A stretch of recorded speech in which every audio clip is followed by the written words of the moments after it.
got so many necklaces. Why you got necklace? Mu.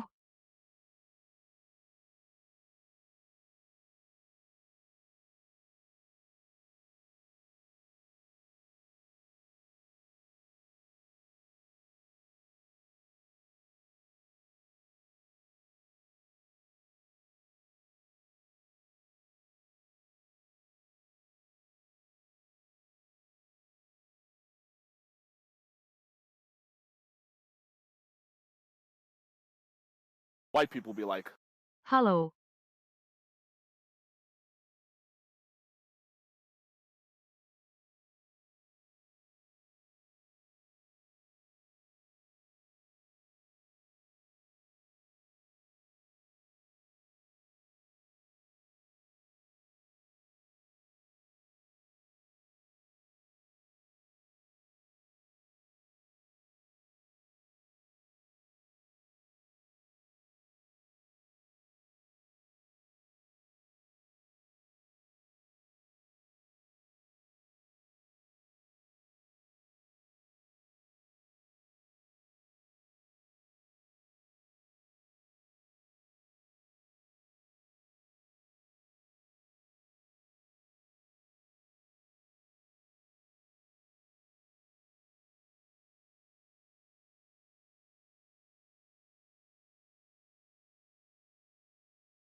Hello, hello, hello.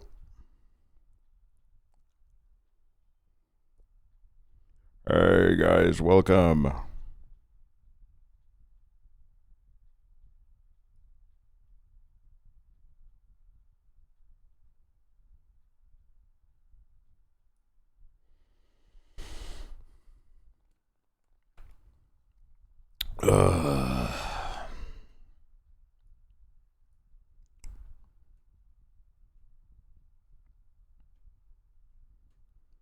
Welcome to Friday night. How am I feeling? To everyone who missed the awesome update in the offline chat, Got so many necklaces. I'm like 90% sure that I'm currently in He the found up dog today. process of developing bronchitis. I think, I don't know, like for the past week, it's been like lightly happening. Which, like, I gotta say, I was just, you know, I know like bronchitis can get like pretty bad, but like, I was, you know, I kind of like figured it out after like a few days of being like, what is going on? And then I like told a few people, Why you got necklace? and let me just say, Another one. I don't feel like you should react when someone says, oh, I think I might have bronchitis. I don't think the correct reaction is to act like you're about to like die. Because multiple people that I said this to were like, their responses were just like horrible, just like not what I wanted to hear at all. It was like they basically started like digging my grave, and I'm like, Jesus Christ, man. But no, really, it's like pretty mild for me. But there's definitely like something happening. It's like one of those things where if I let out one cough, it's over. And I don't really feel the need to cough, but if I cough once,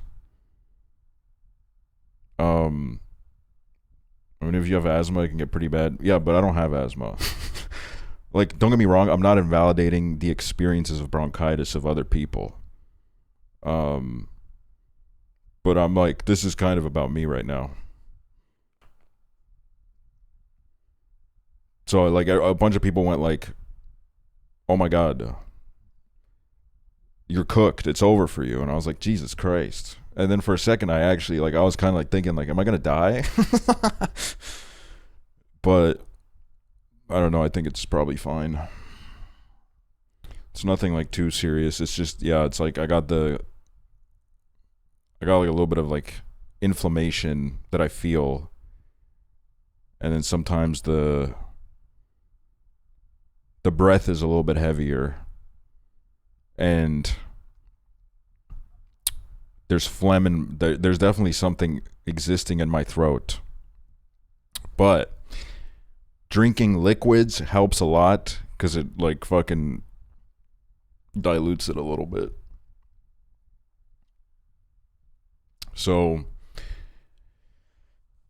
really all I got to do is like not cough, because as soon as I cough once, the demons wake up inside me.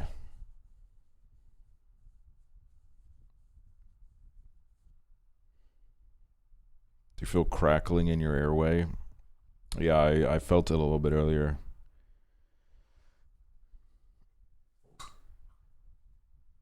You're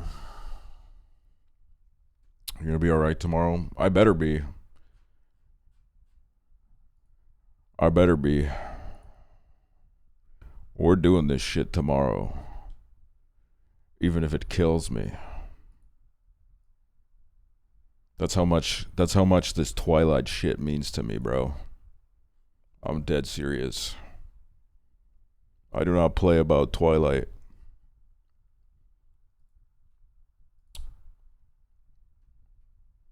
Love the dedication. I mean, in my head, because you guys know me, during May, I was like, oh, it would be so good if I got sick right now, because like I got a bunch of stuff coming up. And I didn't.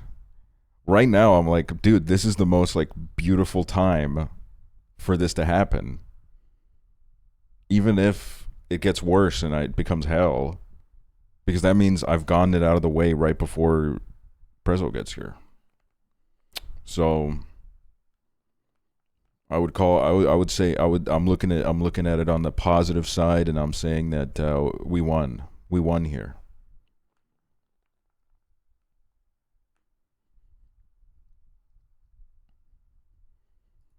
Prezzo's coming here in mid-August.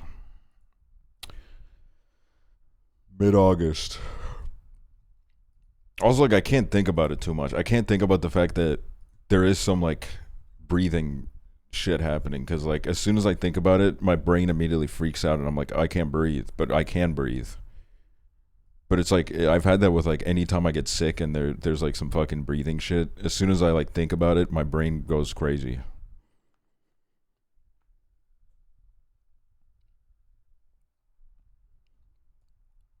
Dude, we're listening to Thundercat today because I was like going back through my last FM, and I was like listening to a bunch of stuff I haven't listened to in a while, and I listened to Thundercat for the first time in a while, and I was like, God, I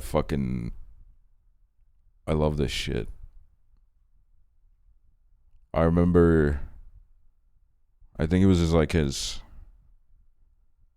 2020 album that has this one song on it that I think is the most like sweetie pie, cutie pie shit of all time, where he made a song about how much he loves his friend. Wait, let me put this shit on right now.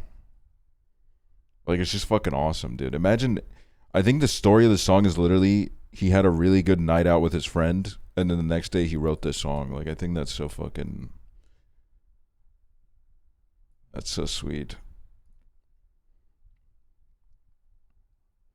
I missed him opening for the Strokes, but he did Reptilia with them, I think. What?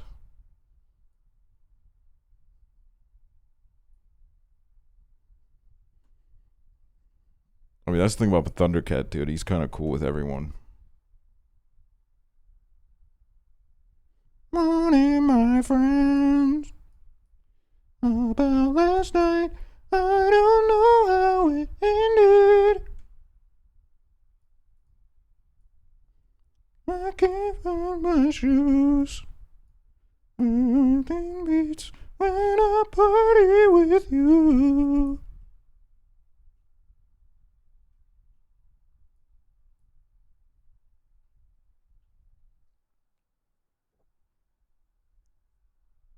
My God. My God.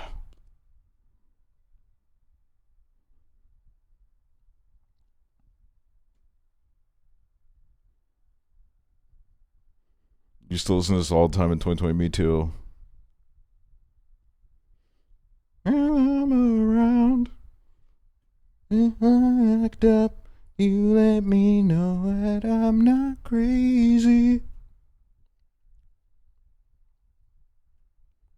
Crazy.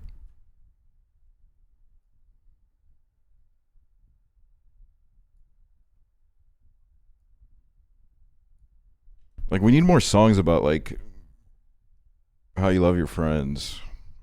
You know what I mean?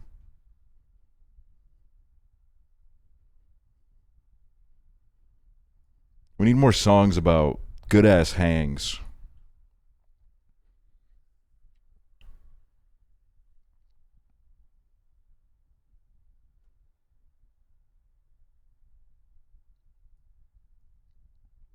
But then yeah, I was listening to I was listening to Mobb Deep earlier because I haven't listened to them in a while.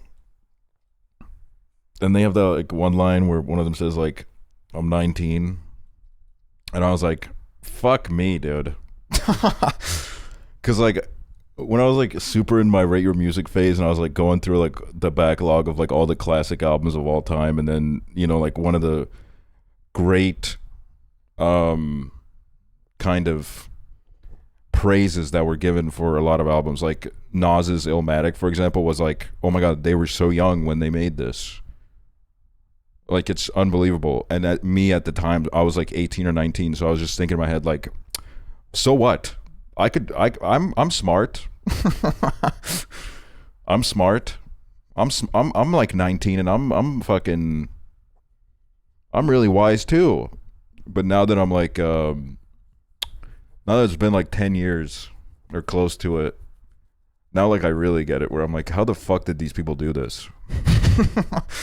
How the hell did like some of these musicians make this shit when they were like 19 years old?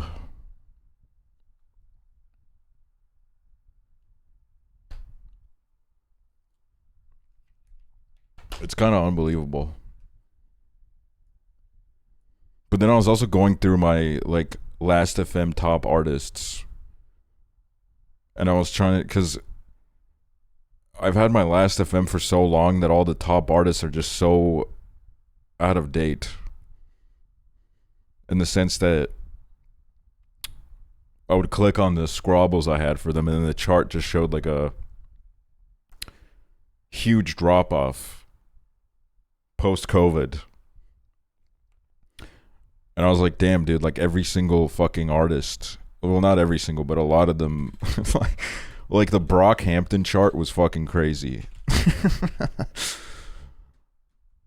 The Brockhampton chart was, when did you make your last time account? I think I made it 10 years ago. I made it 10 years ago.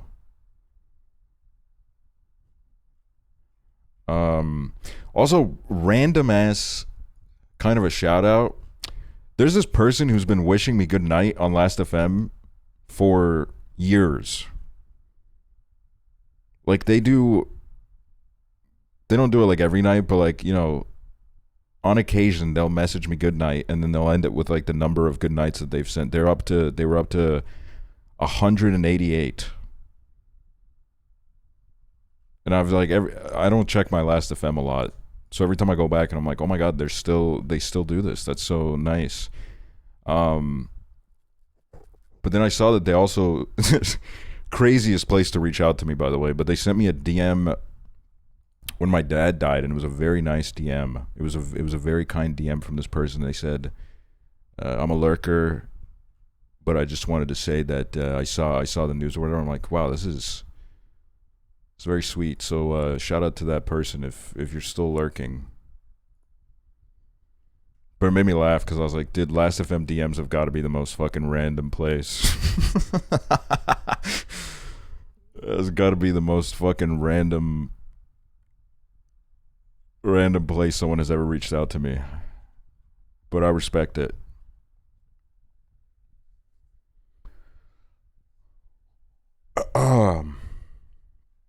Wait, let me see the Brockhampton chart. It's crazy. Brockhampton, 1,256 scrobbles. Let me show you this.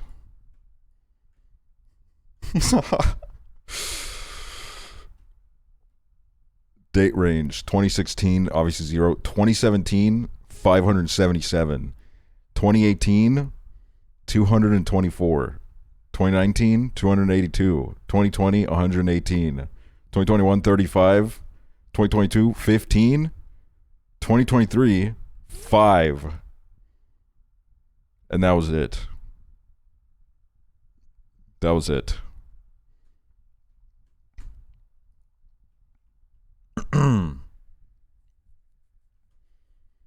Wait, actually, let me see what albums they were on. I'm actually kind of curious.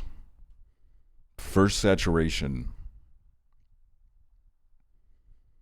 And then Ginger, because the title track is low-key, like, I'll be honest, the title track is incredible. I think the title track might be one of their best tracks. I'll have to hand that to them. What's a scrobble, like a play of a song? Yeah. Play of a song. One scrobble equals one play. Frank Ocean.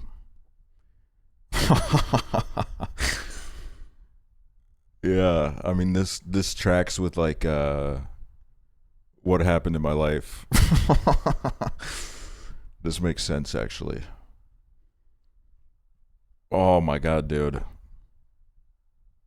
DHL, that shit was so good. I thought it was gonna like change lives forever, whatever was coming after that.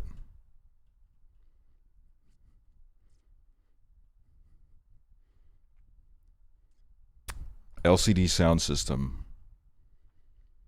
2017, 22 plays. 2018, 356. Damn, 2018 was my most listened to year. Why did everyone drop an album yesterday? People dropped albums yesterday? I didn't even know that.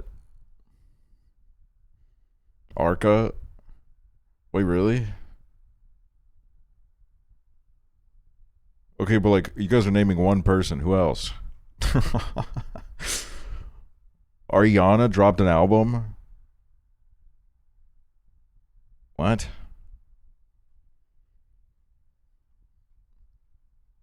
Was it like a surprise drop?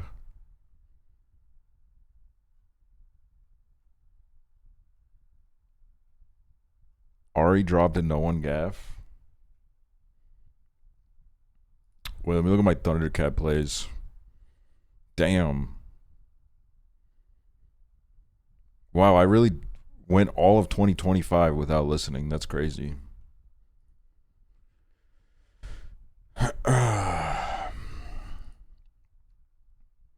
No, like everyone knew, but nobody really cares. Well, I didn't know.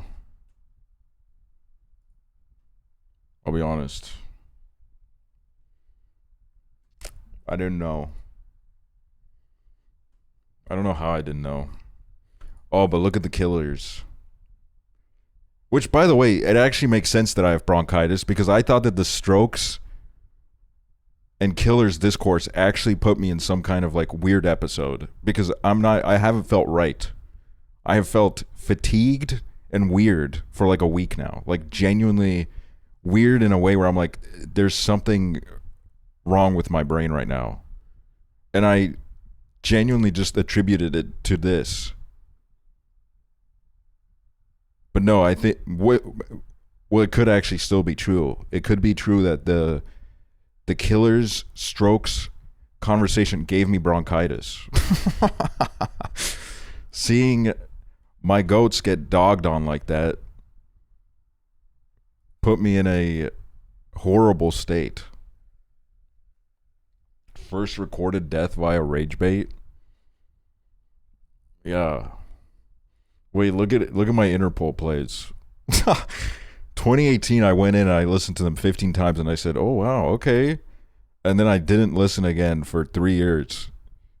And then 2022 is when I started smoking again, which I don't smoke anymore before anybody tries to diagnose the root cause of my bronchitis. And then, what the hell happened last year? What did I took a year. What the fuck is this? 2023 got serious? No, it did. It got crazy serious. Weezer.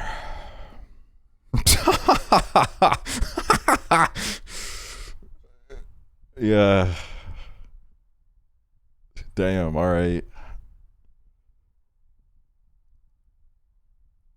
I mean, yeah, that was a crazy year. It was a crazy, crazy year. Wait, not MF2. I wanted to look at Charlie XCX.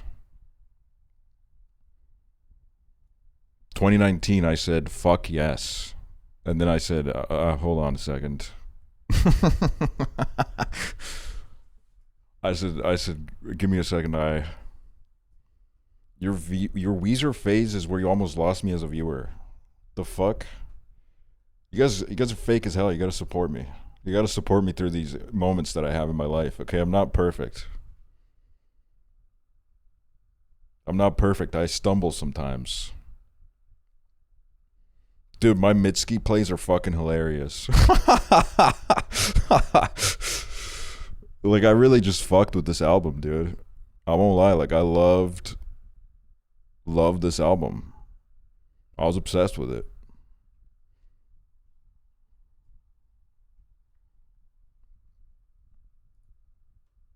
It was a good ass listen.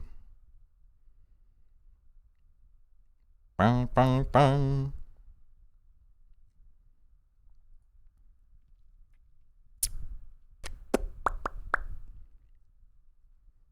There's like so many like random, like when I randomly would just listen to Nakey Jakey's music, which I will say, I really think Nakey Jakey is a great producer. I think his like production is fucking crazy. I think, and I say this with love to my beautiful oomph who showed me the time of my life in New York City. I think his music would benefit if he had like the confidence to take his lyricism more seriously, because I feel like there's some tracks where I'm like, the production is really cool, but then it feels like he's almost like a little scared to take himself too seriously, so he gets a little silly with the lyrics sometimes, which I think is like, I don't think he has to do it, to be honest. Click on Taylor Swift and we'll see 4,000 scrobbles on Life of a Showgirl.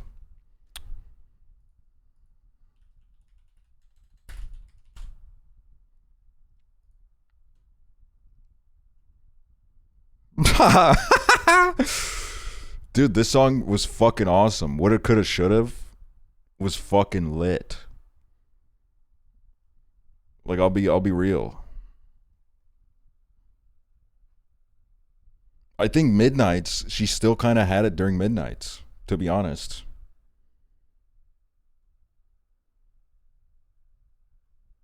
There were definitely like, there were some mid on Midnights. There were some tracks where I was like, I don't really care for this, but the highs were high. The highs were fun, catchy pop music that I enjoyed.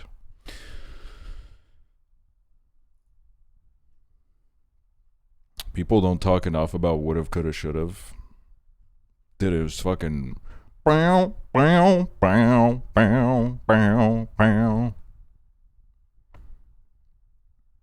Wait, let's look at my Black Eyed Peas plays. Okay, why did that picture of Jay-Z on a bicycle just fucking flash really large? Did you guys see that? That was fucking really scary, man. What the fuck was that? Damn, 2020 was the year of the Black Eyed Peas for me.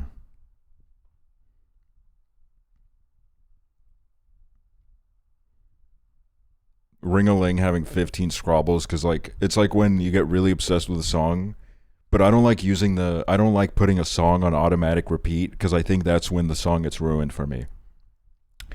I think if I want to listen to a song on repeat, I have to make the conscious effort to restart the song so that it doesn't just like blend into one kind of like hypnotic haze to me. But that means that sometimes songs like Ring-a-Ling will have like 15 scrobbles on them because I let it play a little bit too long on accident.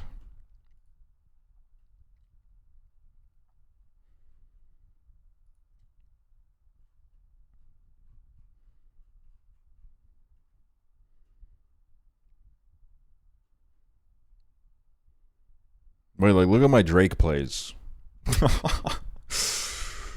Like this was a fucking downward which I won't lie, like I'm not ashamed of this. All right? You had to be there. If you were there, you understand. But this is like I guess like 2019 was like a off year, but More Life So Real. I mean, dude, look at this. Passion Fruit, KMT, Free Smoke.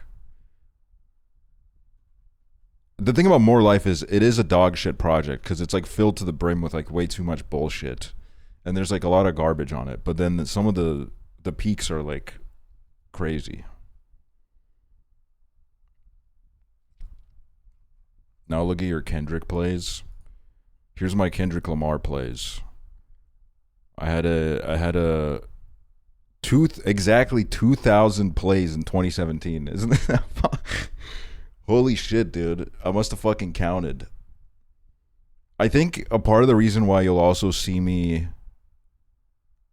like every single artist, you'll see that the scrobbles I've kind of like, they were really high in like 2016 to 2020, and then they just kind of got lower, is because I listen to like a lot more different artists now. Like I'll get like one or two artists whose stuff like I'll have on repeat more consistently. But then I use like I use my liked songs a lot more. So I get like a bunch of different shit. So I don't like focus in on the same. What about Death Grips? If you listen to MJ Lenderman, yeah, I've listened to a little bit of MJ Lenderman. Like, yeah, I had like, you know, during that time I would say I had a rotation of like a solid 10 artists maybe. But now it's like, you know, a little bit here, a little bit there. What about Blade? I was a little bit late to Blade. I didn't really respect Blade until 2020. Like I'd listened to him, but I was like, I don't know, like he sounds kind of annoying. But then I think it was literally Reality Surf that put me on. Your top track being On My Mind by FK Twigs. Wait, let me see. Oh yeah. It's such a good song.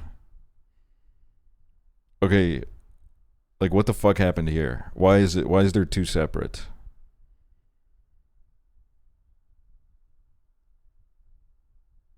Whatever, I guess.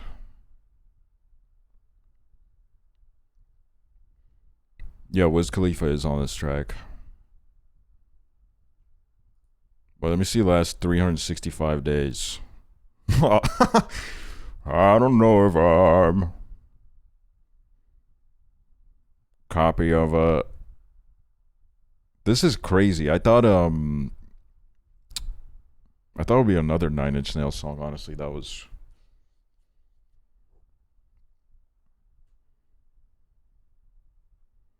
Wait, let me see. Let me see like a bigger version of this.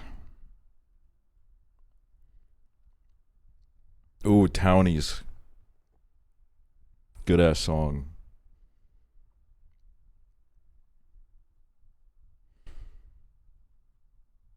Damn, yeah, no. Last year has just been like kind of playing a lot of the same shit, I guess, but not listening that much as well.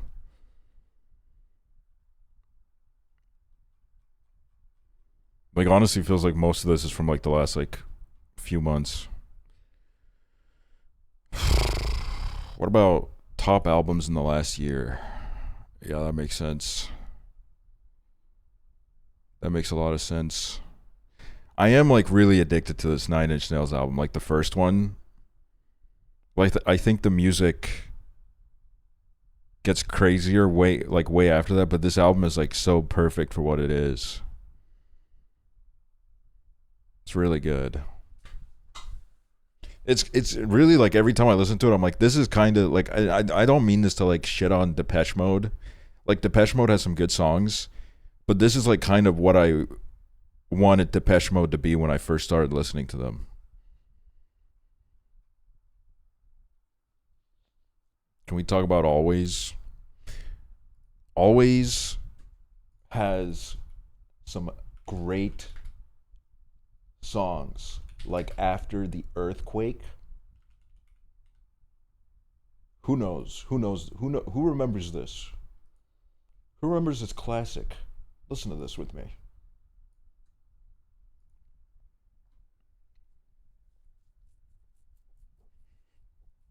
Oh, like I love this shit.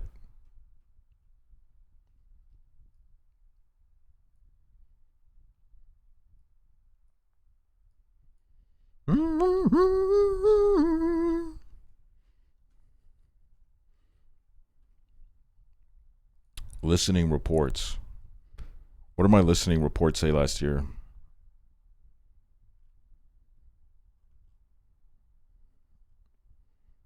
Oh, this classic was back at the top. Did you know the first track you scrobbled this year was Save State by Boy 2000?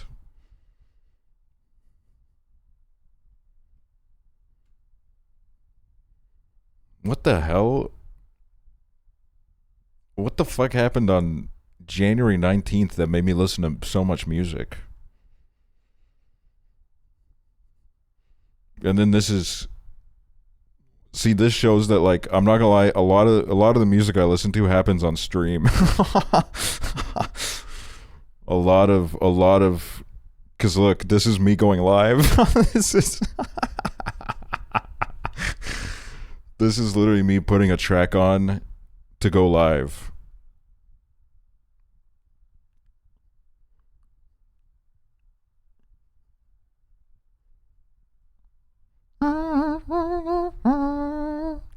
Most obscure artist, Igor Bogeos. Shit's so fucking obscure, I don't even know who the fuck this is. The fuck? Who the hell's Igor, bro?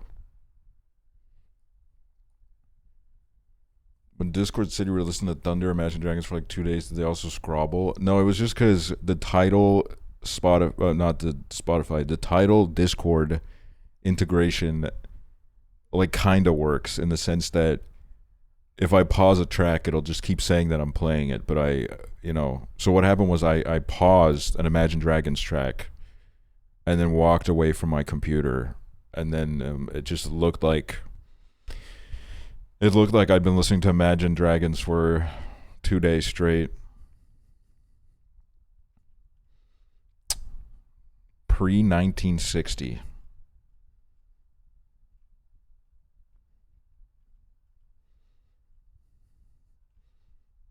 You're mainstream. Like, fuck you. And then, like, all of my fucking Last FM oomphs. There's people in here who I don't think I've said a word to in fucking 10 years. This guy, like, invented eating food on camera. I'm not like, this isn't like my friend. This is a guy with like 10,000 YouTube subscribers who I used to watch eat food on camera like 20 years ago, unironically. Like, something crazy, like 17 years ago, I saw a picture of KFC, and we didn't have KFC here. So I was like, I want to see KFC. I want to see someone eat KFC because it looks so delicious. Just so I can satiate this hunger that I have.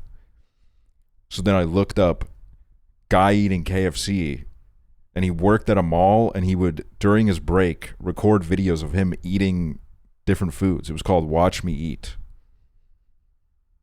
And he was doing this shit like 20 years ago, dude. Through his, like, it feels like I found his videos like really fascinating because I felt like you saw like he never really talked about it, but you saw like so many different eras of his life. Like, I'm pretty sure he got divorced at one point. Because his living situation changed, and also then he changed jobs, so then like the whole like recording place was like different. So even though the guy was just kind of like eating food and like talking about like random ass shit, there was like a story that was developing in front of your eyes. Sound like Tom Cruise interview. Dude, speaking of Tom Cruise, I saw another really creepy Tom Cruise moment yesterday when I was trying to fall asleep. Hold on, let me find it. Oh yeah, it's this one, because this came up in my recommended. Before we start,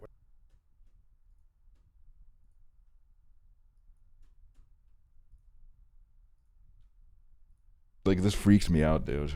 when I was a kid, I set a goal for myself that one day I would sit and talk about making movies with Tom Cruise. Wow. Look at this. Come on, man. That's cool, right? Come on, man. Yeah, yeah. Manifestation, I guess, right? It is. No, It is. not I guess. No, it is. It is, yeah. That's scary. It's like the small things with Tom Cruise, bro. Him saying, "Not I guess." Like, there was like some fucking every little small thing he does. I just feel like I feel like a fucking insane person when I'm watching him interact with the universe, because he has so many of these like small little subtle mannerisms where I'm like, the fucking mask almost slipped. Where I'm like, it's like it was slipping there for a moment, and I felt it there. I felt like he got, like, I don't know, like I just feel like he's always so on edge that he's like a fucking second away from exploding. So I don't know. That was, and then I also watched like the fucking interview, which, because like, you know, he had that like famous interview in the 2000s where he was like promoting some fucking movie on one of those like morning shows, and then he ended up getting into this like heated debate about like pharmaceuticals and like how you shouldn't take like antidepressants and how psychiatry is a scam and shit. And I like rewatched that interview and I was laughing the entire time, because I was like, imagine you're like on the marketing team for this movie. You're like the PR people, right? And you're like, all right, let's just get him like a softball interview on like fucking Good Morning America or some shit so he can go promote this fucking movie. And then he just ends up like fucking crashing out and saying, I don't fucking believe in psychiatry at all. I'm not into psychiatry. I think people have been horribly misled by it. And the movie has like nothing to do with it. The movie is like an average like Tom Cruise action flick. Like the idea of that made me laugh. But what he was saying was insane. But yeah, that was an awesome little Last FM tangent to start the stream. I'm gonna be honest. I kind of wanted to do Choice or Voicer today, but then I realized it's like a lot of setup, because I saw a clip of someone dubbing over Dexter. And I'm like, wait, this is like way better than what it used to be. Because there's an actual video clip, and it was like making you record all the parts for all the lines of dialogue. And then I was trying to find like if they used like a pack that was publicly available. But that's what I've realized about trying to steal Choice or Voicer content, is you can't take it from other content creators because they have this shit on lock, bro. They have custom made packs that they keep locked away deep in their Google Drive that you do not get access to. You can steal Prezzo. Don't get me wrong, the Prezzo Choice or Voicer streams are great. I feel like, number one, it's been like 2 years, so I don't know if I want to steal voice lines that are from 2 years ago. And also, White people be like, Hi, if I'm gonna Aksually do and it, chat. I want it to be like movie clips and TV show clips. I don't want to do I'm not as interested in like sound effects or whatever, like random like Twitter clips or whatever. I want to do movie clips. I think that would be funny. That's the reason why I was kind of like, oh, okay, I can actually I could do this and add my own little spin on it. And by adding my own spin on it, meaning I saw a guy in Instagram Reels do it, so I'm stealing from him instead of Prezzo.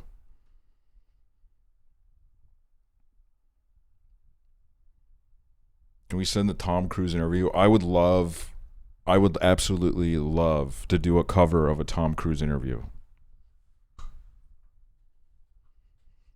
When you do the Breaking Bad, Nah Man, Not My House. Yeah, this is a fucking awesome thing.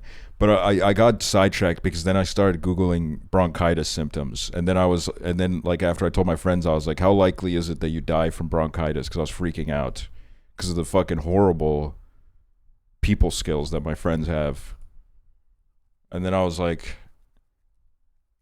but then I felt good because like some person on Reddit was like, I get bronchitis every year. And it sucks, but like, it's fine.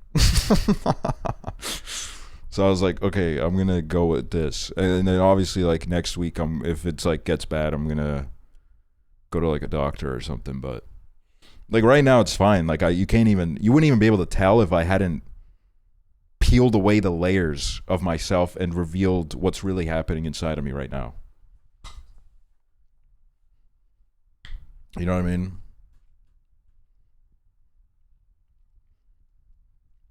Cough medicine will get you right.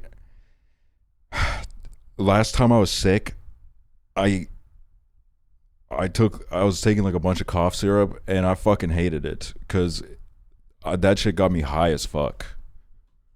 Like I mean obviously like I knew about the recreational use of cough syrup, but I never actually thought that the fucking shit that I would just pick up from the shit I would pick up from the shelf at the pharmacy would just fuck me up that bad.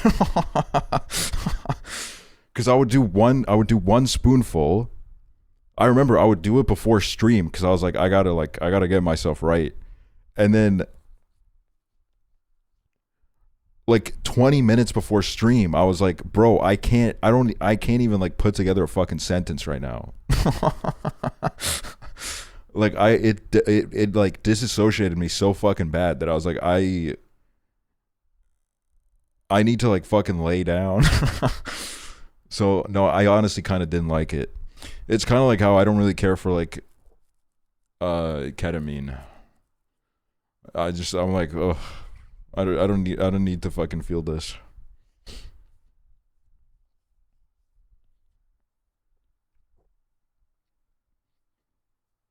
My experience on cough medicine was worse than on shrooms. It is. I don't know. It just fucking really takes you out of it, man. Can you look at my last message? I finally got to release some birds at my internship.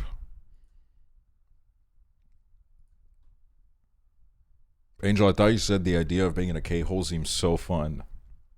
And I was like, dude. Oh my god.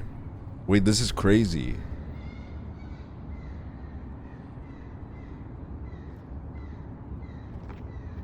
You guys are really fucking going out there and doing shit, man.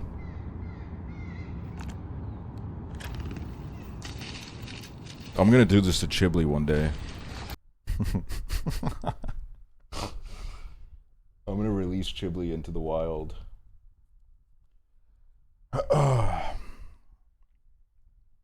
Wait, I need to okay, this is crazy. I was gonna say I need to thank the subs, but then I saw the Caulk Inspector, CAULK Inspector, gave 100 bits, and I was about to say I need to caulk my bathroom because like the seal, something happened with the seal, so I need to like re-caulk it. But no, really, that's like for later. I don't need to do that right now. Right now I can thank the subs actually. Minced Ham, thanks for the 23 months. The Quesadilla, thank you for the 7 months. Okay, I can't listen to this version of Drunk because it's like making me disassociate even more than I already am. Wait, what should I put on?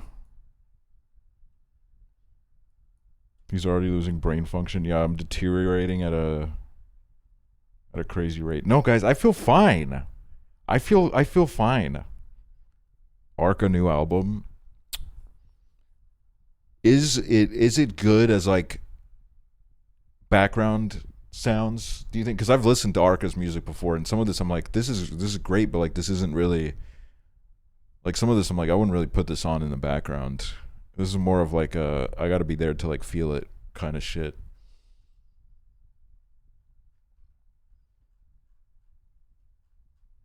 Not really. Yeah, I figured. It's her most experimental in a while. Yeah, see, that's what I mean. That's what I mean. Like, I know there's going to be some, like, crazy fucking boops and beeps happening that I will be, like, mid-fucking sentence, and it will just, like, derail me entirely because it, like, it'll hit, like, the exact fucking sound frequency that just hits the restart button on my brain.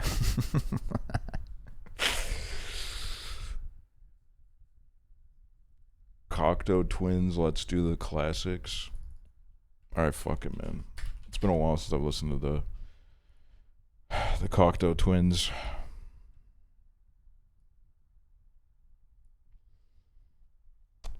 Anyways, hold on, let me continue with this. Why you got so many necklaces? Cock Inspector, thank you. Mega Lime, thank you for the 65 Yay. months. Matilders, thanks for the 31 months. Two Trinkets, thanks for the 28 months. Cried Cross, thanks for the 28 months. Another Emma, thanks for the 65 months. Thank you.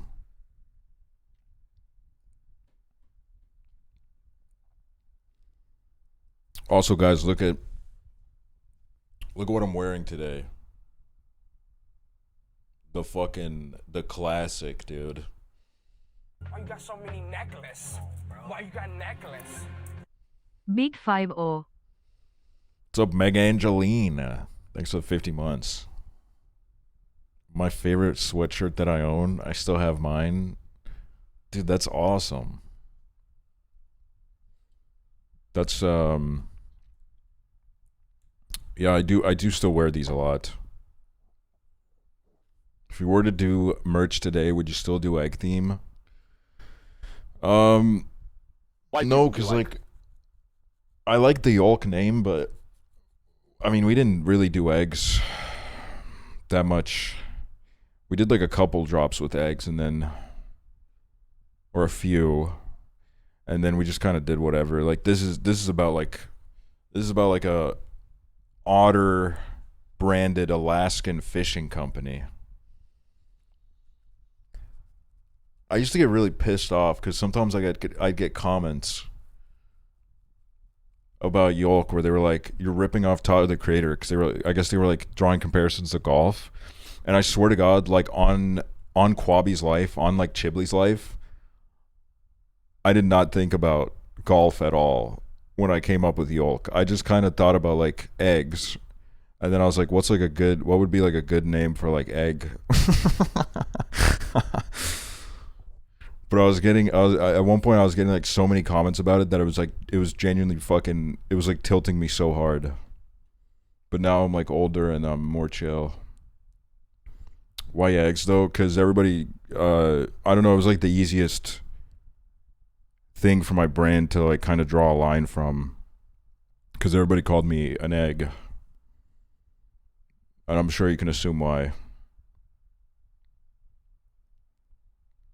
I like this video. Dude, like,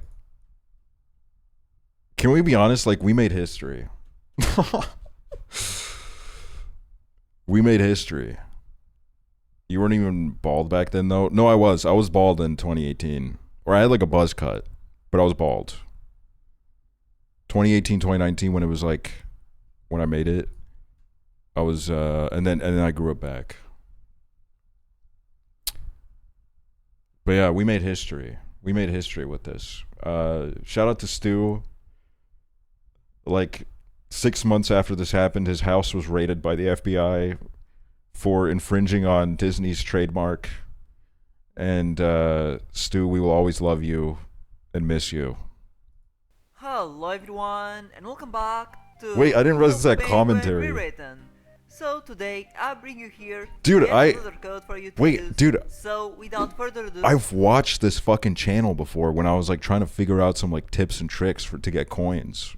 I didn't realize this fucking person. I didn't realize this person made a video to about get this. on the unlock items page, you have to click on this yellow icon that says unlock items online.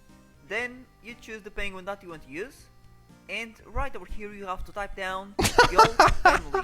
That is the code. You click done, and congratulations, we just unlocked the Yolk Gang sweatshirt. So now let's go ahead and check this out in game.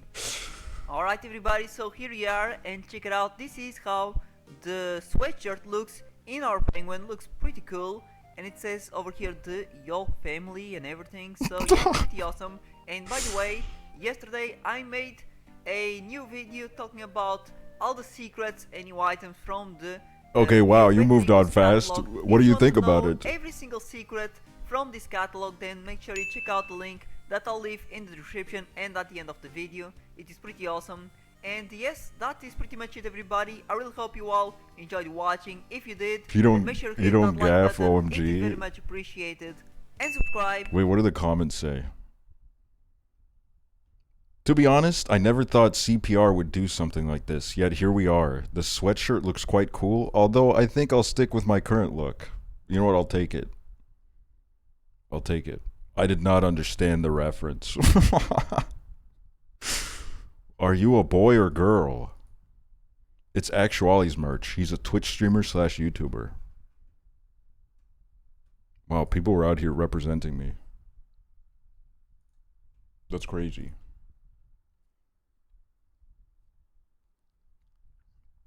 / YouTuber. Hey, to be fair, back then it had only been 2 years since I last uploaded.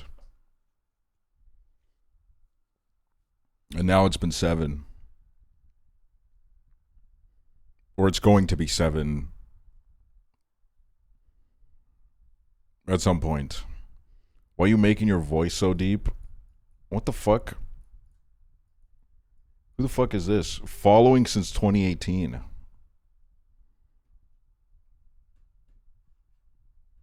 Yeah, that makes sense.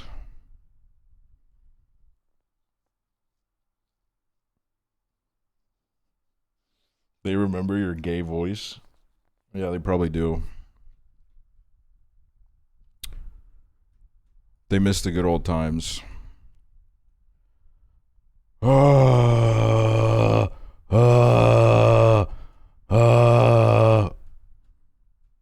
It's bronchitis. It's my bronchitis.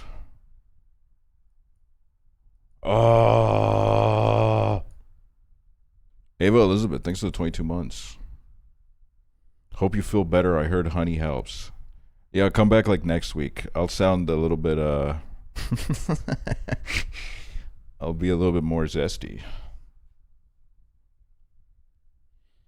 Didn't Estonia like criminalize public figures from having gay voice?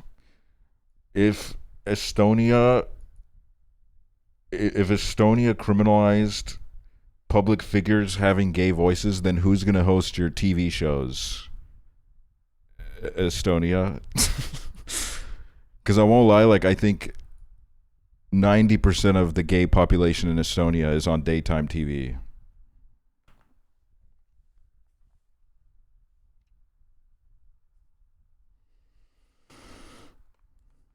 We ever re-release Estonian friend shirt? I mean, if I ever find like a merch provider whose sole mission statement is not to like fuck everybody over, then I'd be down. I'd be down.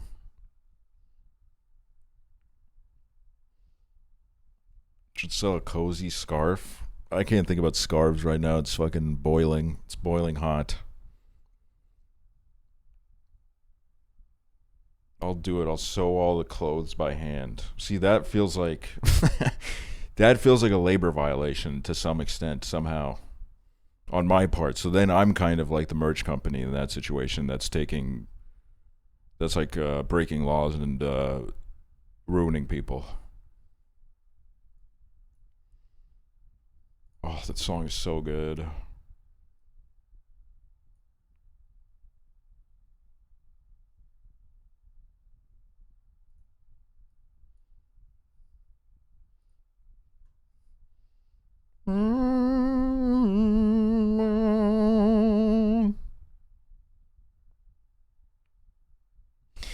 But yes, guys, Twilight Marathon is tomorrow at 10 p.m. Either 10 or 11, probably 10 p.m. Estonian time is when I'll go live, and then it'll be like an hour of just chatting, and then we'll start. So that's like 3 p.m. Eastern.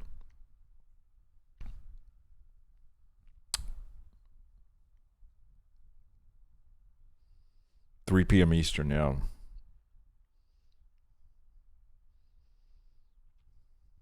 So excited. I'm forcing my sibling to do all of our errands early.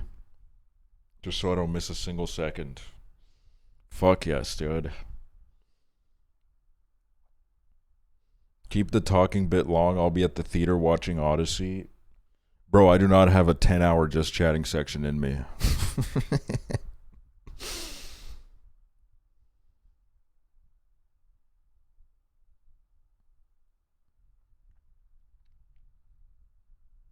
Any chance of you playing GeoGuessr without glasses today?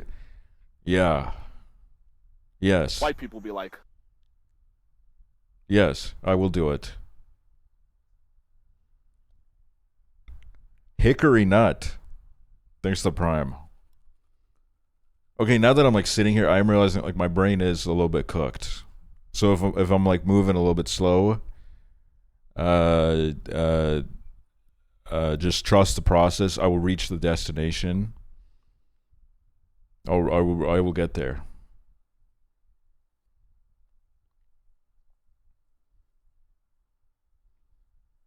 You need 3 lines, 3 Red Bulls, 3 cold brews tomorrow. I do have a big can of Red Bull.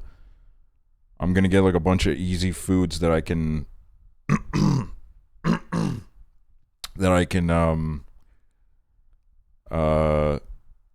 eat as I go.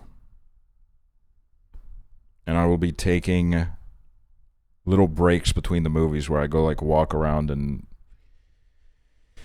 stretch my fucking stupid ass legs. You know what I mean? But I'm looking forward to it. Smoke breaks. Yeah, I think right now would be a good time to pick up a cigarette again. Oh, shit.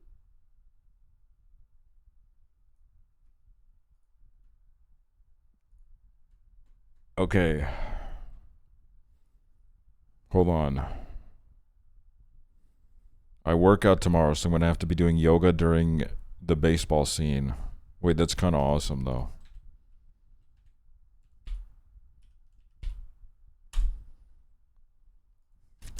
Wait, I'm going to turn my light lower.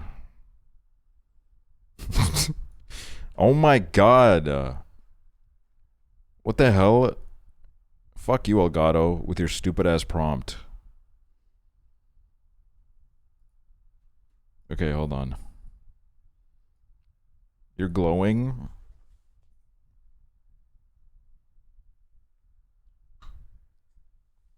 You think so? Thank you.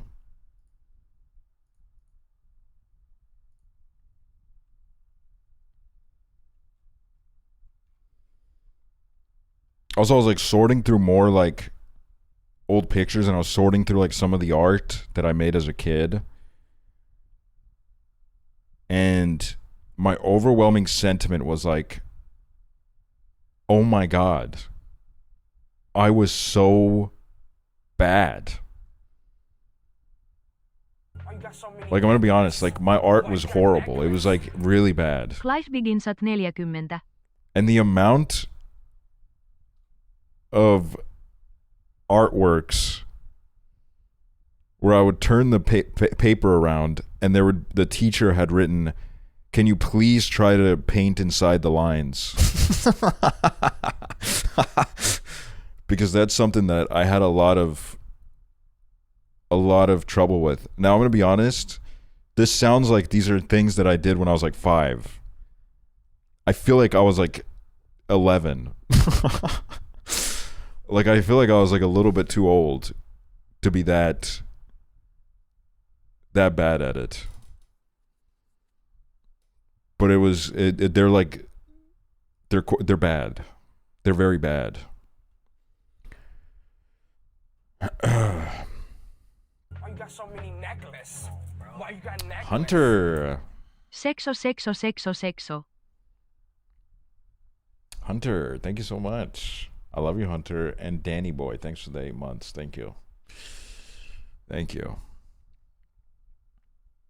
Wait, actually, I have to turn up the lights a little bit more for the fuck off, dude. Elgato's actually pissing me the fuck off with this bullshit ass prompt that they gave me where it's like, we made a new key light. Fuck off. Can you play Habbo Hotel? Yeah, man. Let me fucking play Habbo Hotel on my live stream and see how quickly someone says like the most like fucking crazy slur you've ever seen in your life. Anyways.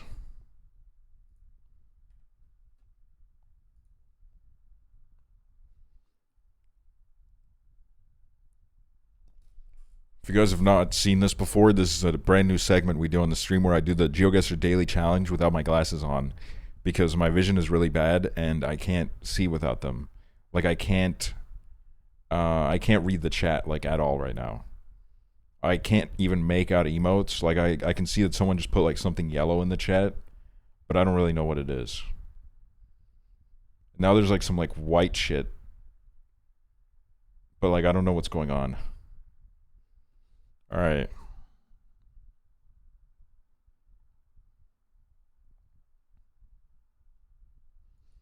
Let's do it.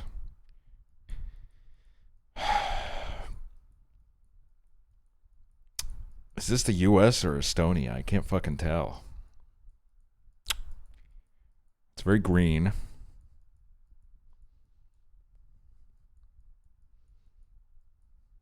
I also can't... Well, it doesn't... Okay, here's the thing is people got on my ass for zooming in. It doesn't even really make a difference that much. Because I can't fucking see.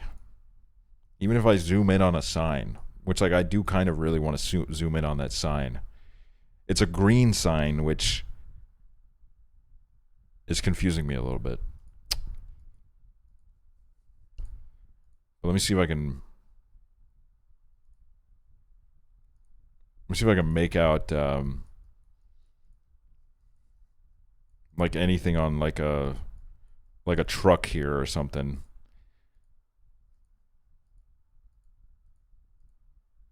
No.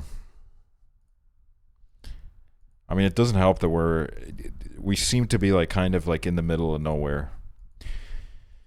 This reminds me of when I had to navigate a shopping mall without my glasses. And I felt like it was honestly like a very like isolating experience. I don't know why. I felt like nobody really could understand what was happening to me in that moment because I was by myself and I was just trying to find like a chair to sit on. And it was like a little bit difficult. Okay, like these road lines are not giving the US to me. I don't think this is the US.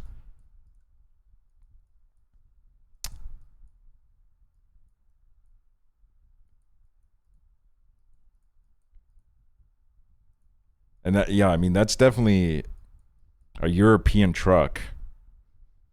But, you know, if there's like anything written there, I can't fucking see it, so. Wait, that sign was kind of big.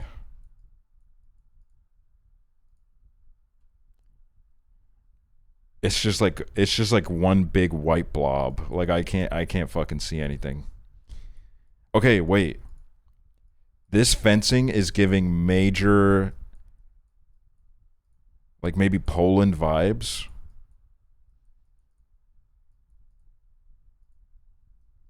Yeah, this is definitely like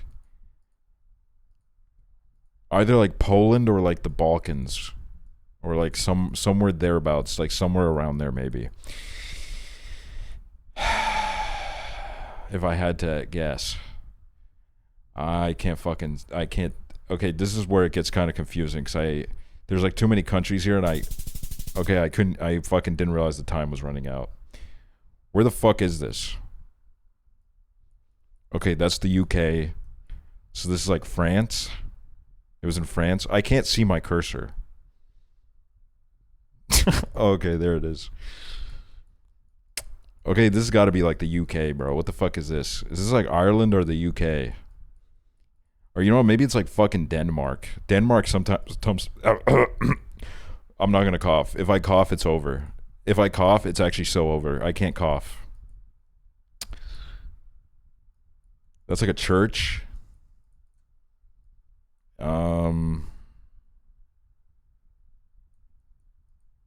No, this is giving.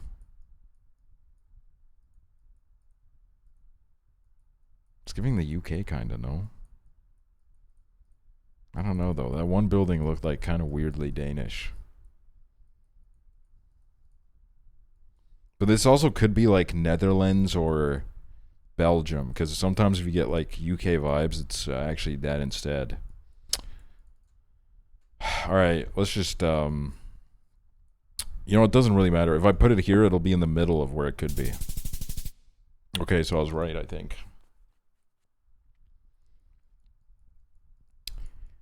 Okay, getting southern vibes from this. Major southern vibes.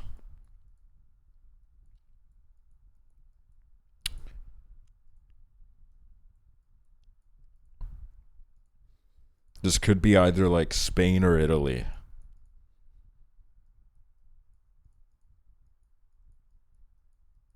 I feel like. I'm gonna go Spain just for fun. Okay, it was Croatia. Great. So I wasn't like totally off. Okay.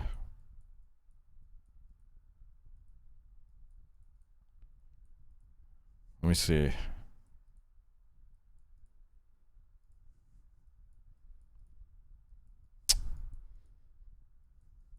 Ooh, it's blue. A lot of blue. I'm seeing like a lot of blue blobs in the white.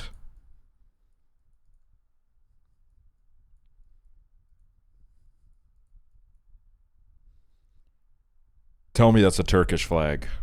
That's got to be a Turkish flag. I see like the smallest slither of like a white blob in the middle. That's got to be a Turkish flag. Please, Lord, tell me that's Turkey. Oh, for fuck's sake, it was... dude, I fucking forgot about Tunisia, bro. Oh my god.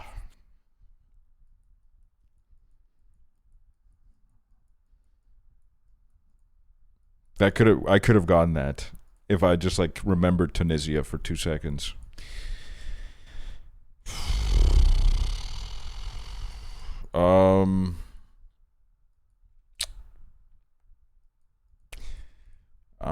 I'm getting kind of maybe like Latin America.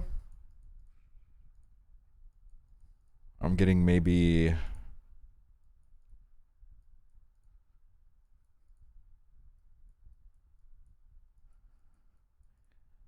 I mean, I don't know what could point me closer to what I feel right now. I don't know what I could see that I could make out.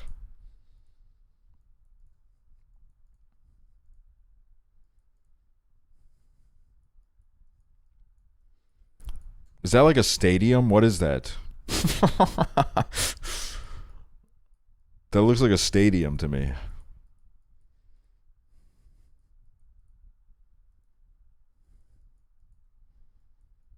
Okay, that's like a building.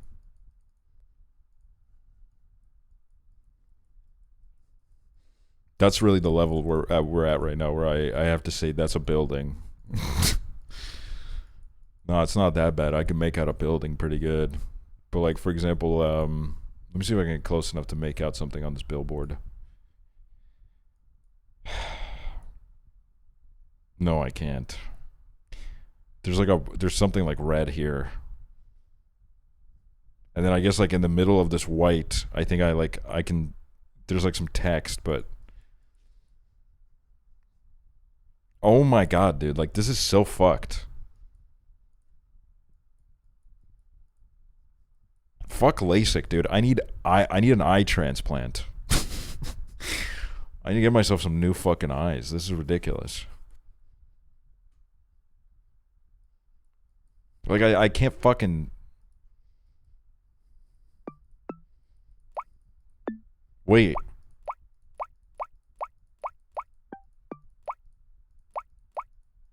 It makes a different noise when you put it in the water.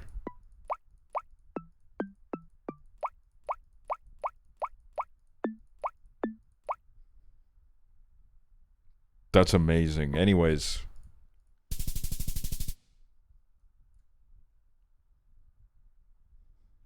Dominican Republic? Alright, hold on. Let me put my glasses back on. I think we did kind of bad this time.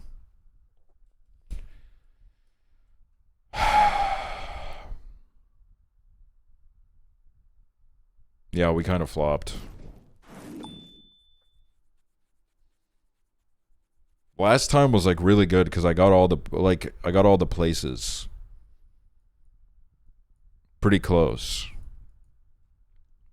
Or like I would at least get like the countries right. Today I could not deliver on that. Are you legally blind? You should go to an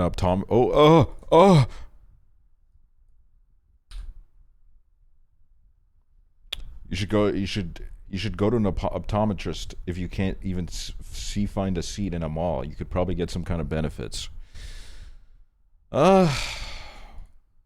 It's not that I can't like literally see a seat. It's just that navigating without glasses is disorientating, and I'll bump into shit. And there's definitely like I don't know. I think I can't remember. I've read about it. I can't remember like what the definitions for it are. I don't think I'm like eligible for benefits.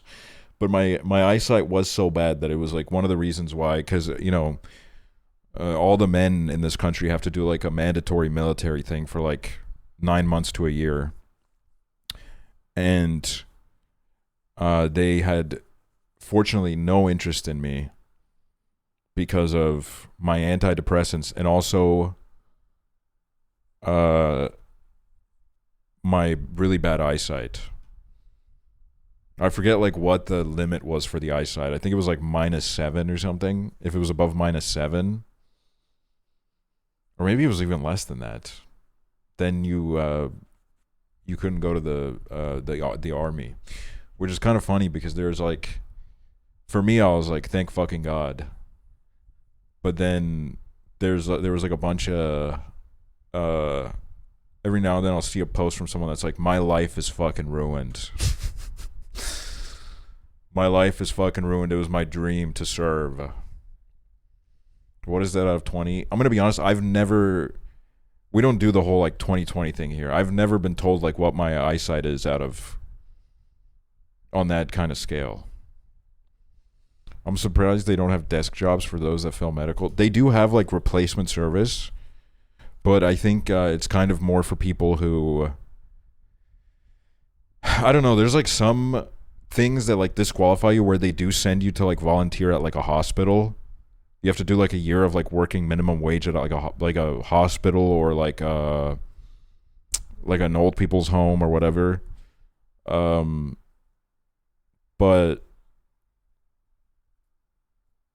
I don't know. Can you watch this? Let me see this.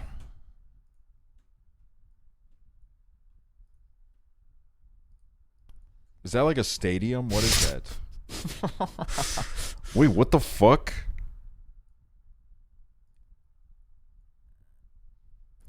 Is that like a stadium? What is that? How to get the fucking Reddit video subtitles? But also, yeah, no, I thought that was, I don't know what the fuck I was thinking. I thought this was like the roof of like the seating area at a stadium. It kind of looked like that, and I couldn't really tell where we were. I thought we were like, I don't know, this like white wall kind of really confused me. And then there was like green here, so I kind of thought like maybe we were on some kind of like platform somehow, like looking into a stadium, because I couldn't really like, I wasn't like fully aware of like what the fuck was happening. It does that automatically now. That looks like a stadium to me. That's crazy, dude. I used to spend fucking 12 hours doing subtitles for my videos. I would sit there for 12 hours straight. Do you do that segment every stream? We've been doing it the past week. Someone in chat suggested it once, and then we were like, you know what, man? This is going to be the next the next reoccurring segment on this show.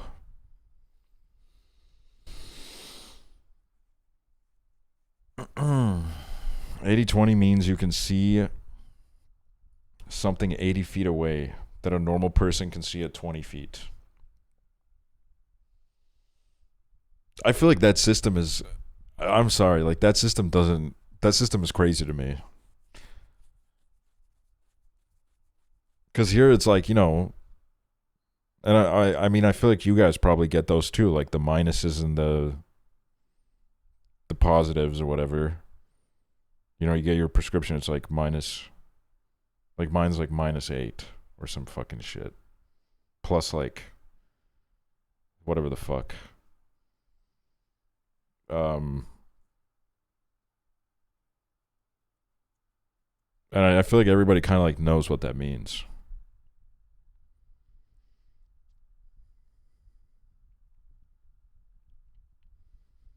Do you need a teammate for my blind geoguesser segment? No, man, I already did it. I'm sorry. I already did it. They said my prescription was -0.05, and they almost considered not even telling me. Oh yeah, that's like the shit where it's like, well, I guess I guess it's not perfect. But no, mine is like well, okay, here's the thing is, obviously I've talked a lot on stream about like how I was just like a very self-conscious child, and a part of that went into like me recognizing that I was like losing my vision, but I didn't want to, for some reason I was like, I can't get glasses, bro. Even though there were like kids in my class who had glasses, and it was like fine, nobody cared. But in my mind I was like, I can't get glasses, bro. That's so fucking embarrassing. So I got glasses way later than I should have. Like I think by the time that I got glasses, I was already like minus or -3 something, which meant that there were just like years of my life that I was walking around with really bad eyesight. And then I got this was when I was like 11 or 12, and then I got called out by one of my teachers because I was like sitting at the back of the class and I was trying so hard to see like what was written on the whiteboard, and she noticed it and I got caught.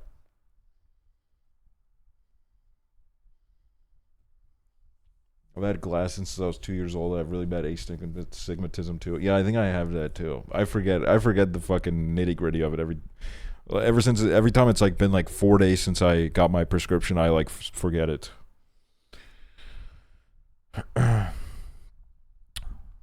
No, yeah, but getting glasses at that point in your life and like putting them on and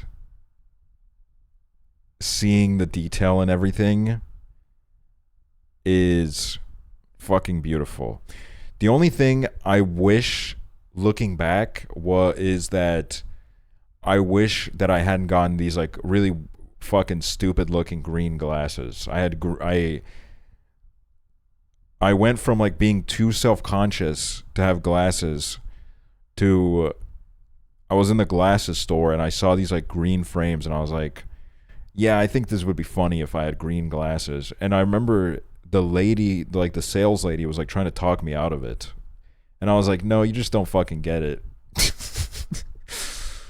And now if I ever like have seen a picture from that time, I'm like, Jesus, like those were like a little bit insane to get.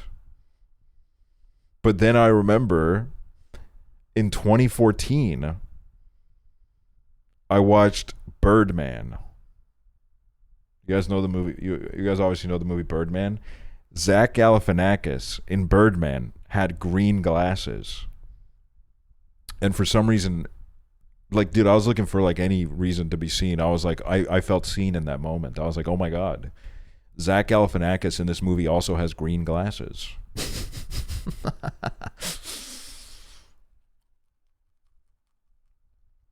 Your first pair of glasses being super ugly is a rite of passage. Yeah. My first two pairs, I would say.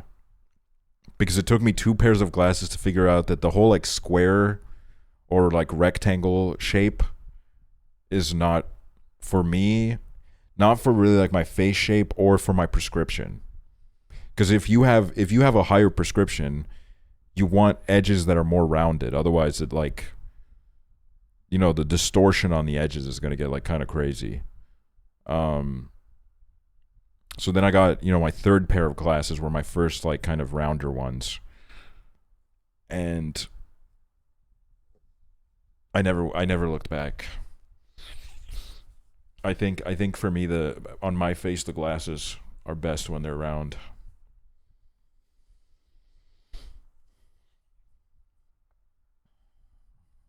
I had the fuck ass wire round ones for a bit, not cute on me. I've realized that these are probably the most perfect glasses I've ever had in my life. And like, I'm not gonna lie, like I think back at the lady at the store who helped me pick these out so much, because I'm like, she did like an amazing job. Because these were like the first ones she picked. And then we went through like 20 more after that. And I just kept thinking like, no, I want those. Eyebrows visible. I don't know how they kept for years letting me walk out of the fucking store with glasses that would just completely fucking hide my eyebrows.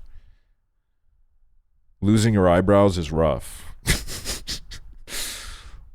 And also, think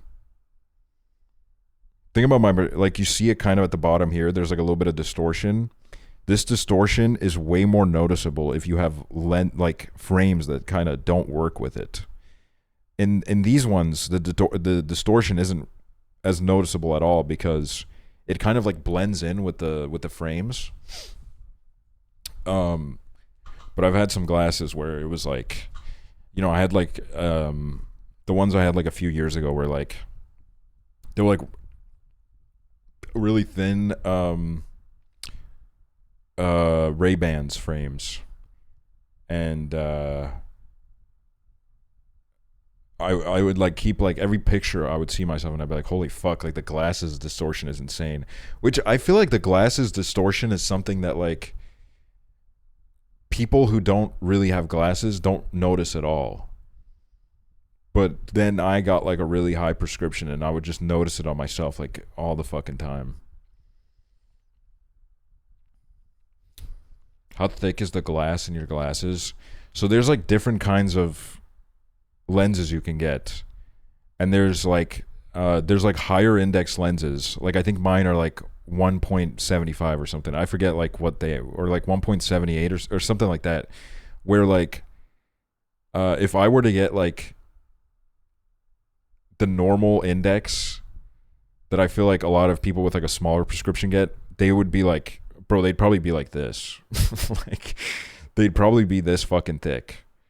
But because I got like the higher index, they're more like this. Which is, it's a fucking like it's a blessing. It's a blessing that you can have. You know. Yeah, 1.74. That's what it is.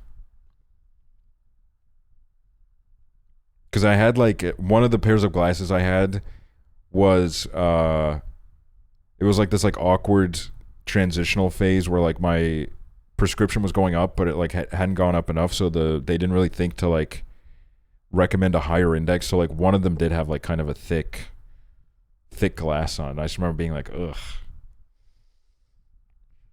because I hated it because it would kind of like, it would also like touch my cheek, the glass, the lens.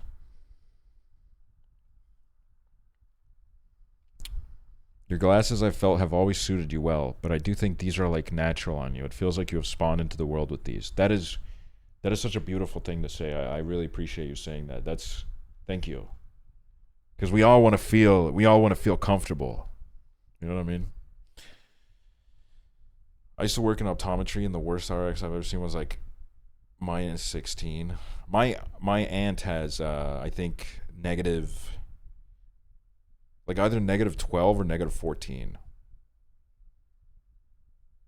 And then one of my sisters also has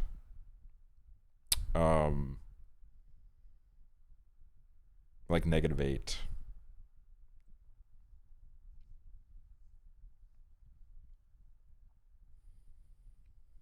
My time working selling glasses, it was always very tricky presenting options for super high RX customers. There's so many little issues with so many frames at high RX. No, it's very true.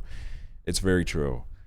Because, I mean, a part of the reason was because, like, I mean, don't get me wrong, the lady was obviously, like, a professional, and she did a great job as well.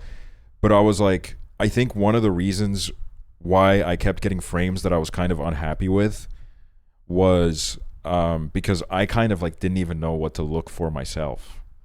You know what I mean? Because you're at the end of the day, you're like kind of given a lineup of options, and I feel like having like kind of like a base knowledge of what kind of works for your prescription more so is good when you're picking out of that lineup. Because this time I was like watching a bunch of videos, and I was kind of like, I was finally having it be put into words why I was so unhappy with like some of my glasses. And one of them was the fact that like at my prescription, it's just like not a good idea to get glasses that are like way too wide for your face, because it just distorts everything so much.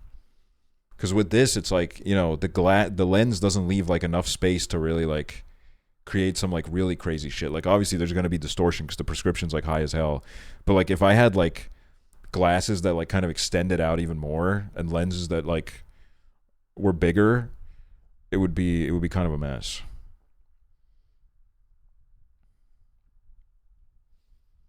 I need wider lenses because I can't stand seeing the frame. It was a bit of an adjustment with these frames because they are small. They are the smallest frames I think I've ever had. And if I look a little bit too much to the side, it's like a little bit, like the first like few days, it kind of freaked me out because I was like, whoa, I can really like get a glimpse out of the glasses, I guess.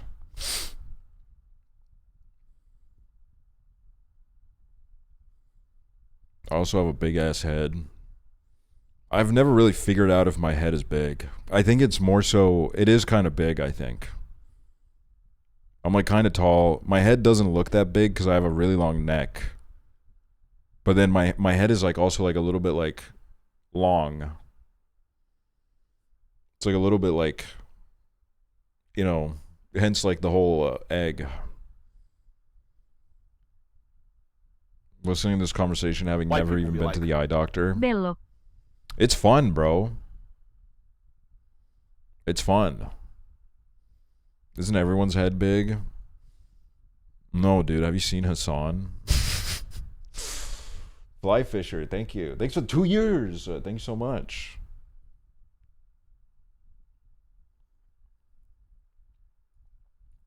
Picking frames might be the worst thing ever, though. Picking frames feels like, especially at my prescription, it just feels like such a fucking gamble every single time, because, you know, I have to like take selfies to even be able to fucking see it, because I can't see it. I can't see when I don't have my glasses on. But then the reality is that like you don't know what it's going to look like with the lens in. You don't know how like the distortion is going to change it. So every time I get glasses, I'm dropping like 400 euros, because it was like my lenses cost a lot of money. And I'd rather like, I could probably like save some money on the frames, but like I'm gonna be honest, like I'd rather like play it safe with the lenses. And I'm also lazy, so like I'm like, I'm not gonna like do the whole like I'm gonna find cheaper frames somewhere and then like whatever. I just tank it like every few years. But there is like that anxiety to the gamble of like I'm spending 400 euros and like I don't even know how it's gonna turn out. So like when I was waiting for these, I was actually kind of nervous because I was worried that it was just gonna look really bad, and then I was just stuck with them. So it was a big relief.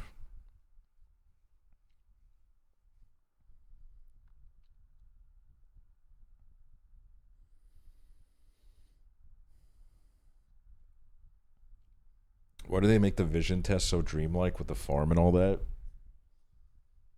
Hold on, I gotta drink water. I forgot to drink water in the first like hour of this stream.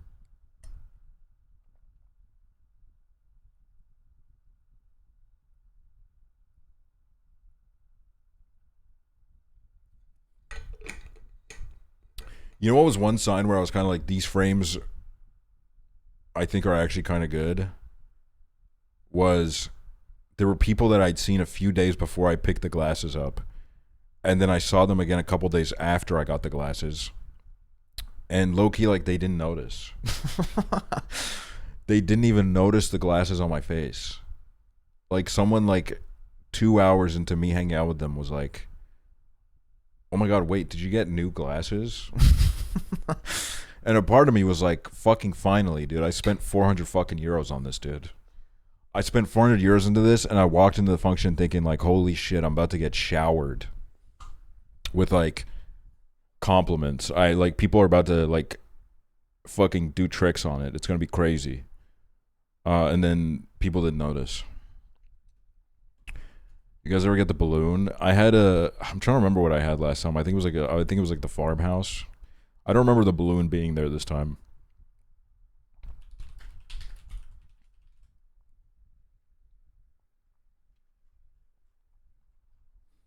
You guys ever seen that video of the kid putting on glasses for the first time? It's like really sweet.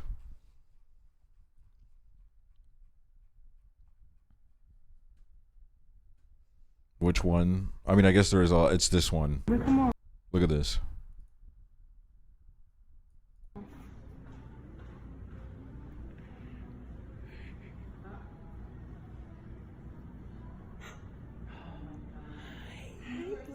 Like, just immediately, like, looking around and stuff. Like, dude, it's so sweet.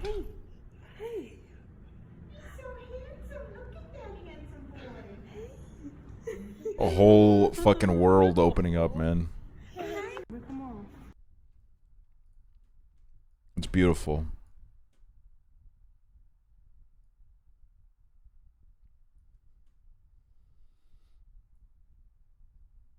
It's always the leaves. It's the leaves and the trees. They'll, like, shock you the most, I think. Like, seeing all the individual leaves.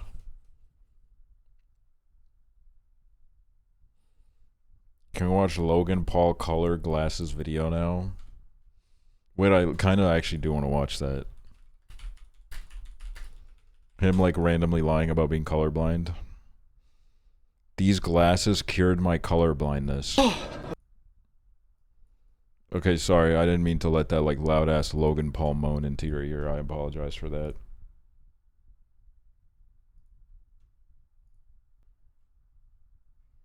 I'd be so fucking rich if I didn't have a fucking soul and did shit like this. Sometimes I do think about, like, all the people who I started on an equal level with, but they they did not. They basically just didn't give a fucking shit about anything. And now they have like $10 million in their bank account.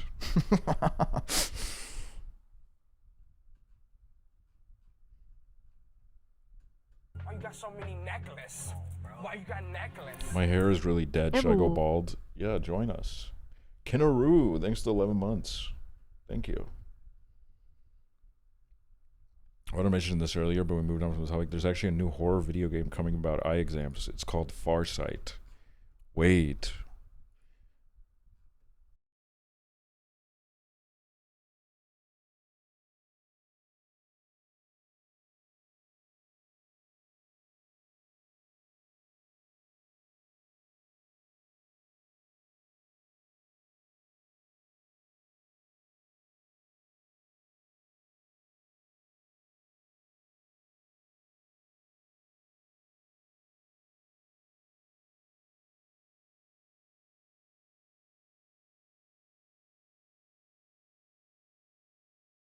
I guess like since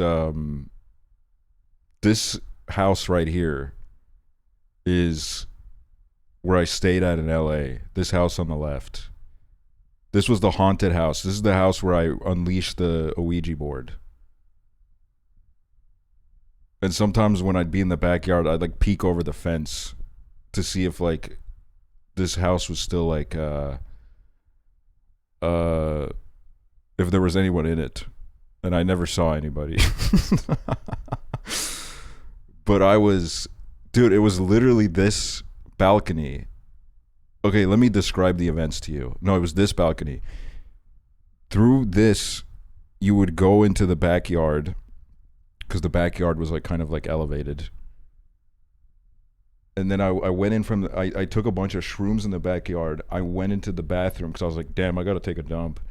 I took the stinkiest fucking dump of my life, and then my shrooms hit mid-dump. And then I, you know, flush and like wash my hands. And I walk out of the bathroom. Emma Langevin goes in after me. I'm like, oh God. And then I walked onto this balcony. And I was like, oh my God. It's happening. Which this is, I have not watched this since that happened. I knew the house, the big like, what this was called, the cloud house, the hype house, whatever. I knew it was next to us, but I guess I haven't seen it from this perspective. This is kind of crazy to think about. Also, Ubering here was a fucking nightmare. These like hills, Hollywood Hills or whatever the fuck they're called.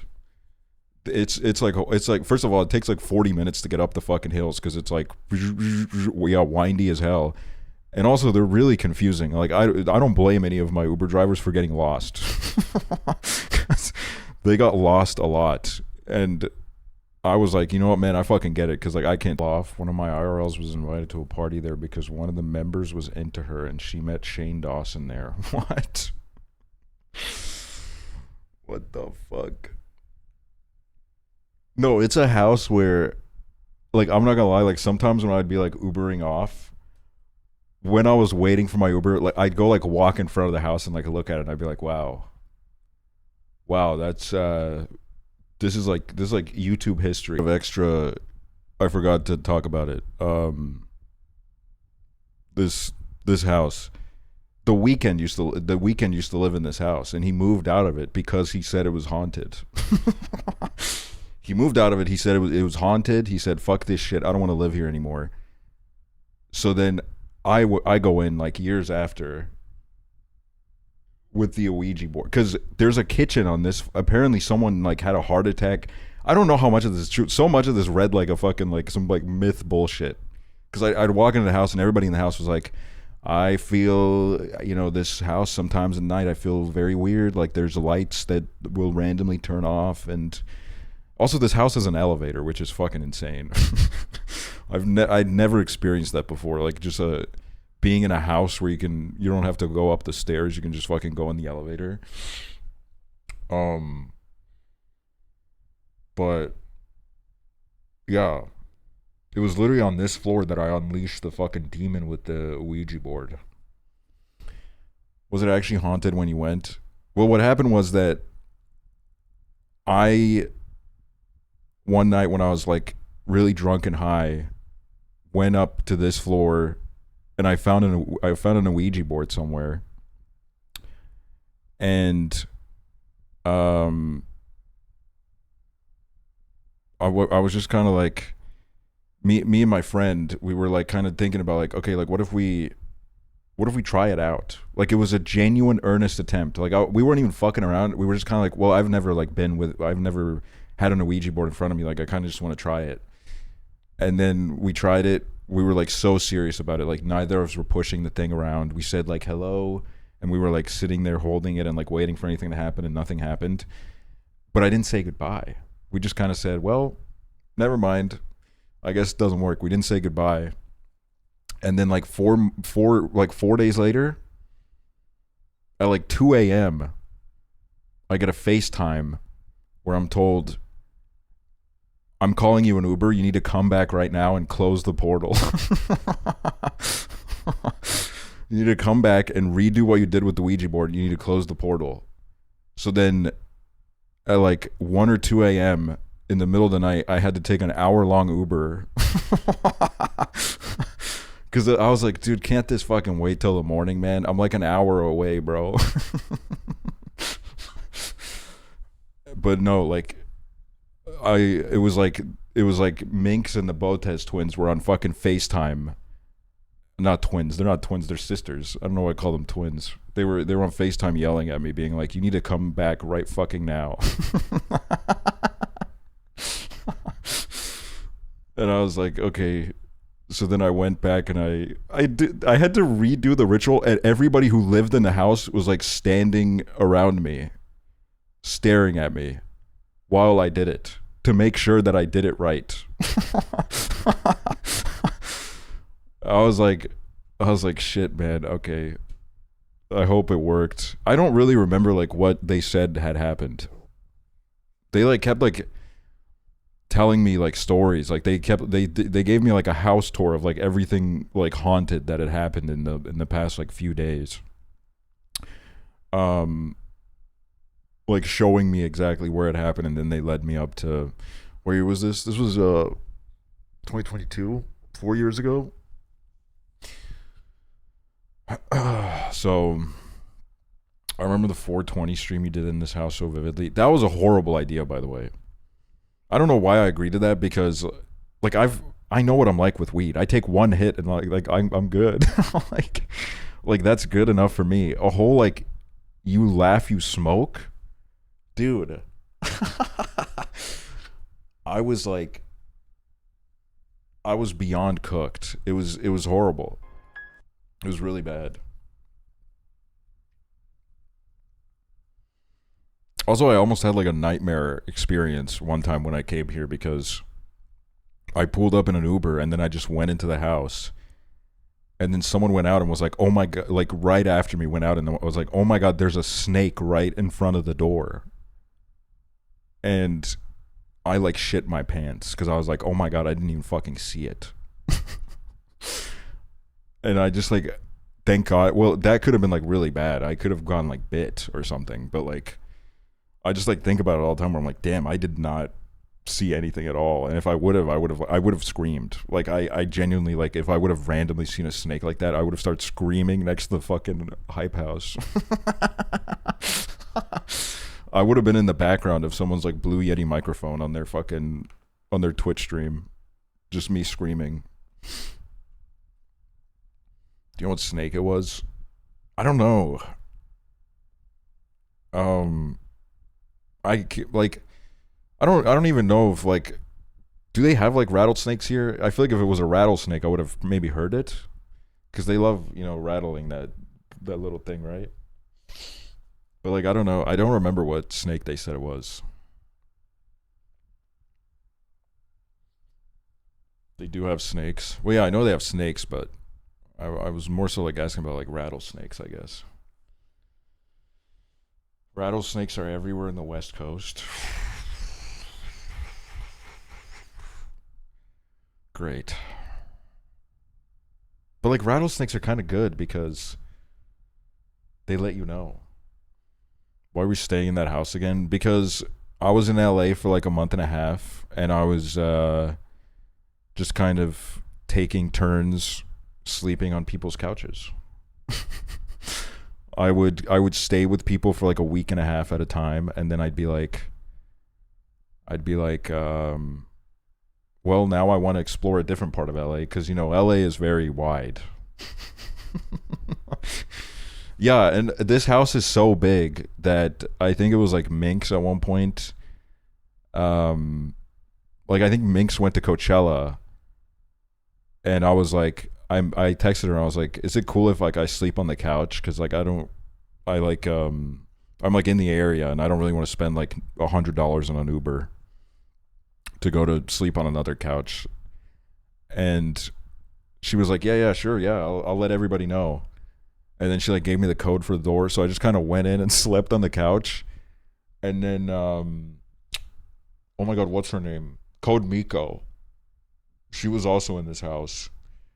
and she was, I think, like on the top floor with her partner, and she had gone down to like the third floor, and I think she like heard me watching TikToks. She heard like the sound of someone watching TikToks in a room, and she hadn't read the group chat where Minx had said like they're like Aksel is staying at the house. So she thought that there was, which by the way, I was at this house for like a week. I've never met Code Miko. That's how big this house is. I have never met her in my life. And she lived in this house.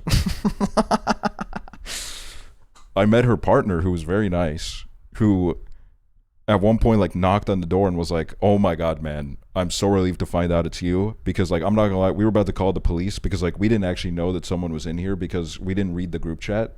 So we thought like someone broke into the house, and we were really close to calling the police. And I was like, shit, dude, that would have been like really bad. Which like, it wasn't my fault. I asked for permission, and then I was told that it was relayed into the group chat, but like whatever. But yeah, this was like a house that like, I think like one of the content orgs rented out for their creators. And it had a really expensive couch in it. It had like a cloud couch in it, which those couches are like thousands of dollars. And it was, that couch was like more comfortable than any bed that I've ever slept in my life. So anytime I was in the area, I would just be like, yo, can I sleep over? Which, by the way, it was in the private theater room. This house was so fucking stupid. This was a ridiculous house.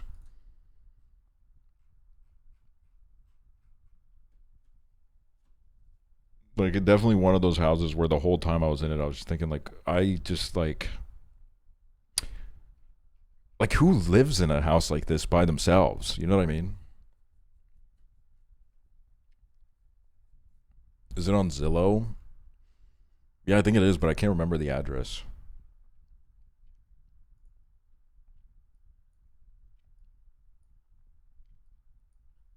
Can't remember it at all. Private theater room, fuck you, honestly. Well, if it makes you feel any better, I'm pretty sure I watched like the shittiest movie of my life on it. And I was really high, so I can't even remember it. So I didn't even get to enjoy it, really. I always forget how deep your history with YouTubers and streamers go. Yeah, I've been around, man. I've been around. I've been around. It's kind of crazy because I feel like I used to tell these stories all the time, but now it's been like a few years since I like really thought about them. So now it really feels like I'm like looking back at like a distant time that it honestly feels like I'm like also experiencing the story secondhand. You hung out with the guy Trevor who is now in Smosh? Yes. Total sweetheart. Yippee. Really nice guy. The sweetest guy. One of the sweetest guys I've ever met. But he took way too many edibles for some reason. He got way too high. And he was not enjoying the Dane Cook set at the Laugh Factory that we went and saw for some reason. I don't know why the fuck we went to the Laugh Factory. There's a lot of things that was happening during that time where I was just like, I don't know what's going on. I like that one story of you hanging out with Pete Hegseth in a hot tub once. Okay, I just gotta put out a statement. I have not gotten in a hot tub with Pete Hegseth. I've not been in a hot tub with that man, to my knowledge. You know, VidCon was crazy in 2019. Who knows? Maybe he was there in 2019. All sorts of weird creeps were. But I don't remember meeting Pete Hegseth at 2019 VidCon.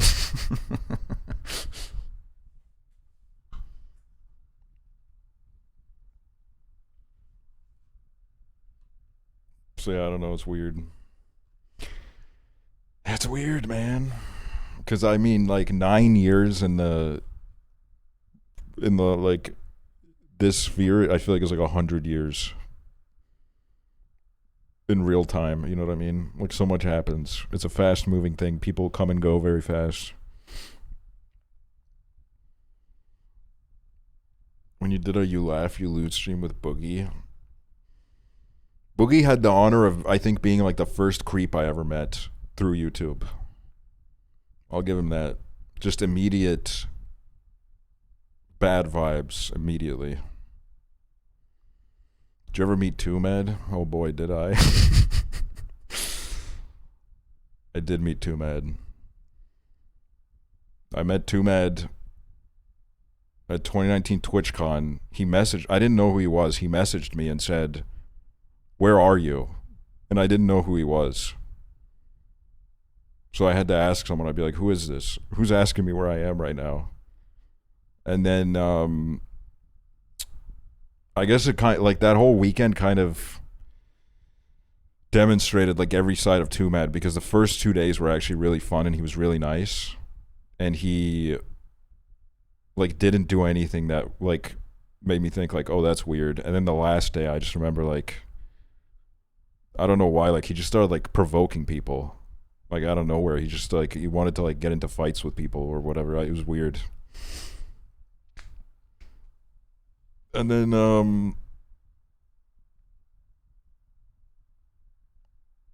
like I went home and I think at one point he called me the F slur, and I don't remember why he did that. I don't really remember why that happened. But then I was like, okay, I think I'm done. I think I'm good, man. Which is also really, like, me and Prezzo always talk about how Prezzo crossing paths with Tumed and me crossing paths with Tumed happened like in the same 2 weeks. Because when I was at TwitchCon with Tumed, I don't know why, but like he became like really attached to me for like 2 days, where he was like, I'm going to Australia after this and you're going to come with me. We're going to go on cold ones together. I was like, okay, listen, man, I'm not coming to Australia on a day's notice. But he went to Australia to room with Prezzo and Chad. So if I would have went, I would have met Prezzo like a year earlier. But it also, I think, from what I've heard, it would have been like a total nightmare of a trip.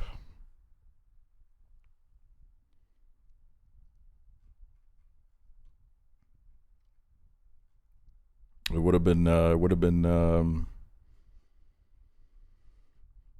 pretty bad.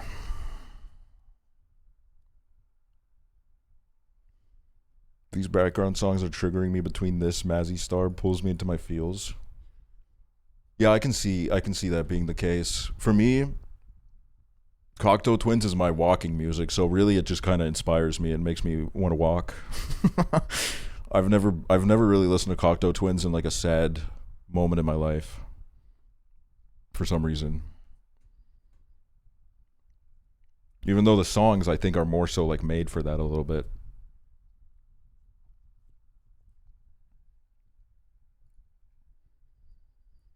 Have you ever had a good experience with someone from Winnipeg? Oh my God, you know, I'll actually tell you. I used to have a friend from Winnipeg who, I knew him from Toontown, and then over the years he like fucking went down this like really weird spiral, and then I had to ban him from my Discord because he pulled up and he was like, I'm friends with Aksually, and then he started doing like a lot of weird creepy shit, and I was like, okay, so I banned him, and then he spent like 3 years stalking me. So no, actually I've actually not had a positive experience with someone from Winnipeg. I have not.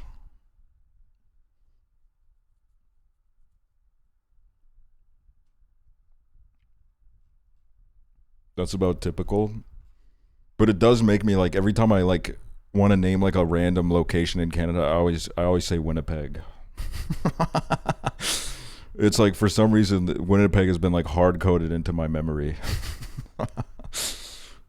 Where like sometimes I'll message Chiblee and I'll be like, let's move to Winnipeg.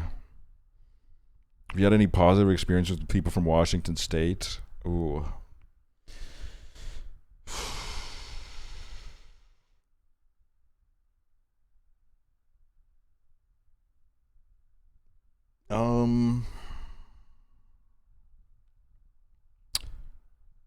I like really like I love my Steam Deck. Is Valve's in Washington, right? No, I don't have a Steam Deck. I lied. Even that's a lie.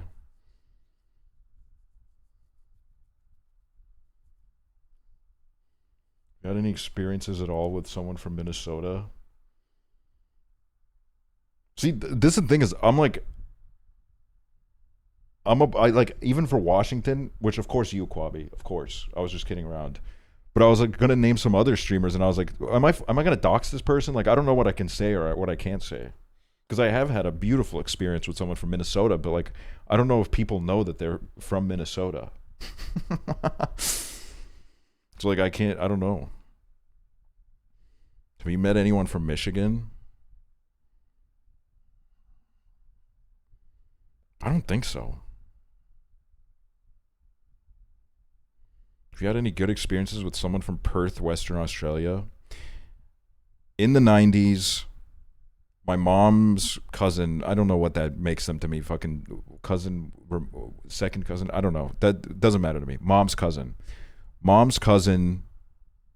in 90s Estonia, because it was like really rough here back then.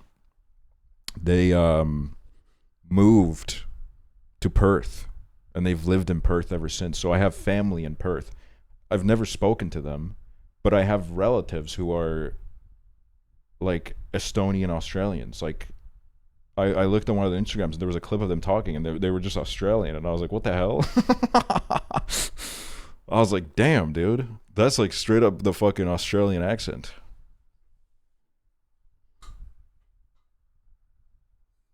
Are they old? I think the kids are like a little bit older than me.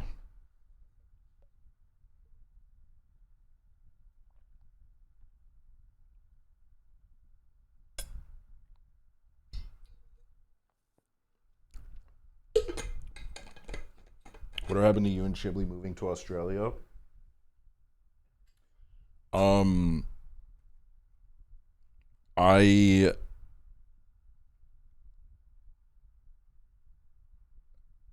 me think of like how to say this vaguely.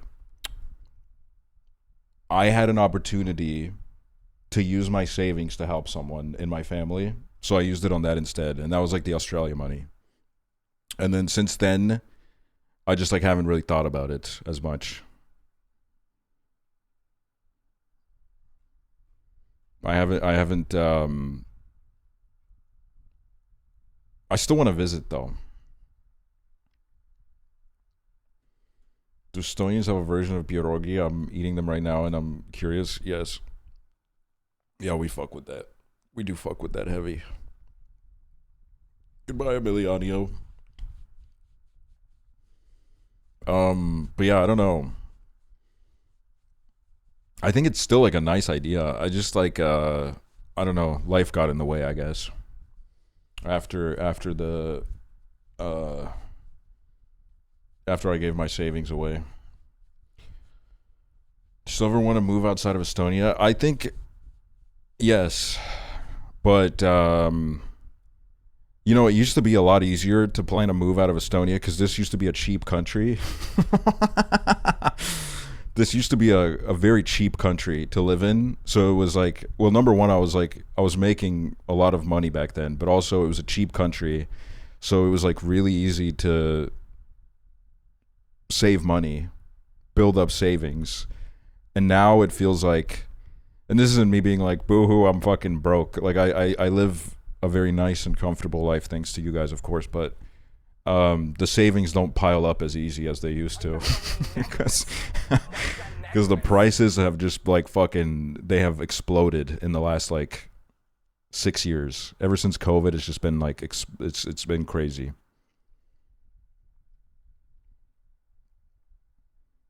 Saw the Australian border force make an Estonian guy cry the other day. There was like a clip of like, I've seen a clip of that show where like some Estonian showed up with no money in his pocket, and he said he's just kind of been like, he's been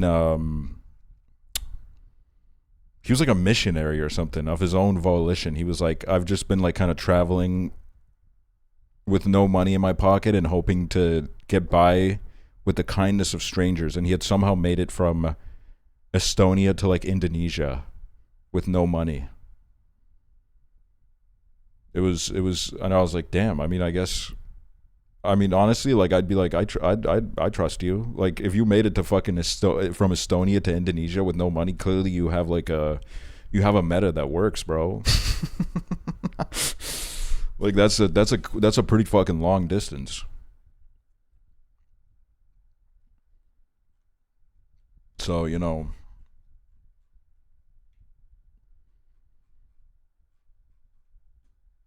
but it just reminds me of like the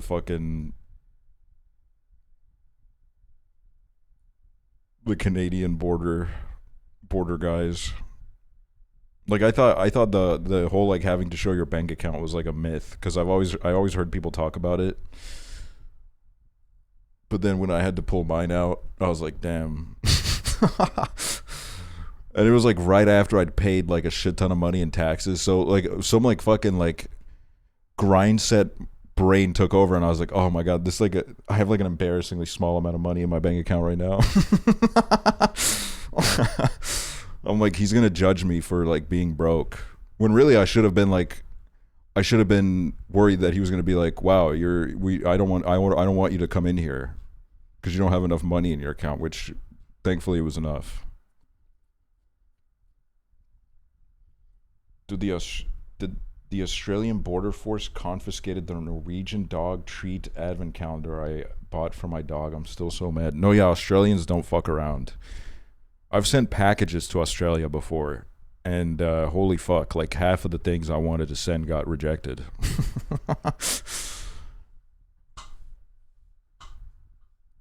He like they just like, as I was like loading the box full of things, they just kept saying like, no, you can't put this in because it's going to devastate the country. Which, like, sure, I guess. But it was a really cute, like, little dog. Like a statue of a dog, that is. I wasn't trying to like mail a dog in a box.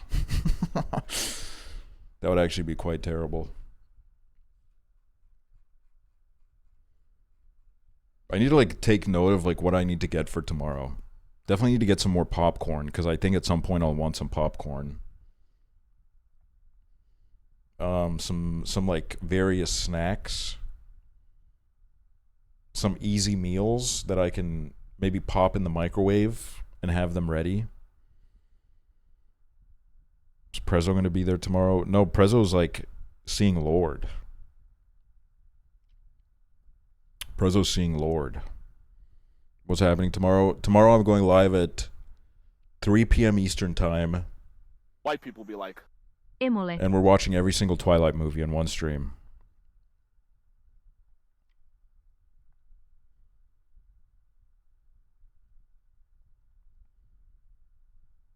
Are you for real? I'm dead serious. I've been announcing this whole week. We're doing it, guys. We're doing it. We're watching every single Twilight movie.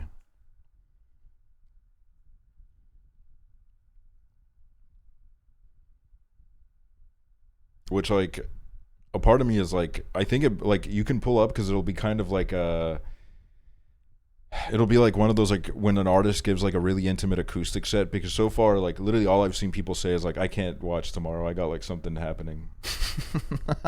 So if you pull up, like, it'll be me, you, and like probably like 12 other people. It'll be really good.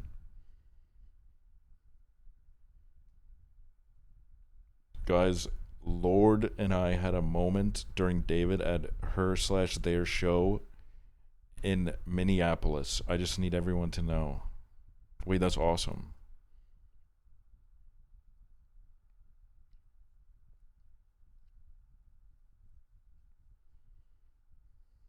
I'm going to be out of town eating Serbian roast lamb in a concert. What? Dude, that's fucking awesome. When we be live Estonia time? 10 p.m. 10 p.m. I'm going to shoot for 10 p.m. I'm excited, man. I don't know how I'll feel when we're like 3 movies in and I'm like actually fucking rotting in my seat. But we'll see. I'm excited. It's like today, then. Yeah, that's today. Right now for me it's 7 a.m. and I will be live again at 10 p.m. to watch every Twilight movie.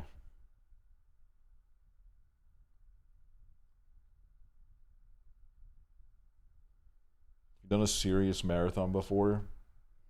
Serious as in like the length of it, or like serious as in like, oh, this is serious, I'm watching Lord of the Rings? Because I think the first time I watched the Twilight movies, I basically marathoned them. So I've done it before, but that was like 5 years ago, 4 years ago.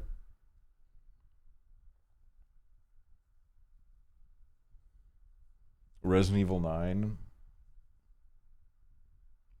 You know, that's like one of those streams where there was a moment, like maybe like 12 hours in, where I realized like it was just me and one chatter talking to each other, and I was kind of like, damn, like I don't know why I did this. Like no one's even like, everyone's gonna miss like the ending of the game. But then now I look back at it and I'm like, dude, that is like such a sweet memory.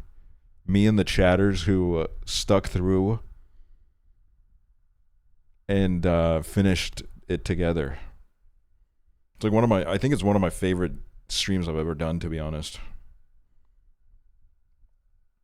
Because there were like many moments where I felt like I was close to giving up just because I was so tired, and there were parts of the game that were like fucking killing me. Like the part where like we were like the little kid or whatever. Oh yeah, the motorcycle part.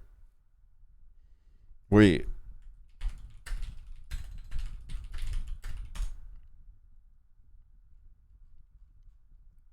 Does this VOD like exist anywhere?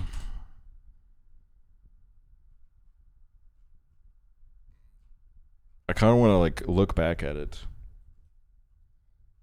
Maybe it's split up. Aksually archive.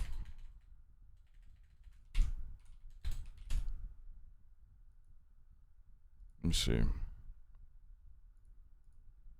God, Cursed Gamer Child is like so insanely goated. I can't fucking believe it. There's like so many people who do stuff like this in the community, and I'm like, I don't know why you do this. It is like so kind.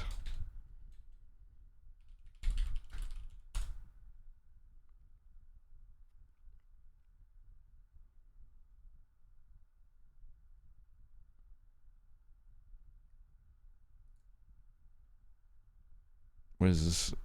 No, this is the Resident Evil 2 streams. There's like 4 hours of the game. Hi, I'm excited of for the VOD. Twilight naurahtava hymiö. Rami Binky Cat. What's up, Rami Binky Cat? Thank you for the 68 months. Good to see you, Rami Binky Cat. Because I just want to like see what I looked like in the final hours, because I must have looked fucking dead.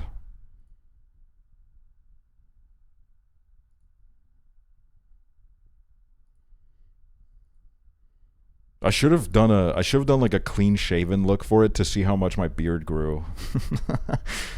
I think I do remember saying that like I touched like my head and I was like, yeah, my hair has definitely grown since we started this. Like it feels different. Oh, wait, here's part 2. Is that part 3? Part 3. Just hang out in the chat while that happens. Oh my god, and then this is part 4. So at this point, we're like 12 hours in.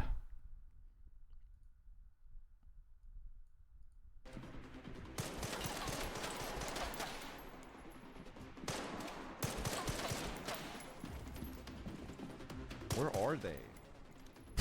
What the hell?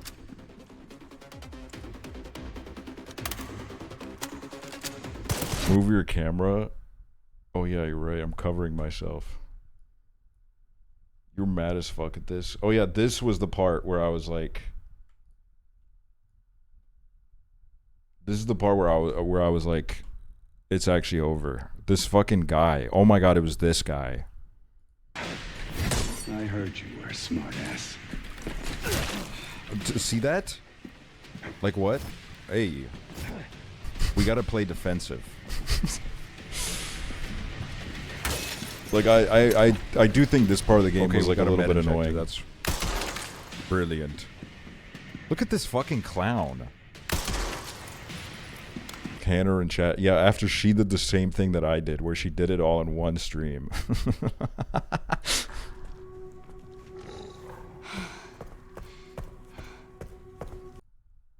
Yeah, you can't like use a flashlight.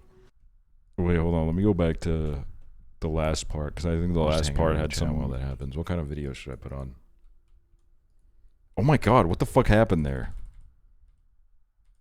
Hold on.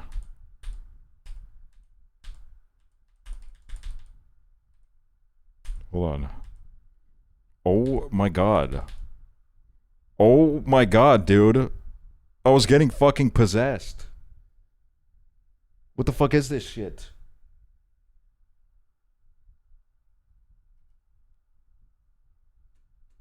Wait, hold on.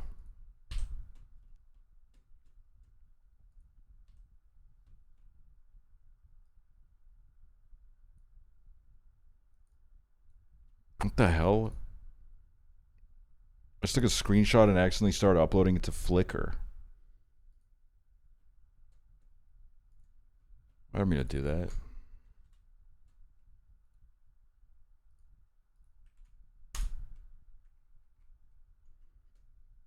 Dude, look at this.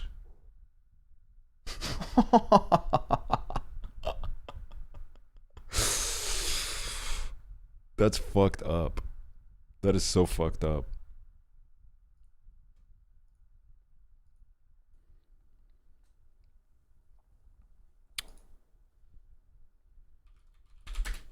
Wait, oh my god, this is like the part where I went to go make coffee. Because I was like, we're doing this, guys. We're doing this, y'all. We're doing the whole game in one stream. Okay, guys, this is where it gets freaking crazy. Watch this. me trying to get people to stop from clicking off.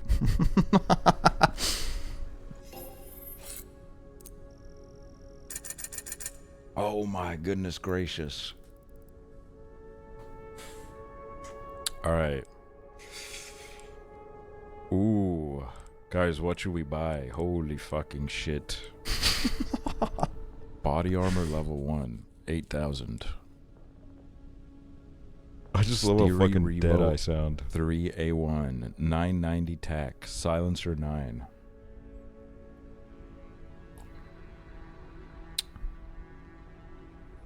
Get the harness. Dude, y'all just want harness because you're fucking down bad.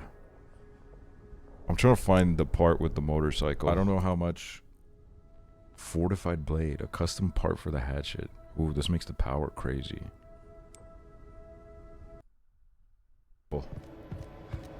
No, it was definitely like after this. Which also, it's funny as fuck because I watched the Nakey Jakey video where he talked about this game. And he was like, one of his criticisms was like, this game has like such cool mechanics. Please stop trying to like hold my hand and trying to point me in that direction. Let me figure it out on my own. And my ass was like, dude, thank fucking God. Thank fucking God they held my hand. My fucking brain was like boiling inside of my head. Like, I couldn't fucking figure out anything at this point in my life. Oh my God, oh my God, oh my God, oh my God, oh my God. But hey, you came here for the peak. Watch this, bro. You came here for the peak. Pops a snus. Ooh la la, ooh la la, ooh la la.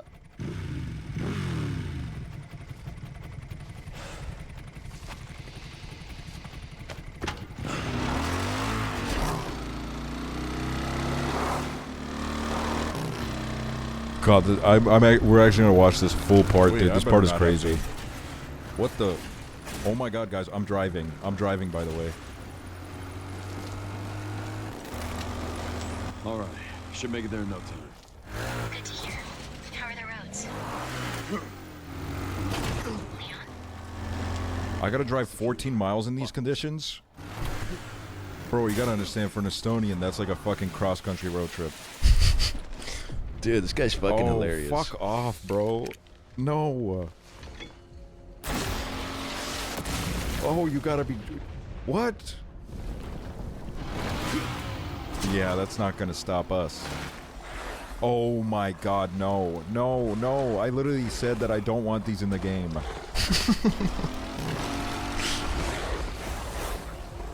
This stage just keeps getting better and better. Yes, Leon. Oh my god, what am I supposed to do? Oh my god.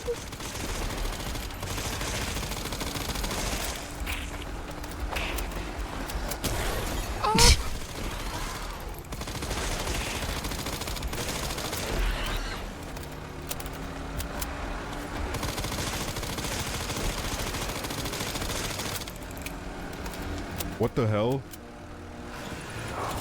Who the hell's that? I know you're just playing. Is that him? I know you're just playing, but watching back really makes it sound like you're dubbing over gameplay.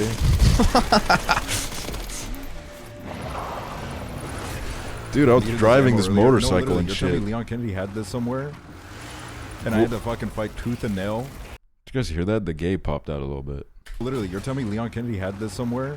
Had this somewhere? And I had to fucking fight tooth and nail. I had to fucking invent new weapons to fucking... This game is awesome. Literally, what the hell is happening? Dude.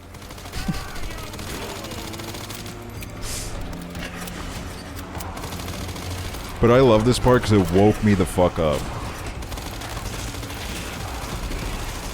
Like, this energized me so hard. Oh my god.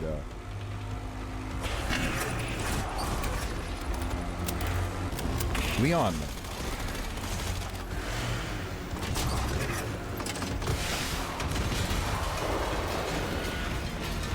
Leon, do not get off the bike, please. For the direct route. Yeah, exactly.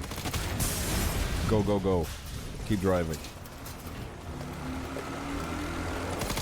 And I still think that this might be my favorite Resident Evil that we played. Maybe when we do 4, it'll, like, blow my mind. But out of the ones we played, I think this is my favorite.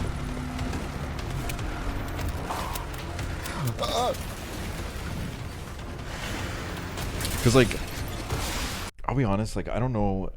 I mean, there were parts of 2 that were cool, but there were a lot of parts of 2 where I was like, oh, this is so tedious. Like, there's a lot of, like, circling back and whatever, and I was like, 7 was amazing. Really loved 7, even though I hated going live to play it because I was so scared. Keeping the rent low in my neighborhood or whatever that one fucking video said.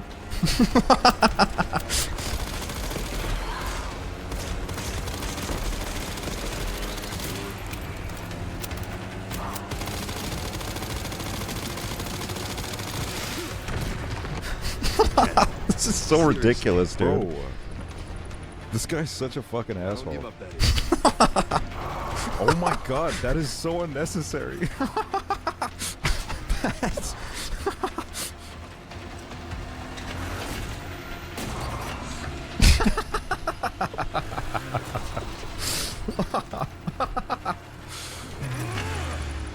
Get the fuck out of here, bro. This game's fucking insane. What is the plan here? I don't fucking know anymore, bro.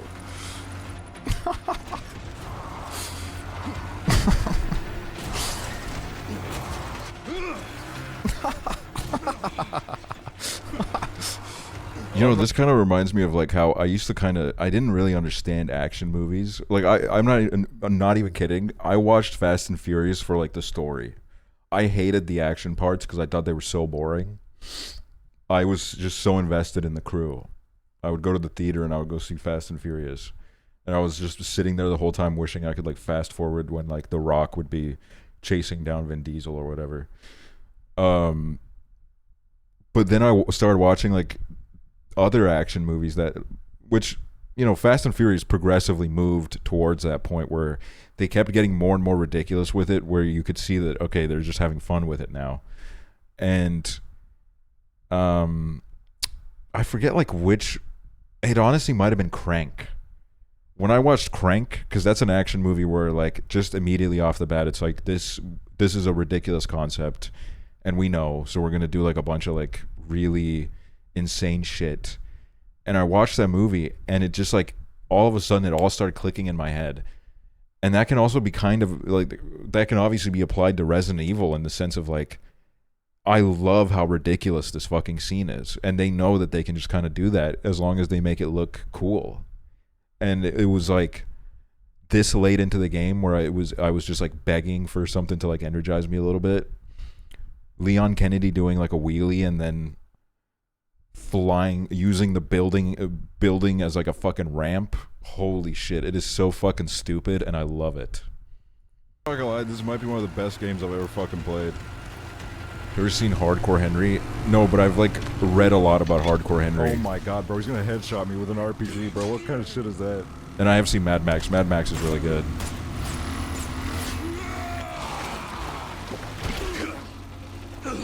I've had enough of you. I know the feeling.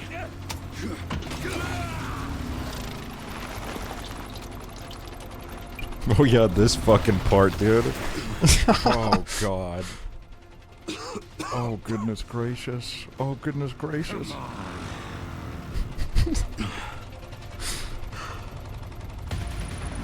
What am I gonna do? What? Okay. What?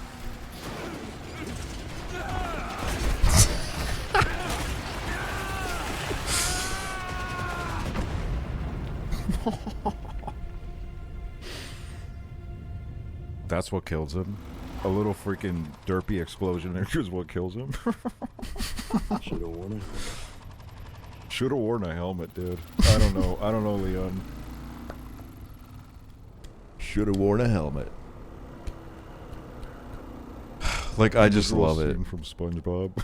It has really made me a fan.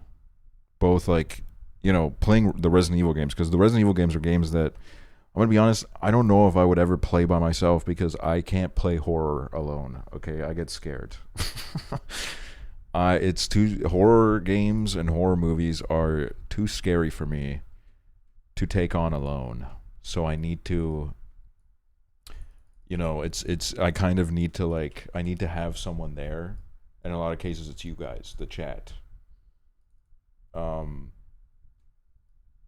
So streaming has definitely given me like a kind of an in. Unrelated, but I was watching your Resident Evil 2 VOD a while ago and was crying at you making the snows and nobody saying anything in chat about it. Wait, let me see this.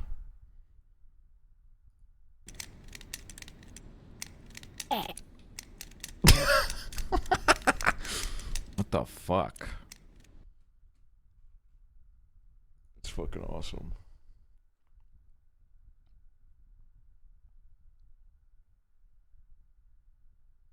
Like, I do think at some point we're gonna do 4. I'm just gonna tank it. I'm gonna tank it. It might take a little bit long, but I think I want to do it at some point. But I think the next kind of longer story game like that, White people be like, we're gonna do is we're gonna do a replay of Detroit Become Human. I want to do that because the VOD is gone and I can't really remember it, and I really want like a VOD of that to exist. So I think that's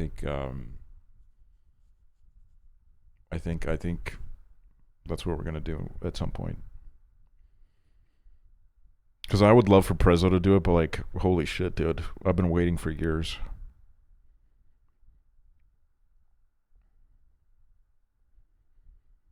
I should try Outlast. Even though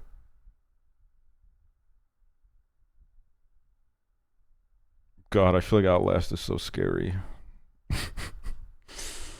I feel like Outlast is so fucking scary, dude.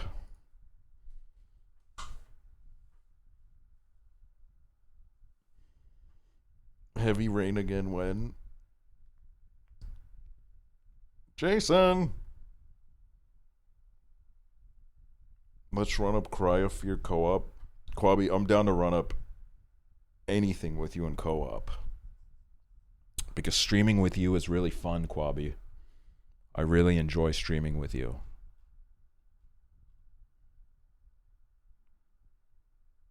My name is Jason. You just scared the shit out of me. I'm sorry. Wait, let me check this for a second.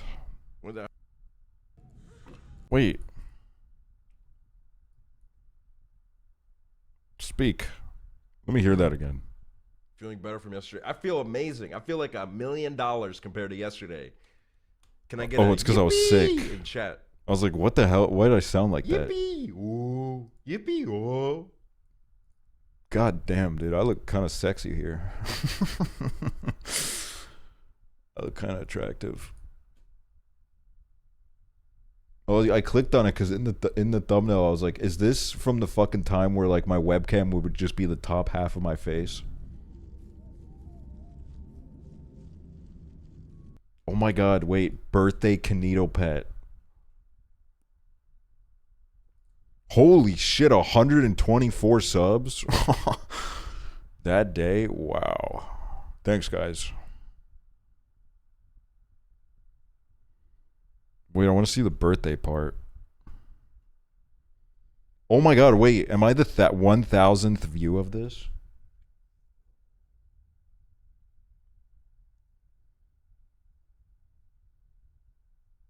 Where's the birthday part?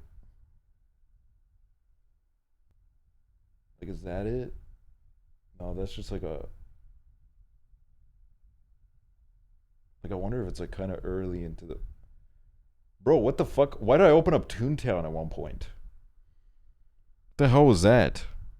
What the fuck? What the hell am I doing here?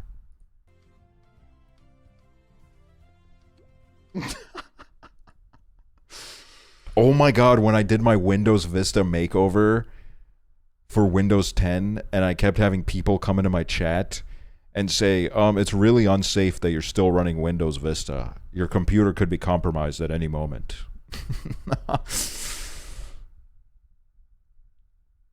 Dude, you have no fucking idea how many fucking hoops I had to jump through to get it looking like this, only for it to all fall apart within 2 weeks because half of the fucking programs that made this happen then wanted money, but they were such niche programs that you couldn't even pirate them. So that was a huge waste of my fucking time. Oh my god, is this where it is? Oh my god. What the fuck?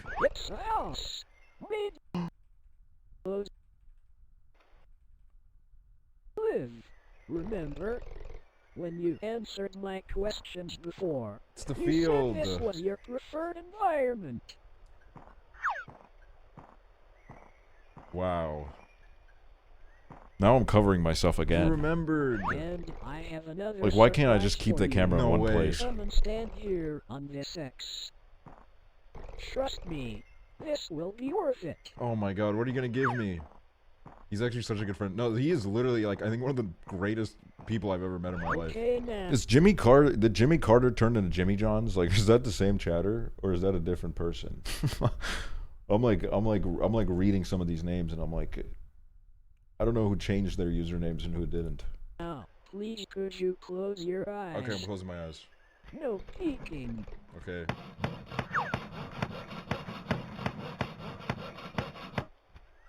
There. You can look now.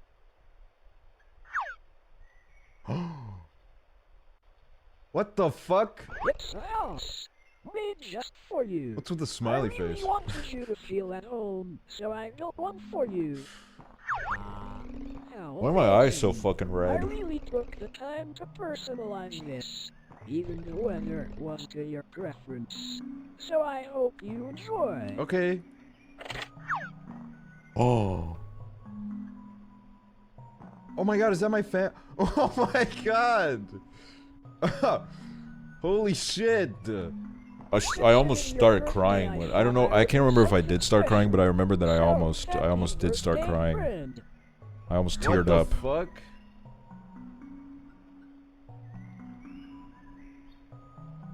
Oh my god, that's my other friend Sam. I don't know who the fuck that is. That's Soup Ostrich. That's my other Steam account. I didn't have enough friends. I needed to invite myself. Who the fuck is this? You invited a fucking CS:GO moderator to my birthday? No way! That's Sam! That's Sam! That's crazy. See, I told you that power sounded super.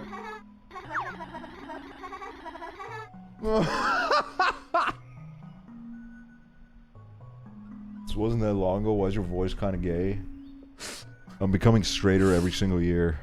Where am I? I don't know, dude. Where are you? That's a question you should answer. Why didn't you come to my birthday party, man? I can't believe it, dude. This game is actually, I think, like, one of the best I've ever played in my life. I'm dead serious. It's honestly true. This is like... This is one of the best games ever. This is amazing. Oh, fuck. Yeah, it's like the best day I could have played this. I don't even know how we decided it, but someone in chat must have suggested it, because, like... That's kind of random that we even did this.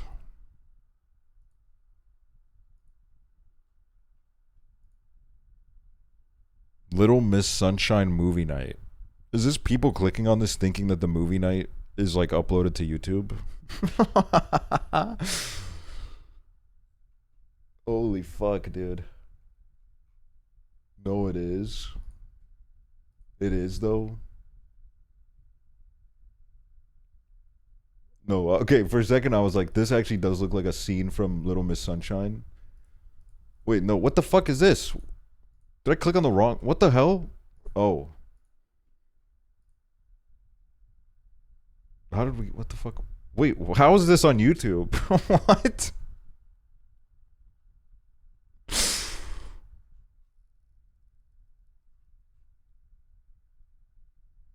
Is he still working off a YouTube video, or did he ditch us for low-effort Twitch content? That's actually...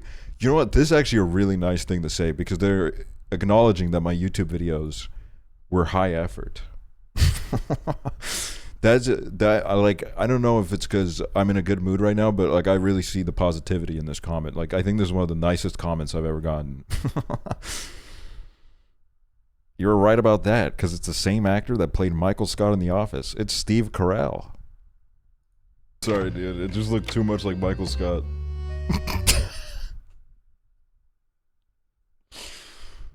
Wow. I'm glad I got educated on that.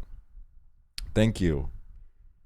The movie was for rent on YouTube. Saw a clip with the music emoji and felt like giving it another go. Found you. What? What the hell? That's such a sweet comment.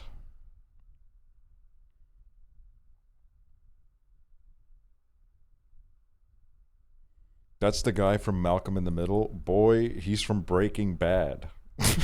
What? Dude, I can't fucking say shit. One of my education professors was down on Little Lolita contests. Does down mean like against?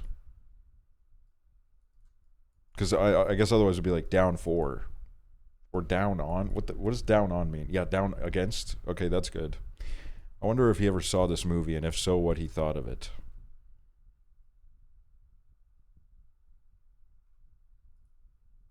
He doesn't owe you shit. Hope this helps. To be fair, his YouTube videos kind of helped him take off, and this passive-aggressive comment ain't the way to say this.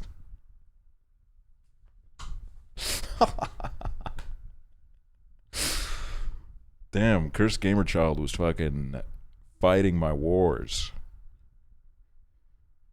Damn. I mean, I'm gonna be honest, not to like shit on my previous fans, but sometimes I get a DM on Instagram where I'm like, you know what? I actually will never upload again. I've actually made the right decision in abandoning the platform. Playing The Sims 4, smiley face. Oh, I used to be so positive. I used to be so sweet and positive.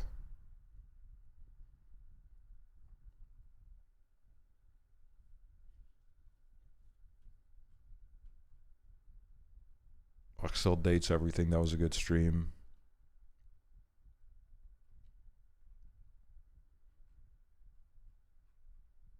It's also, speaking of, because this is a charity stream, I think in like September or October, I want to do the fundraiser for this year.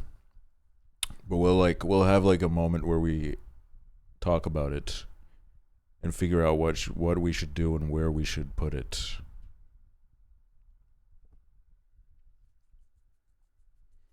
I'll take ideas from people and then I'll do my little research. The Aksel and Chibli A Way Out VOD from 3 years ago was goated.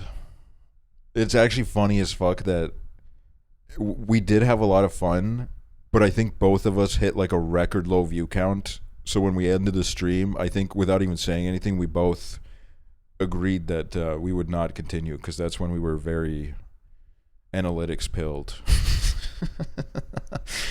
Like we never said like, oh, maybe let's not finish this. We just didn't plan to. We didn't make a plan.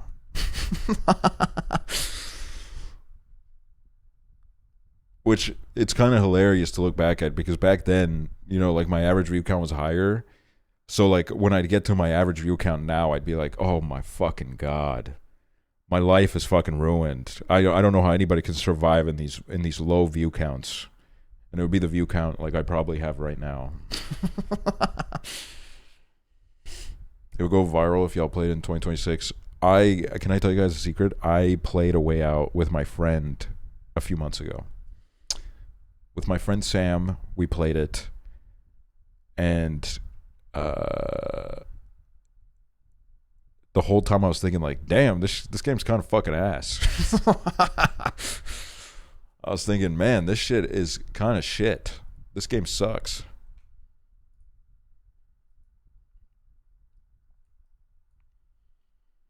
Do you cheated on us? Yes. Sorry, guys. I don't know how it happened. But then, you know, It Takes Two was another one where me and Prezzo did one stream. But that one I tried. I tried to get Prezzo on for more, but I don't know what happened.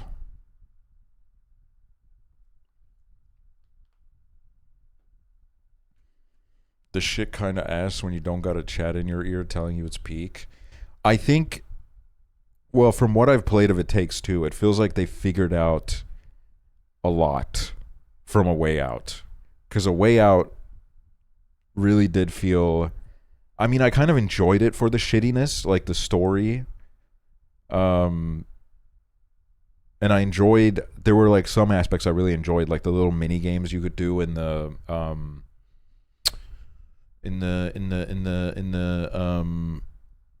areas where you could walk around and stuff, like the baseball mini game and stuff. But Portal 2, oh, dude, I was having like really bad stomach issues during Portal 2, like really bad. That's all I remember about that stream. Is I was like thinking the whole stream, it's like, I gotta end this soon. Like I gotta go. I hope to God the Before Your Eyes / Goodnight Universe devs make another game eventually.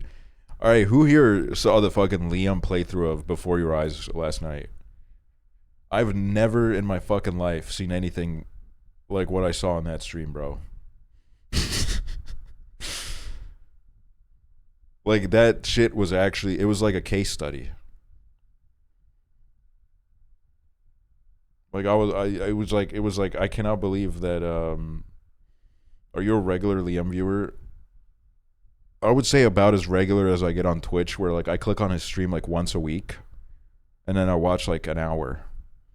And then honestly, like I just end up being so infatuated by the fact that I'm like, dude, does my whole fucking chat watch Liam? Like, why is everybody in the chat talking right now? My chatter. What the fuck's going on?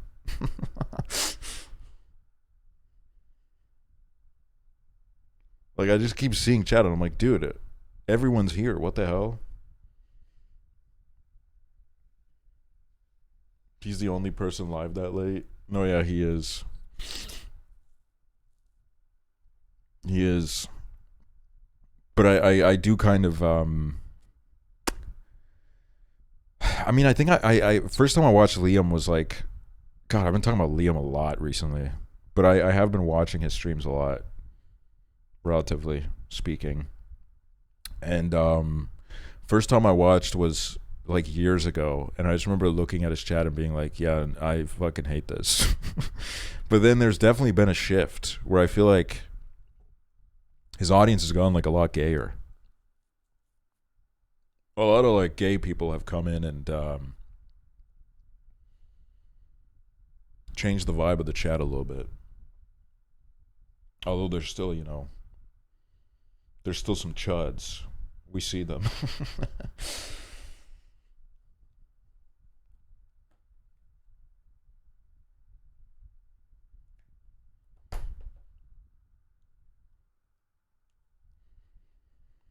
Your chat is mostly men, right? Yeah, my chat is mostly like 40 to 50-year-old men, straight, 60% divorced, 40% on the brink of divorce. Leaning conservative.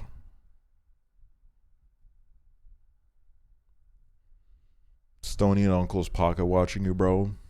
Oh yeah.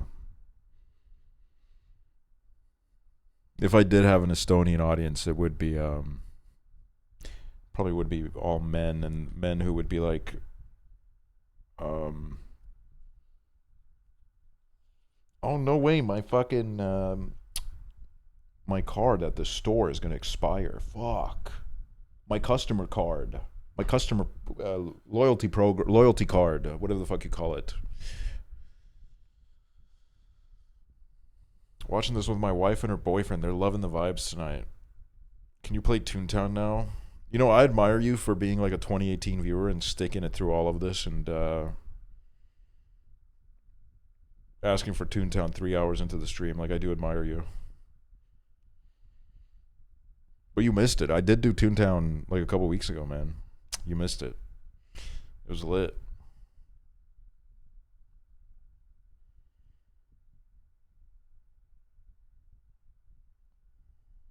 Can you play Toontown again? Okay, here's the thing is, there's like a part of me that kind of thinks, because I know that a Toontown phase is on the horizon again. I'm so close to maxing my toon, like completing the game. And it's just like, I need to do like one more grind. And I've been sitting on that grind for years. And in my head, I'm like, dude, what if I just like stop giving a fuck and I just stream my Toontown grind? Because like, I mean, I used to do that on my alt account, and it would always like, you know, people would show up. So I'd be like, I don't know. Because really, at the end of the day, what it turns into is just like listening to music.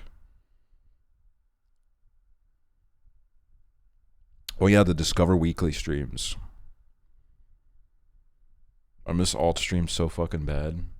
I feel like now the alt streams were, I think the alt streams kind of disappearing are a symptom of me being more at peace with everything. Now I feel like half of the shit that I would have put on the alt, I don't really feel like I need to put there anymore. And it also, I mean, the alt account was created during COVID, where I was averaging like over 1,000 average viewers, and all of the viewers were like little kids who in an instant could become very angry. So I was kind of stressed out as fuck.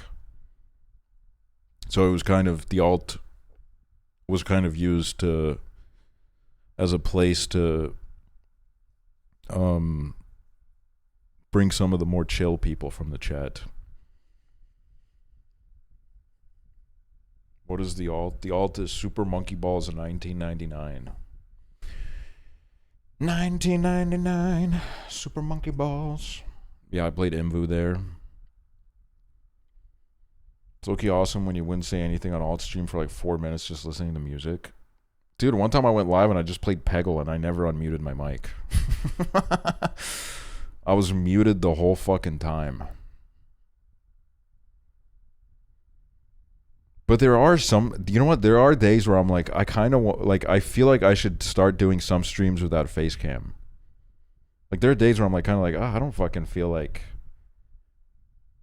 I don't feel like fucking showing my face.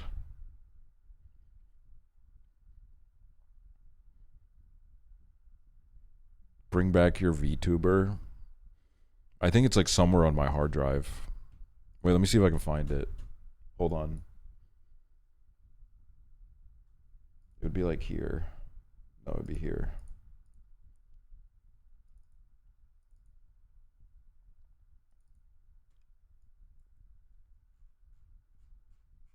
Oh my god, bro. My desktop was full of garbage.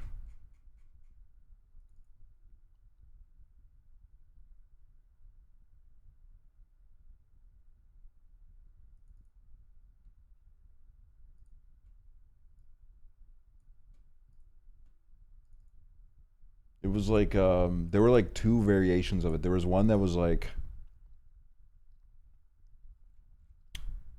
the bald, and then there was the one with, I don't even know if I used that one. There was one with the long hair, where it like opened its mouth and it was really creepy and scary.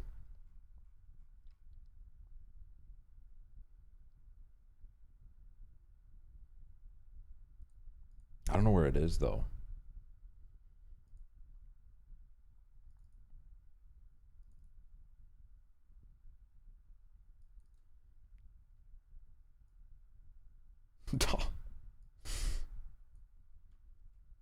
Okay, well I did find one really cool image and I don't know where the fuck. Hold on, let me try to find this on my fucking OBS. New image to rot on the overlay just dropped.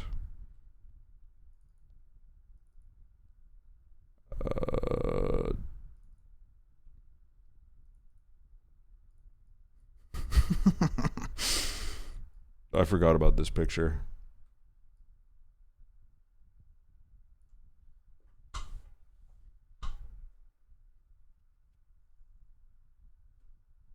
You look like a doll. Wait, yeah, he grew up.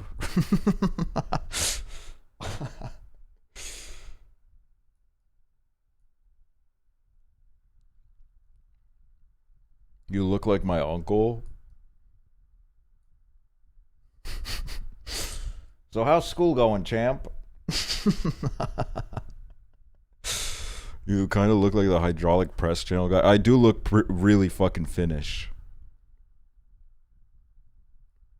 I do look very like I've seen a guy like this on the fucking Tallinn Helsinki fucking cruise ferry.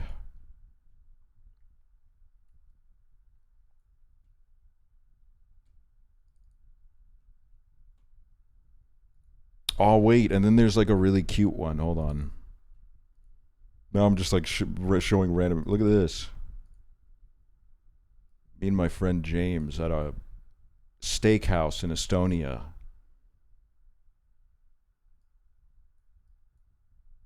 Which I'm also taking Prezzo there.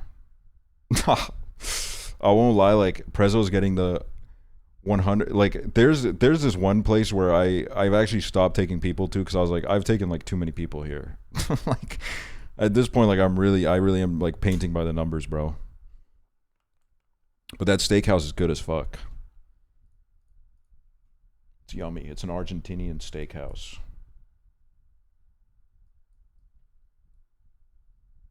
Take all your dates there. I do. There is a spot where I realized, oh my god, I am actually taking all my dates here. And it was this bench with like a really nice view, and I was like, oh my god, I gotta stop doing this.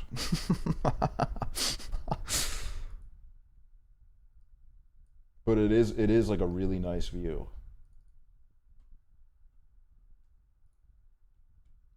So like it's kind of understandable.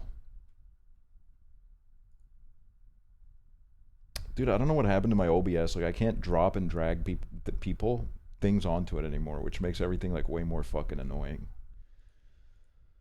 Otherwise, I'd show you guys all these crazy images that are on my fucking hard drive, but my god, they're a fucking pain in the ass to get on the screen. Well, actually, I guess I could just open them up. Because I still kind of want to find that, oh my god, this is like a really old downloads folder.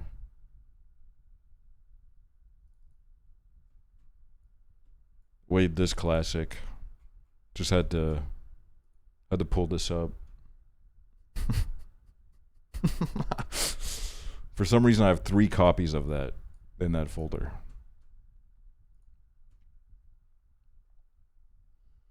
Found a pic of James kissing you on the head / beanie from several years ago, and it gives me cuteness aggression. That's fucking awesome, dude. Gives me the zoomies just thinking about it.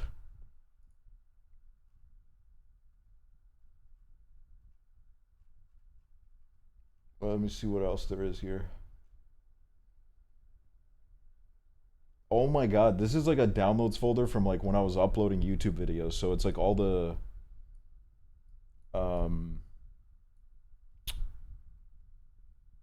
it was like all the pictures I did. Dude, look at this.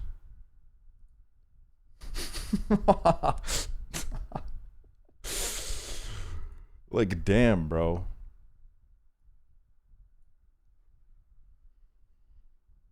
I used to have hair, bro. That is not real. It's real as hell. You look like Logan Paul. Great. You've ruined one of the greatest images of me that was ever taken.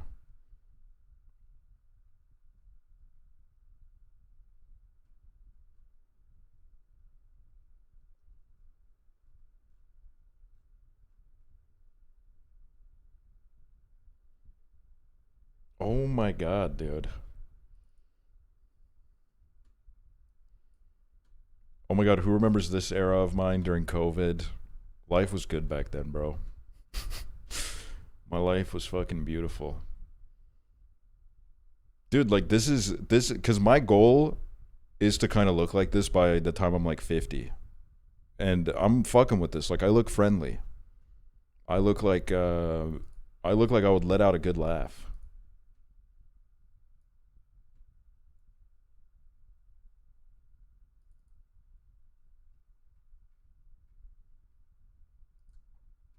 Bro, what is this image? Now I'm like pulling up random ass images, but like, what the fuck is this, dude?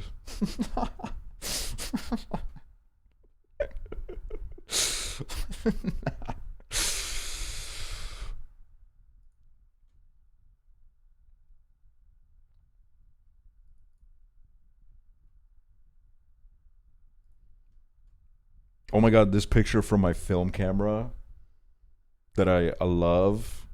And also, like, the edge of this is ruined because I opened up the back on accident. But I love this picture because Nick looks like such a little brother in the back. Like, he looks like he's excited for it to be his turn to play.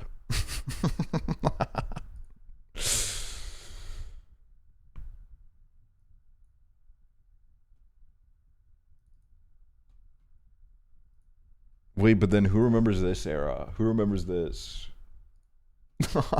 Who remembers when I grew out my hair a little bit? I remember that. It was really annoying to take care of. I had to go bald.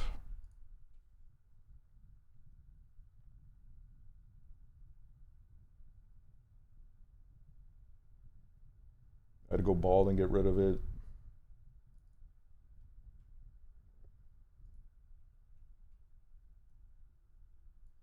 My bunny Maple is watching right now. She's trying to chat. Oh my god.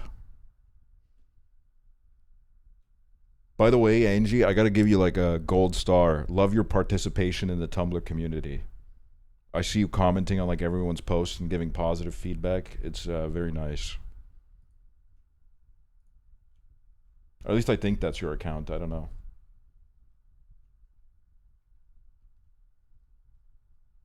Chiblee, hello Chiblee. Hi Chiblee.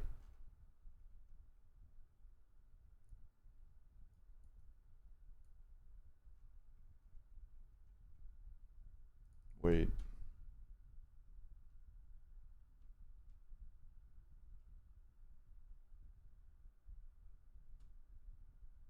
Okay, why is this video taking like 6 years to open up?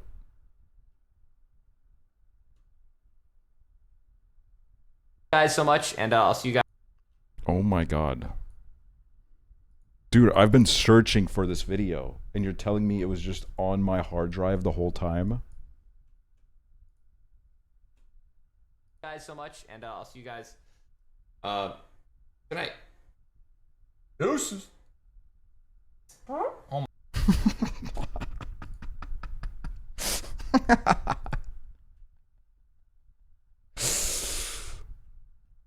Wait, Chibli, I gotta send this video to you so I have it somewhere that's accessible. Plus, I think you would appreciate just having it as well.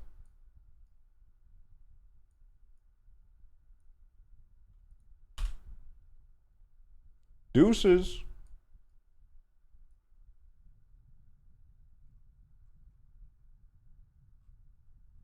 Oh my god, and then there's like all the pictures I used for the elevator that I made on James Charles Supercharged. Oh my god, wait. Oh my god, why is that so loud?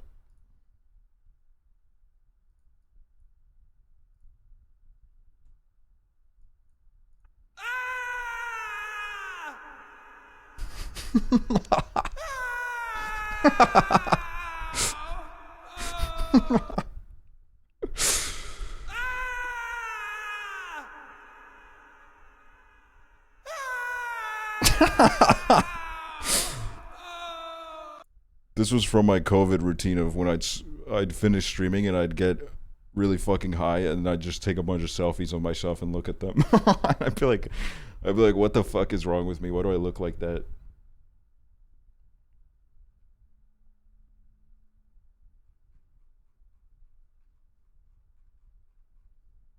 I used to be scared of bald people until Trixie and Katya. I'm glad. Now you look at me and you're like, what a sweet little pumpkin, right?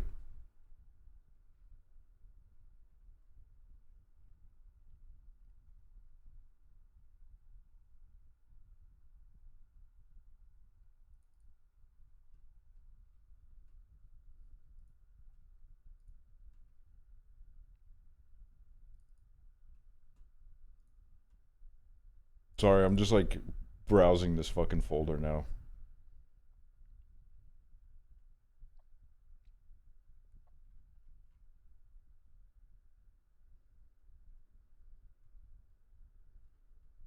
Dude, you are like an actual time capsule.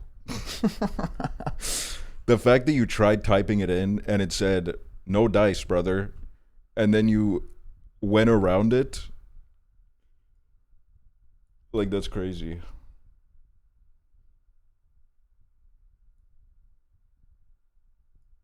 I admire your, I wonder if, like, you're rubbing your little hands together right now and going, I have this photo of you from 2019. Oh my god, dude. This was not, just for clarification, this was not like an unironic photograph, okay? This was me playing to the audience. Oh my god, look at my glow. That glow being the fucking grease on my forehead. My fucking thin ass mustache.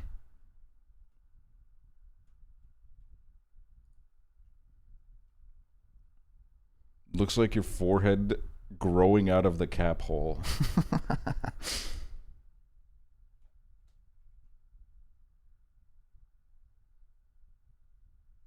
Oh, and there's Jason Nash with big old knockers.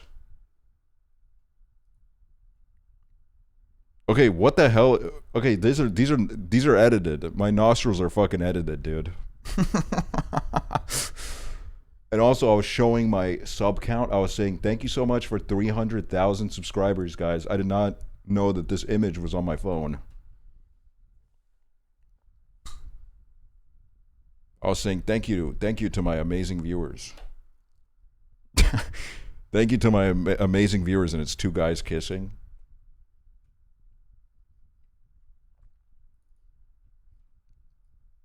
Oh my god, this fucking image. Another image I sometimes think about.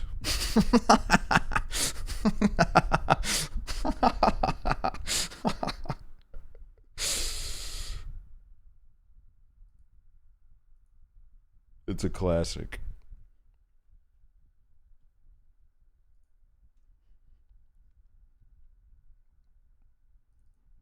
Oh my god, and like, who can forget this insane paparazzi photo of Jay-Z?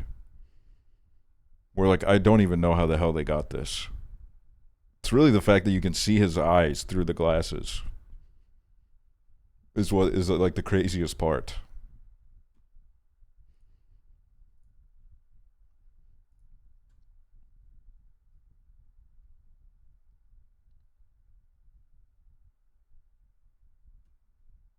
Oh my god, and then the fucking dude, the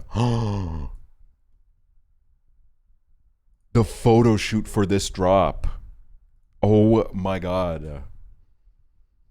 Dude, like this fucking, my merch shit was serious, dude. People, I was paying people to go out into the fucking woods and take photographs. I was fucking, we were doing shit.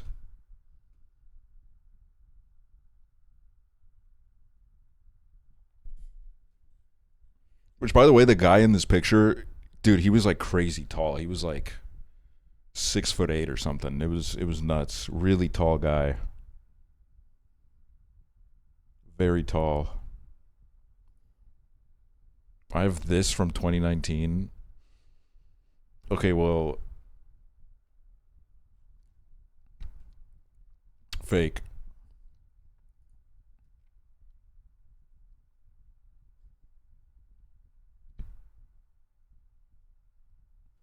Fake edited image of me once again. Okay, and then I for some reason downloaded this. Why did I download this? I don't know.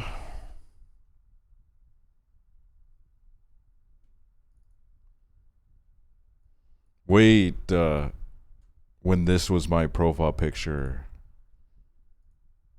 When this was my profile picture on Twitter. That mustache is insane, dude. What the fuck is that? Jesus Christ. Fucking Christ.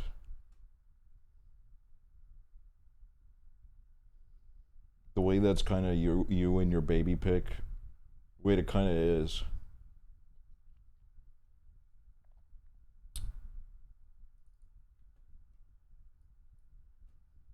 Like when Justin Bieber randomly fucking posted this. And I have it downloaded because of I guess the Justin Bieber video where I was like, who remembers when Justin Bieber did this?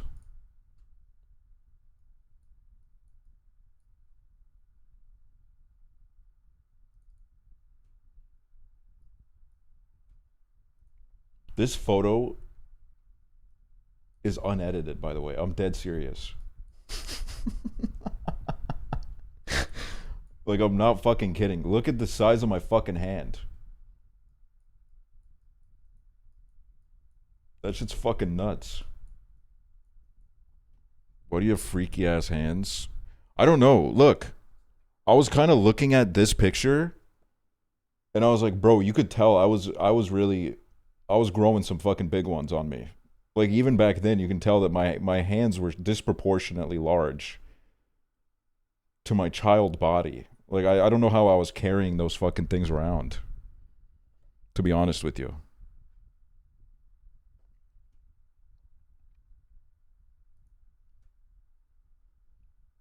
I can't listen to this song without thinking of Stream. Like, sometimes when I'm on the bus and it comes on, it feels like you're going to start talking. Dude, I love this song so much. Helios Fan by Aphex Twin. I found like the sweetest, I was like on a YouTube video of it yesterday, and I found the sweetest interaction in the comment section where a guy was like, it was like an hour-long loop, and it was a guy with the Scottish flag as his profile picture, and he was like, can you please make it a 10-hour version? I need a 10-hour version so bad. I've been looking for one, but I can't find it. And then the guy replied and was like, what, you mean like a 10-hour loop of the song? And then the guy came back and replied, never mind, I found one, but thanks anyways. I don't know why I have this, but Nick looks so baby here. Wait, I remember this picture. I don't remember like where this would be posted, but this was like, I remember this picture going around. That is a young man. That is a young Italian man.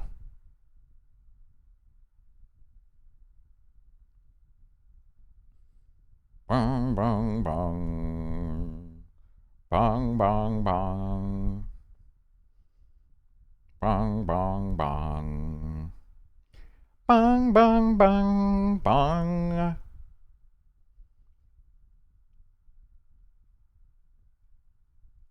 He's why I got Letterboxd back in the day. He was into Letterboxd early, and I could have been a part of it because he was trying to put me on, and I kept saying, like, nobody gives a fucking shit about Letterboxd, bro. No one will ever log on to Letterboxd, buddy.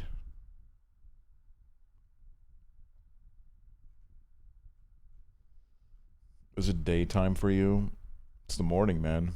What else do you want to know?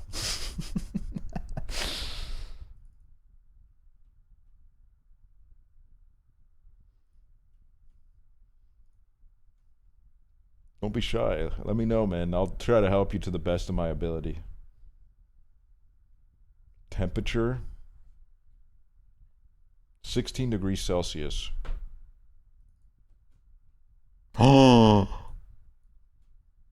dude, I forgot what this shirt looked like because I never actually got one of these.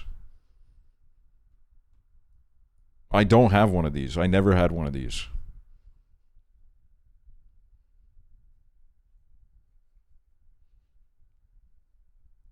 He had a stiff ass neck. Please drop it again. Dude, I'd be like violating some kind of oh, this fucking random ass moment at Creator Clash when this lady like randomly walked in front of me, put her phone down, and then started doing an Instagram live, and then did a handstand while I was just sitting here. That's Dr. Mike, by the way. And then I wish there was like footage of this Instagram live out there somewhere, because during this Instagram live, I asked Dr. Mike, I was like, wait, you're a real fucking doctor? Because I had no fucking clue who the fuck he was. Because I thought he was like some like fucking guy. I thought he was like a voiceover Pete kind of guy where he puts on like a doctor gown and you can pay him to say like, you have ligma. But then he was like talking to like this guy who like, I think he was like his coach or something. I don't know who this guy was. But this guy was like talking about something like some like injury, and he was giving like some actual like doctor advice, and then I was like, hold up, what the fuck is going on here? Oops, sorry. Oops, sorry, my bad.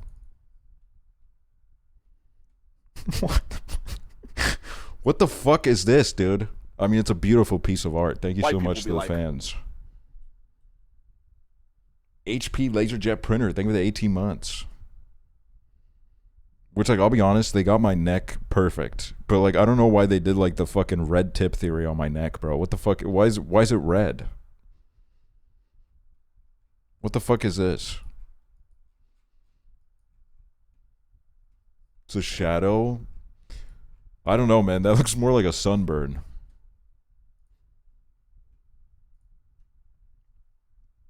The emoji is taking me out. That was like one of my favorite things that people used to do, is they used to like purposefully. Do you have a tattoo of a puffle? Are you trying to be like Nardwar now? Are you trying to like pull up like niche information? Which, yes, I do actually. I do.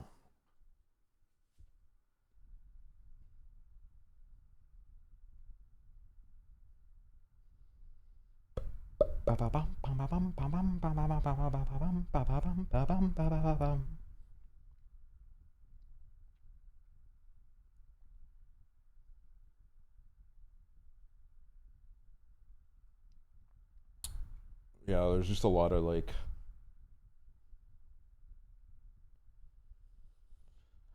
Oh my God.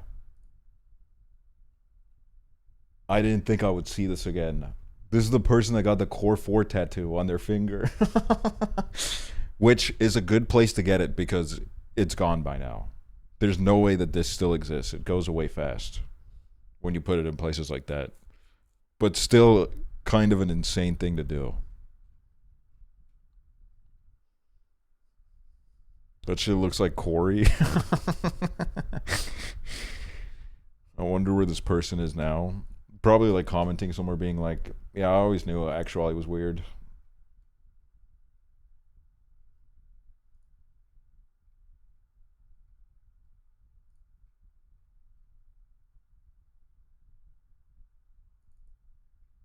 Damn, there's like so much fucking... so much random fucking stuff.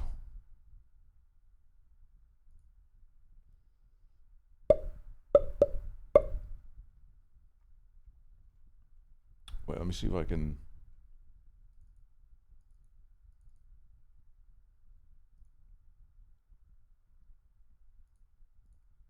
My private Twitter account started off as a gimmick Core 4 fans Chile account. Wait, that's fucking awesome. That's so awesome.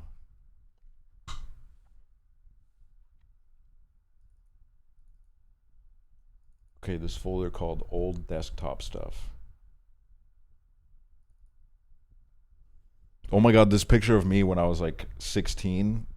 Or actually, maybe I was like 15 in this. I don't know what age I was. Me with my cool ass headphones on. Music in, world out. Why you got so many necklaces? Why you got necklaces? Emmy caught stars. Thank you for the 57 months.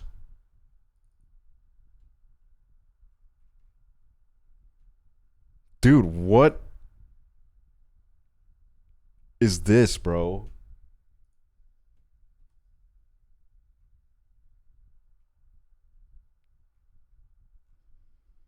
Wait, is this the image that ended up like getting edited and then posted onto Times Square? Like they made me like really white. Why do you look exactly like my teacher? Because I am your teacher. See me after class on Monday.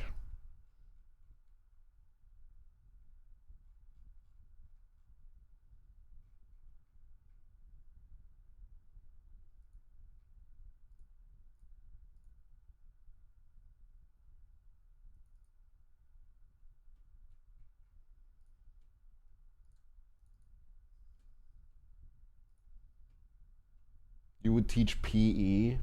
You think I would teach PE? I don't know, man.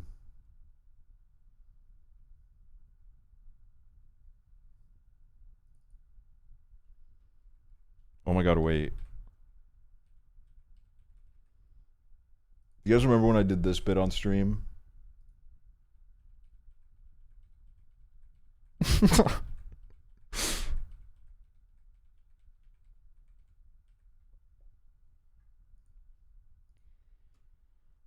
Shit.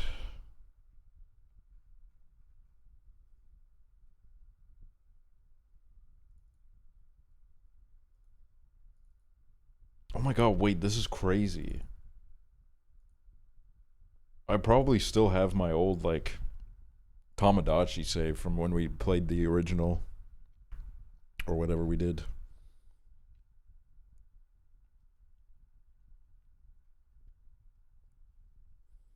That, like, 3 weeks you were low-key homeless was so interesting. Dude, that was insane.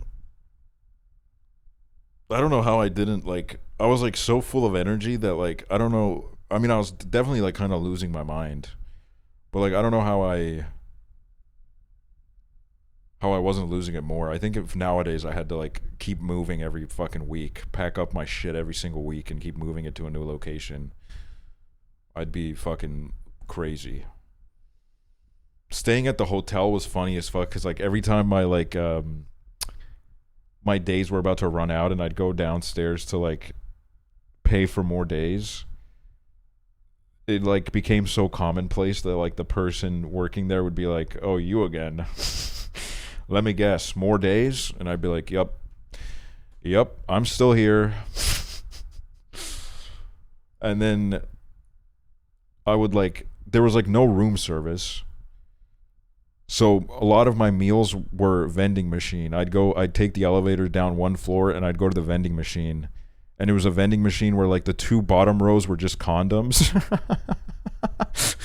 The two bottom rows were condoms, and then the 3 rows on top of that were like beverages and drinks.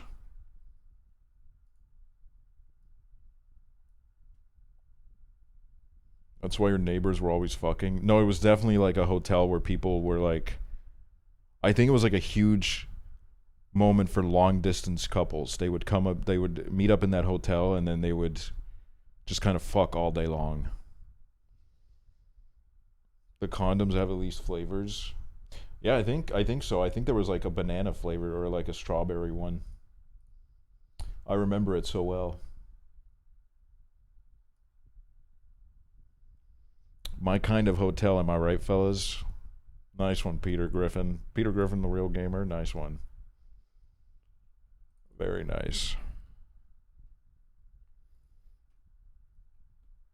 Banana flavored condom seems so awful.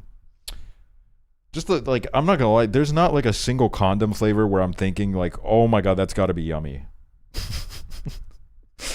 That's gotta be fucking delicious. There's no way, man. What did I join in on? Oh, just like, you know, some fun vibes, some fun Friday night vibes. Pizza condom. Okay, wait, that's actually a fucking awesome idea. Pizza flavored, Oreo flavored, flavored condoms do not make sense to me at all. I guess it's like, obviously to, like, I suck on it, I guess. But I even then, like, I'm just like, I don't really, I feel like the flavor would be just really chemically all the time. Like really like kind of fake and weird flavor.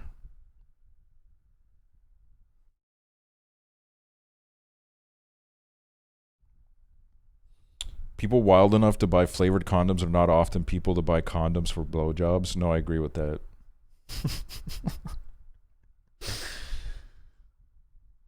I agree with that. Dick flavored condom so it's more realistic. What flavor would you do? I would do a pistachio kind of. Why did that pic pop up? What pic? Oh, the one of you really young? Oh, someone was like, why do I have this random ass picture of Nick? And then I was like, I remember that picture going around in like 2019. Glow in the dark for lightsaber fights. Wait, that's actually pretty good. Bro wants nut flavored condoms. I would do okay, let me think of a different idea then. Like bolognese flavored. Chicken soup. And then one that like it doesn't taste like anything, but it smells like gasoline. So it feels really good to like smell it.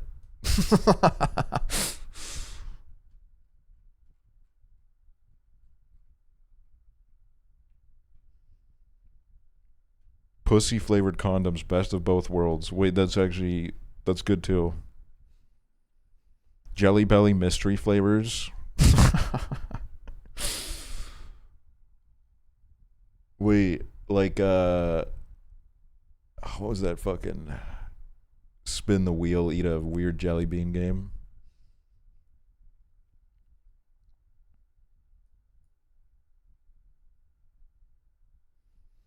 I would say I'm pretty sex positive / do not have shame about sex anymore, and even bringing up using a ribbed condom was awkward with a guy I had a very funny sexual dynamic with.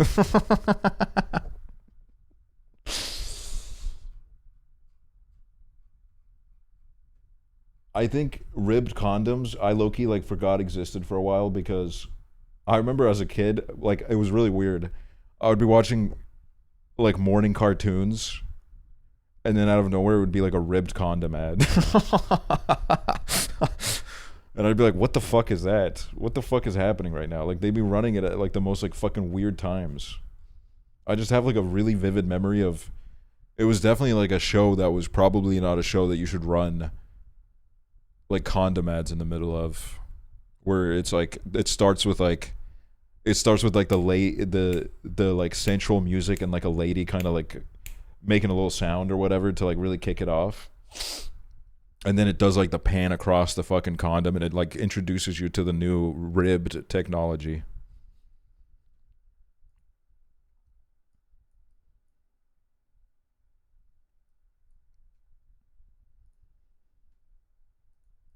They did that over here too. Like, why do I need to know this? No, literally, like, put the Bakugan ad back on, bro. The fuck?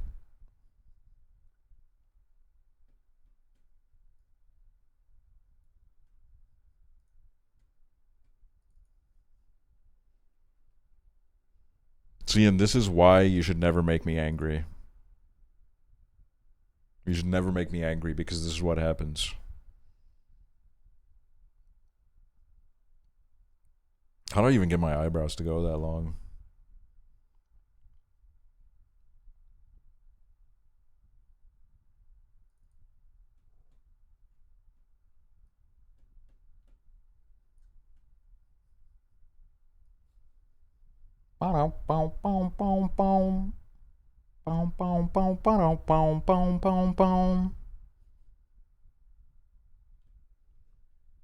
Okay, this is like kind of a dox, I guess. No, it's not really. I mean, I've said that this is my hometown. Dude, this is, I don't know if I ever showed this picture. This is when I went to like my local football club's match and I won the poster. And they invited me onto the pitch and they said, come on, see ya.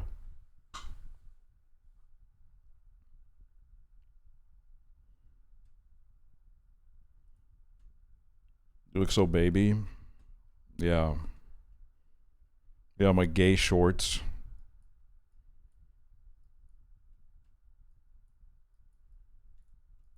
My gay shorts and my really awesome shoes. Dude, look at me. I was tanned as fuck. I was out playing in the grass, having the time of my life.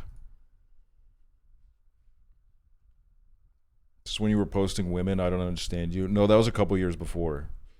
Here, I think I was like 13 or probably nearing like 14. I looked like I was like fucking 7 years old until at one point I turned 18 and then I looked like I was 34. Like I used to look quite a bit younger than my age, and then all of a sudden one day I just woke up and I was like old as fuck. Cuz I didn't have a growth spurt until I was like 16 or 17. I think. I got it quite late.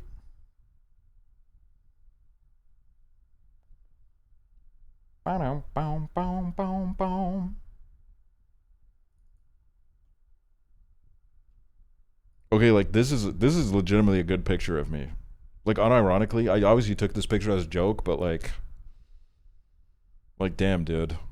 Spreading pit, picture of tiger in the background. My necklace that has since then been stolen from me. Great.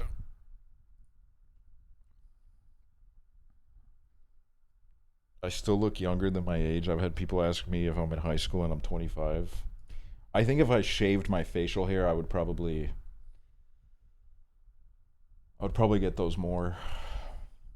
The facial hair is what kind of like carries me.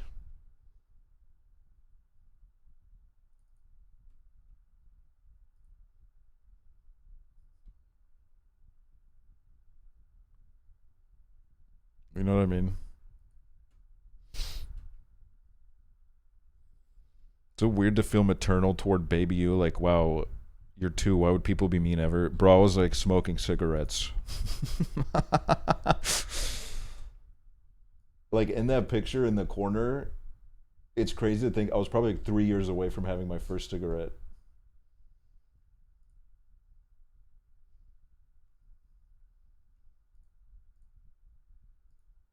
Kinda nuts. Kinda nuts. I only recently noticed that on the Estonian friend shirt you have no stash. Yeah, I think that was like that picture was taken like around the time where I shaved it all off.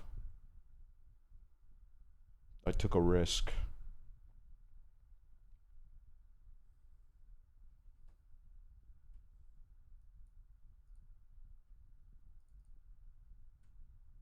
What else is there? Oh my god, I found it. This is the picture that is framed in my living room.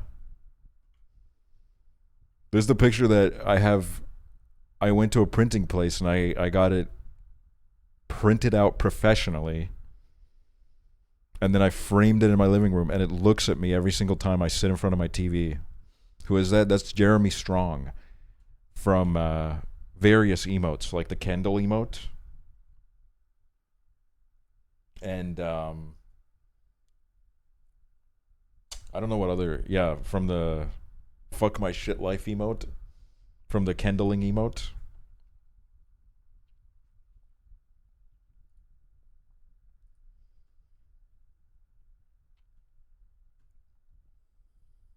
Bang bang bang bang bang bang bang bang bang bang bang bang bang.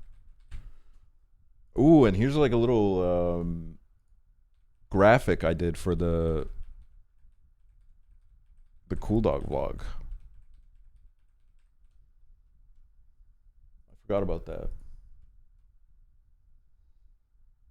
Bong bong bong bong bong. Bong bong bong bong bong. Bong bong bong bong bong.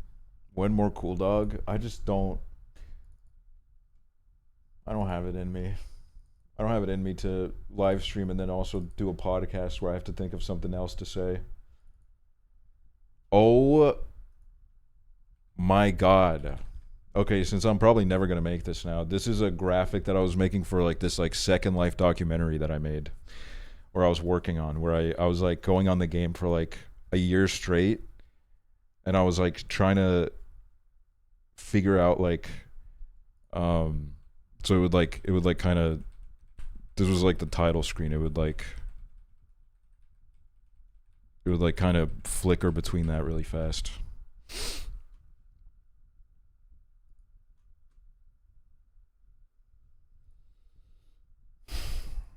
But yeah, it was interesting. I found a lot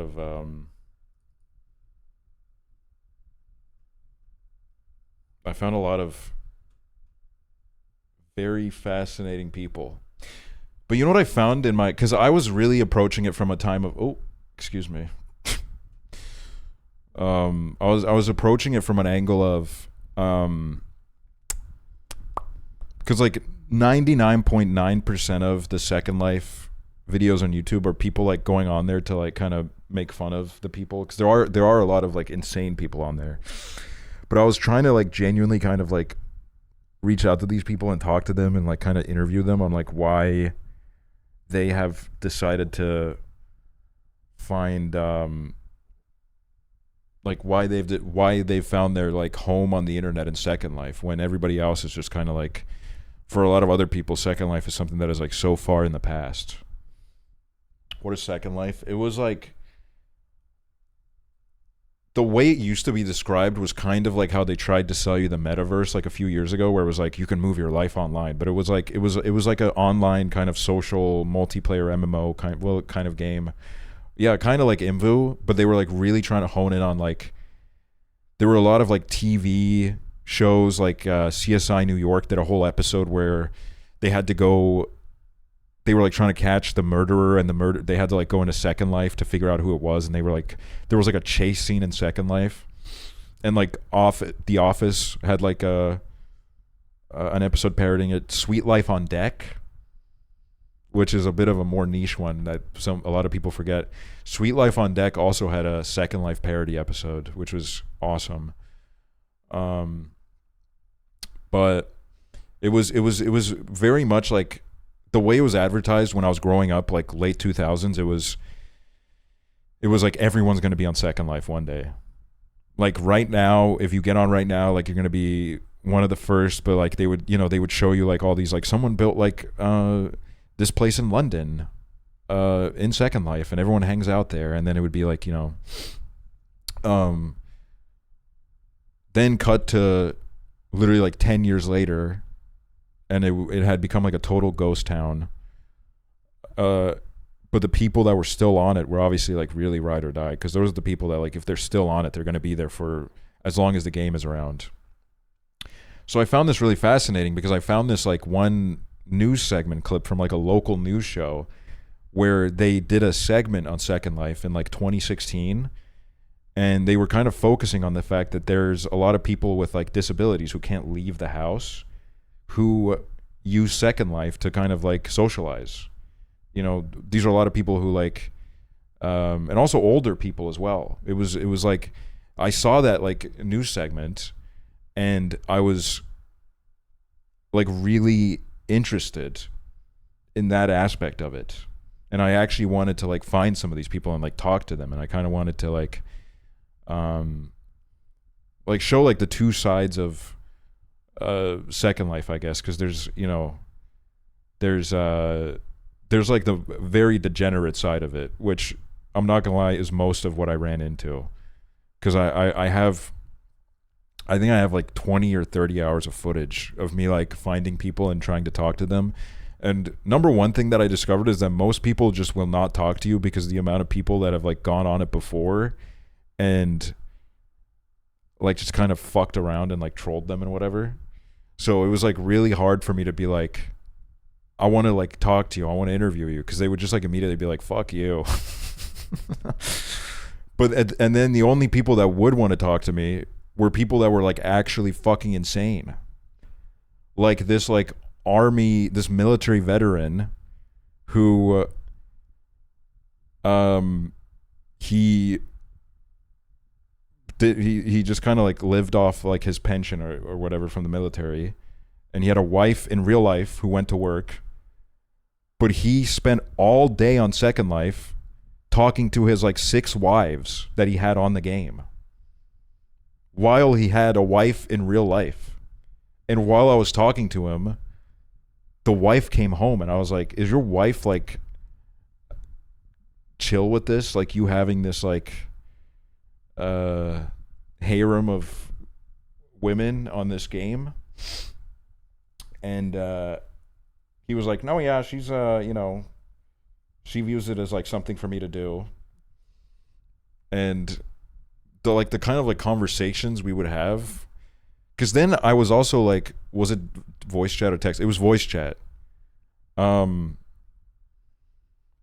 it was it was kind of funny, because I think at the time I think I did this part with, this was like years ago, so I did it with Hoover, and it was, I remember there was a point where I was like talking to him, and then I told Hoover, I was like, you need to like sneak around on this island, because he had like his own little island. I'm like, so this island is like so freaky, because he had like all these like wives who lived on there, and I'm like, dude, this vibe is like so fucking weird.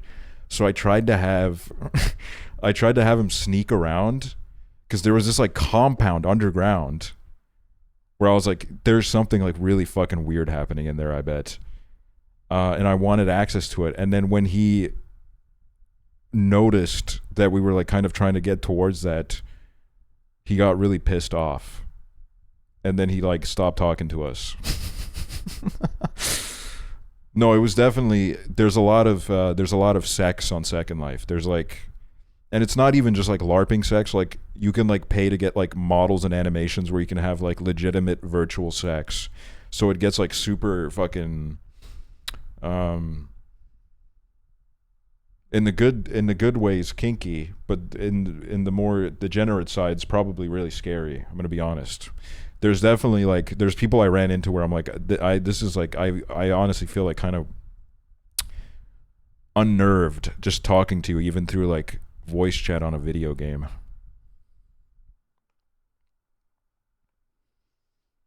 But I did enjoy it, like kind of like going around and like trying to,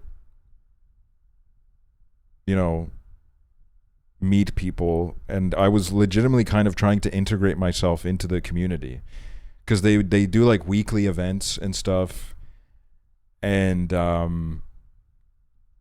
you know, they'd be like, oh, line dancing at Wednesday at 7 p.m. Eastern time. So I'd go to the fucking line dancing event.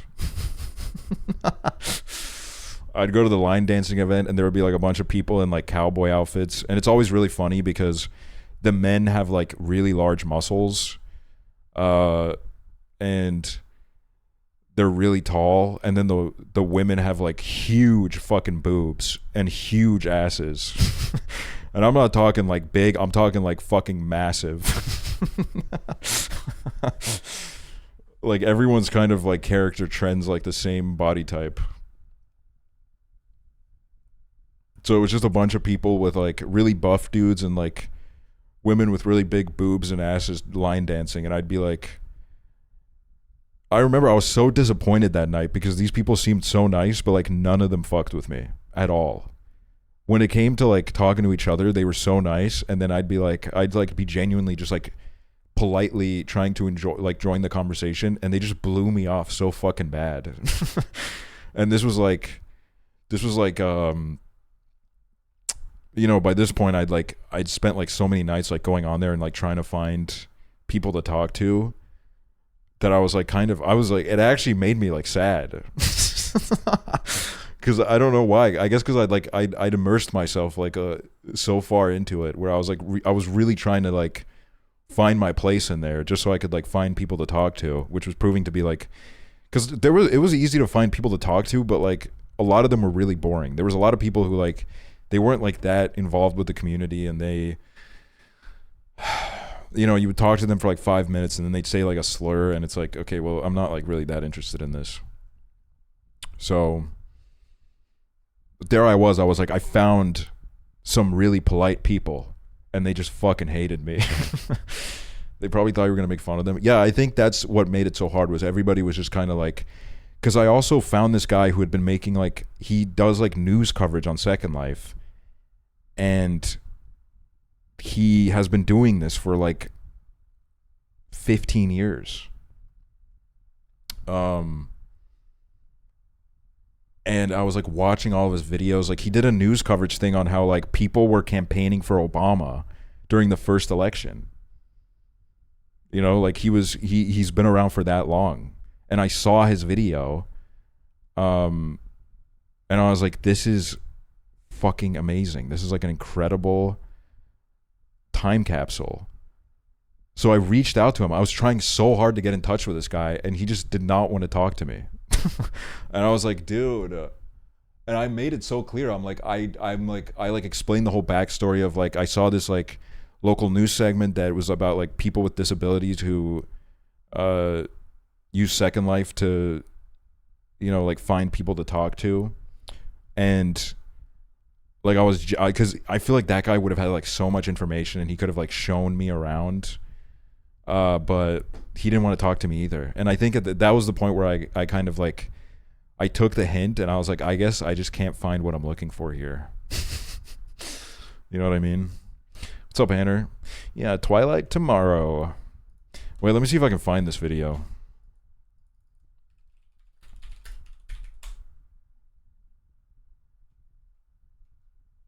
Oh my god, it's this. One of the things that we have to change. Fuck, it's so loud. Obama and Second Life. Is the idea that people cannot disagree without challenging each other's character and each other's patriotism. Like people were serious about this. They were like trying to campaign, because a lot of people were using Second Life at the time. So they were like seriously trying to kind of, you know, get the word out. These are the Americans I know. But this is what I mean, dude. Like, what the fuck? What are you doing, bro? Why are you so buff? You're showing up to the fucking Obama rally buff as hell for no reason. am Sienna Harris in Second Life. In real life, my name is Denise Hill. See, it's in shit real like this. Life, I'm going door to door to people's homes, and here I kind of focused on find out, they're not decided on who they're voting for, or they haven't registered to vote yet. There are a lot of disenfranchised youth, unfortunately. Second Life absolutely mirrors the world in that way. There is actually a group here called Republicans for Obama, and they put up a booth and said, yes, you can be Republican and you can still vote for Obama, so we support them in that. We have people. Is this not just IMVU? No, IMVU. Okay, here's the thing: is IMVU and Second Life are not in the same tier at all, because all that IMVU was, and I know this because I was there. I would be 11 years old. I would go on IMVU, and then I would like find someone with like really big boobs, and we would flirt, and I'd get a boner. I'd be like, that was crazy, and then I'd log off the game. That was like the extent of IMVU, really. Like that's what it was. Second Life, I'm telling you, this was promised as like our next reality.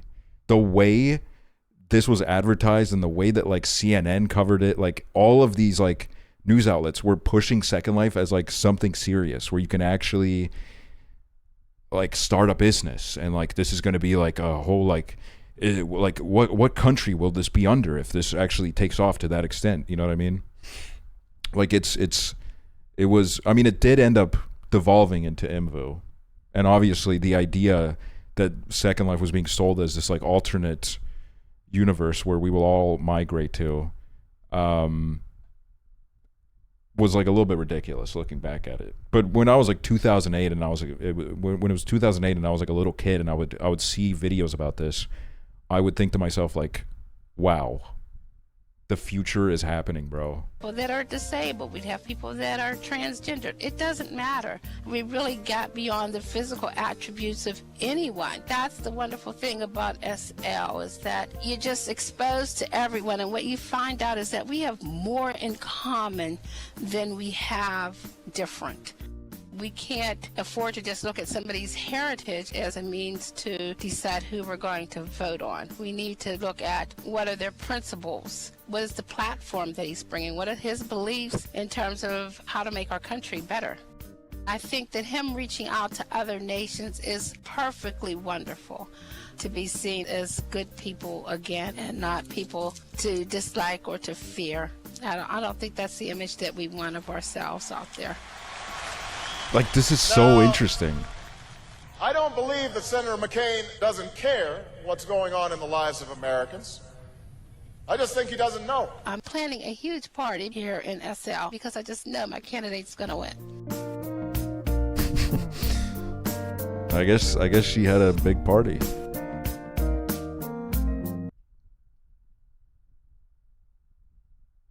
Did you ever watch the Polygon Second Life series? I think I watched like a little bit of this when I was like researching and stuff. I definitely remember like coming across this, but I was also like really like, you know, I remember like the Esteban Winsmore videos from back in the day, which is, by the way, the same guy who made the "Ooh, I love my wife, I love my wife." Ah! Like that's the same guy who did the Chance the Rapper parody. Is Esteban Winsmore from Second Life? If any of you guys ever saw those videos. But yeah, I was mainly like focusing on shit like this, where I was like, dude, this is crazy. Communist 2012. VR chat has a lot of these deep communities, yeah, which are also like very interesting in their own right. But I guess I'm like trying to remember like what I wrote in the script, but basically I was kind of like I was drawing a comparison of like Second Life is kind of like, you know, some of those like old company towns that you see where once it was like really prosperous, you know, a lot of people were moving in because there was this big company that was kind of giving work to everybody. And then either the company or the industry that the company was in went downhill. And what's left is just like very few people. You can look at like older pictures of the town and it's, you know, it's like the fucking main street is like fucking full of people. There's like a cinema. There's, you know, all these stores and stuff. And that's what like Second Life had turned into, was, you know, a lot of people were into it in 2008. Now there's only like there's very few people who still log on every day. So it was kind of like the idea of exploring these like digital ruins, because that's the thing about Second Life, is you can go to like anyone's house. And that's what I found really fascinating, was you would just get dropped on this map, and then you could go from house to house, and sometimes the door would be locked, so I'd have to look in through the windows. I'd be like going to people's houses, and I'd be looking in through the windows, and then I would see like on the wall there was like a picture of their Second Life family, and then in my head I was thinking like, this person probably hasn't logged on in like 15 years, and here I am like snooping on their fucking like balcony, trying to like look in, trying to like catch a glimpse. And I was just thinking so much about how, you know, there was a time where they were in this location making these plans, doing this like role play where they were this huge big family, which there is a lot of family role play.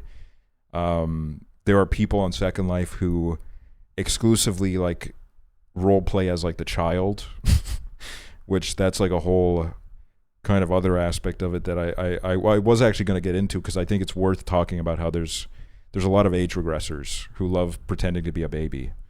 Those people are perverts. It's definitely they're very fascinating people. I'll leave it at that. Where they basically, yeah, you can, you know, this has all just moved on to VR chat, hasn't it? Yeah, that's yeah, it has. But that's my point, is that's why I found Second Life like way more like interesting, because people have like the people that were left behind, the people that didn't move on to VR chat. You know what I mean? Because there's even like outside of VR chat, there's like 1,000 other like you know, platforms that people socialize in a similar way, that people like, you know, fucking built families and like whatever the fuck. But Second Life is mostly people that logged on in the 2000s when it was promised as this like, this is the future, like you're gonna be here we're all gonna be on Second Life, and now it's just them. You know what I mean? Because it's also just like online communities in general. Maybe it's because like I come from the Toontown community, which is also a community for a game that closed down like what is it, like 13 years ago now? Yeah, it's gonna be 13 years in a couple months. But it's a community full of people who have just been around for like 20 fucking years. Like we have been around for so fucking long, and we're all coming back. You know, we all just keep coming back. Every time I log on to Toontown, or I read like any Toontown post, I'm like, I see the same fucking names. I've seen these people for decades of my life. So I find that really interesting, of how these like micro communities survive the fucking years. You know what I mean? And how like once you emotionally connect yourself to something, you're just going to keep coming back. Sometimes. Some of the people at least, you know what I mean? But then I think since I was working on this, and then I was just like kind of struggling to, because I wasn't getting like the footage I wanted, and I was kind of like struggling to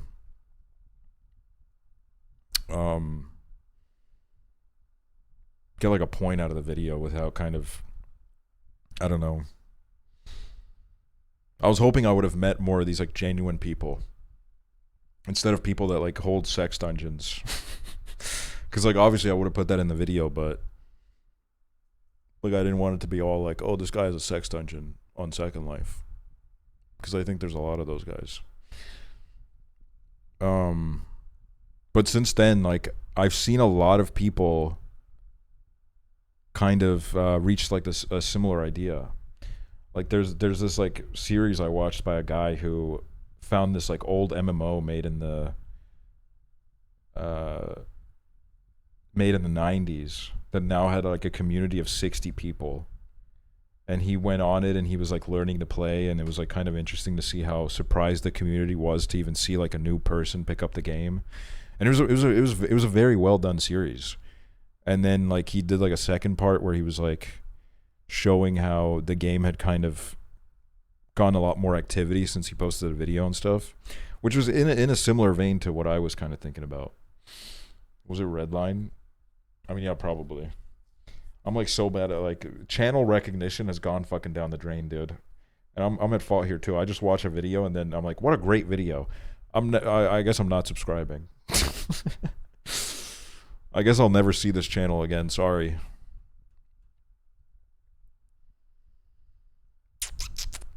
Do you think streaming has improved your ability to recognize the same people in chat across sites or who changed their username in chat? No, I'm not gonna lie. If a person changes their username, I have a lot of trouble. But like I do recognize the people that chat a lot in here. If I see them somewhere, I'm like, oh, I remember that name. Would you ever get into journalism like this again in a different format? I think, okay, my number one thing is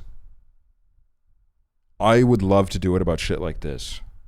I think shit like this where the stakes are pretty low and it's like things that I can, you know, say that there's not a lot that I would say that I'm super knowledgeable on, but for some reason my brain has like taken in every piece of information about every social MMO ever made. Like I have the history of it just all in my brain. So it's like something that I'm like really knowledgeable about. And I find like a lot of interest in talking in. But I always like, I think like every YouTuber has to be really mindful of the YouTuber to wannabe journalist pipeline, because I feel like too many of them end up like taking on way more than they can chew. And then all of a sudden they're like reporting on like really fucking serious shit that I feel like they just do not have the qualifications to handle. Like even if they're well intentioned, a lot of these like YouTubers, you kind of notice like they don't have it. They never went to school and they don't know any journalists, so they have like no journalistic integrity. They don't know like any of the fucking moral codes, or this is mainly honestly just like fucking true crime, which they're not journalists by any measure of the word, but they love to act like it. They love to act like they're doing the fucking world a service with their bullshit.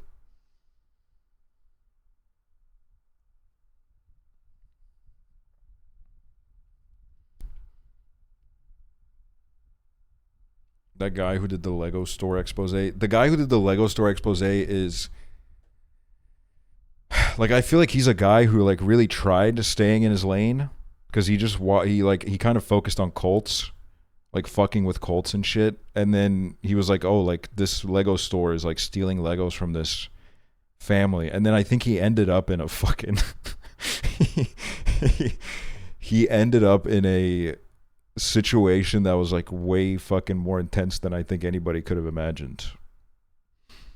Ending up like exposing like the fucking Mormon police corruption was crazy. Over some like Legos and shit. Which I feel like he's like a guy where I feel like if someone like wokeified him, hit him with like the woke laser, and then like taught him some journalism just based off like his initiative, I feel like he could do like really good work. Like he's got a good like nose on him. Like I think he has like potential for it. If he read a book, exactly. Exactly. Because there's like so much work that he does, but I'm like I'm like, bro, this is like peak fucking YouTuber trying to like put together a narrative.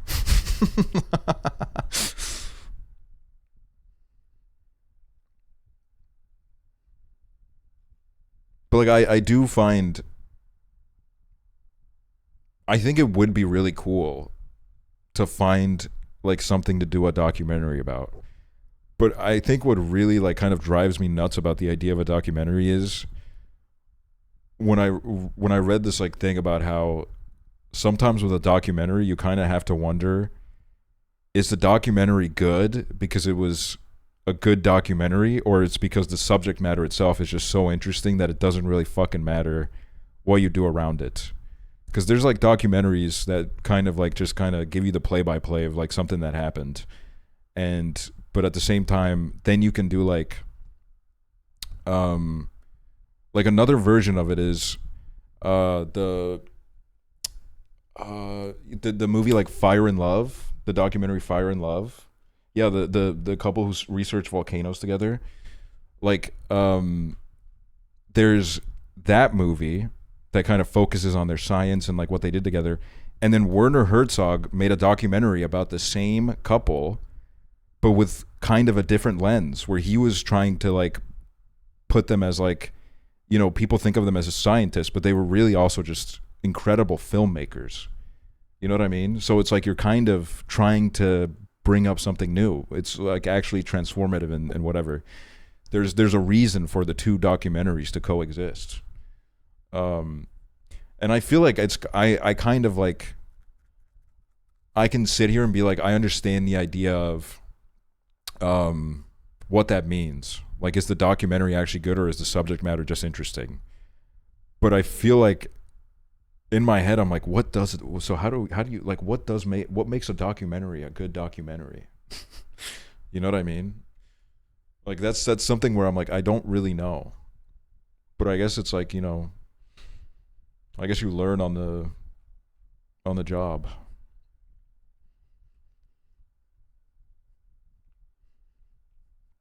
It had such a big archive of footage too, it seemed like. I just wanted to be in their study to snoop. Yeah, no, they had beautiful footage. Beautiful fucking footage.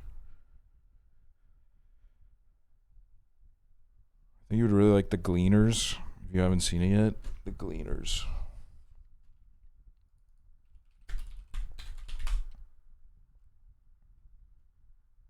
But yeah, I was mainly doing the Second Life thing because I'm someone that clearly has a lot of passions that I hold on to from like way back when.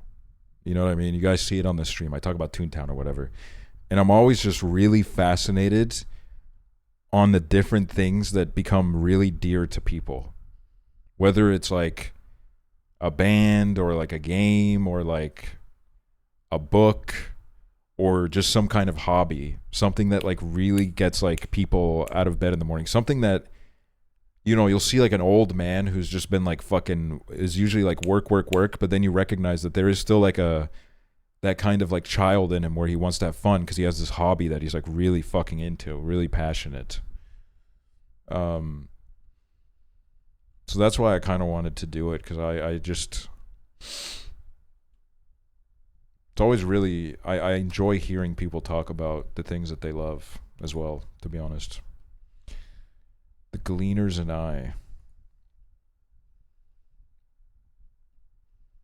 Varda focuses her eye on gleaners, those who scour already reaped fields for the odd potato or turnip. Her investigation leads from forgotten corners of the French countryside to off hours at the green markets of Paris, following those who insist on finding a use for that which society has cast off.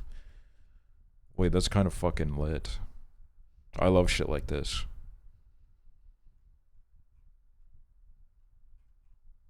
Love shit like this.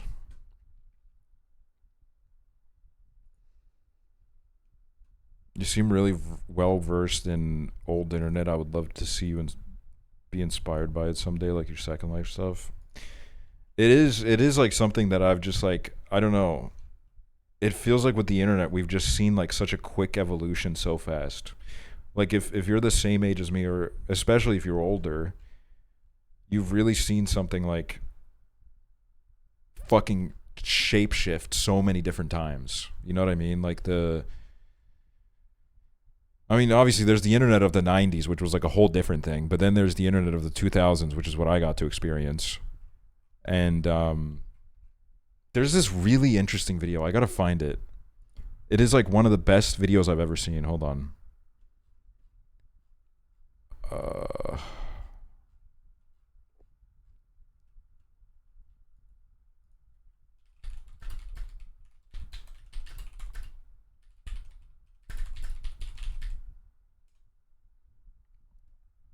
Okay, I can find it.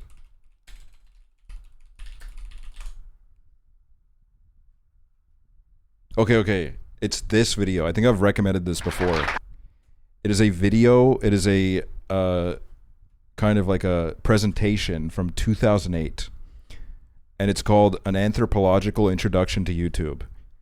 And this was someone who, I mean, obviously an anthropologist, who in 2008 did like an analysis of the community that was growing on YouTube and the culture that was like starting to root itself. And it's so, I've watched this shit like I think like 7 times. Like sometimes I just put this shit on because I'm like I don't know, I like to have it in the background because it's so, there's so many gems in here.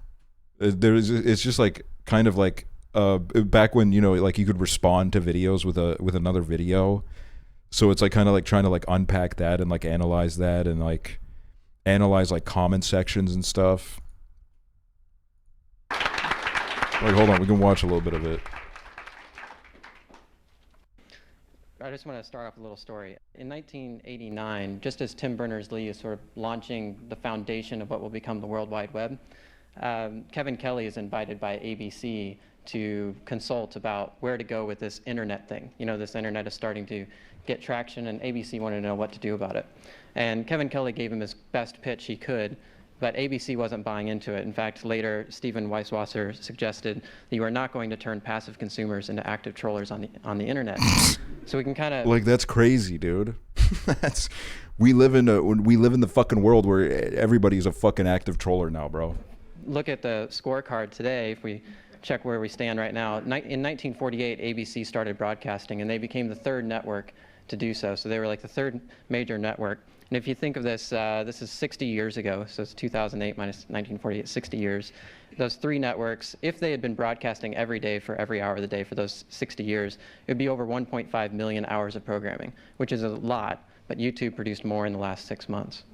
And they did it without producers. They did it with just like people like you and me, anybody who's ever uploaded anything to YouTube. This also has like this has a lot of like the 2000s YouTube hope core, where like there's definitely like a side to it where it's like, you know, things looked more optimistic back then.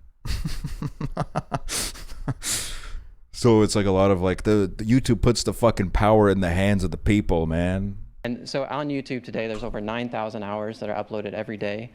It's the equivalent of almost 400 always-on TV channels, but it's not really 400 always-on TV channels because it's actually 200,000 3-minute videos.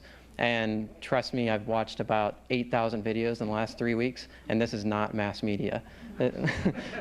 Like a large percentage of this is actually meant for less than 100 viewers, so it's really an interesting phenomenon. And 88% of the content that's coming through the front doors is new and original, which is actually better than the networks do. So. And the rest was fucking when Hulu would upload the Family Guy clips to YouTube. Who remembers? So, but that's the story of the numbers, and this is really a story about new forms of expression and new forms of community and new forms of identity emerging. And so instead, I want to start with another suburbs of New Jersey, and there Gary Brolsma Holy dogs, looks into dude. his webcam and says, "Hello." And this is like this great moment. I'll just let you hear the music for a second. Can you hear it? Okay. And there's this great Such moment. a classic. Gary Wolk has written about this. He says, Brolsma's video single-handedly justifies the existence of webcams. And he goes on to say, because here he is sitting in this dismal-looking suburban bedroom, but he's really going for it, flirting with the camera, utterly given over to the music. It's a movie of someone who's having the time of his life, wants to share his joy with everyone, and doesn't care what anyone else thinks. So this video obviously becomes like a huge phenomenon. Some people have suggested it's been viewed 600 million times. I'm not sure what this the guy actually proper passed away. statistic would be. Damn, rest in peace. But here you see some of the. Teenager from New Jersey is finding itself into email boxes everywhere, and folks, this one is the real deal. So he's on the Today Show. He's on VH1's Best Week Ever. He's like the new cyber star compared to the Star Wars kid. Now, meanwhile, this is February 2005, and meanwhile, YouTube is just then being created. So Chad, Steve, and Jawed are just registering it. on April 23rd, 2005, Oh, they classic. launched YouTube. They have the first videos posted on that day. And this is really interesting because it actually creates a new type of platform. Up to this time, it was actually really difficult to upload video to the web. And now suddenly, everybody can join in this Numa Numa craze, and they did. As you can see, over 58,000 videos have now been uploaded. And you'll see just people all over the world joining in this dance.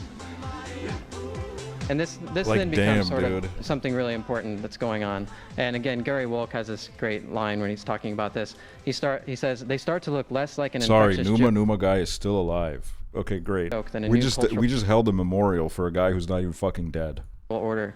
These kids aren't mocking the Numa Numa guy, they're venerating him. And they're beautiful to see because they're replicating and spreading his happiness. Like, this is such a beautiful fucking perspective, because this is basically a TikTok trend. Modern day equivalent is a TikTok trend. And I look at it nowadays and I'm like, oh my fucking God, everyone's so fucking annoying.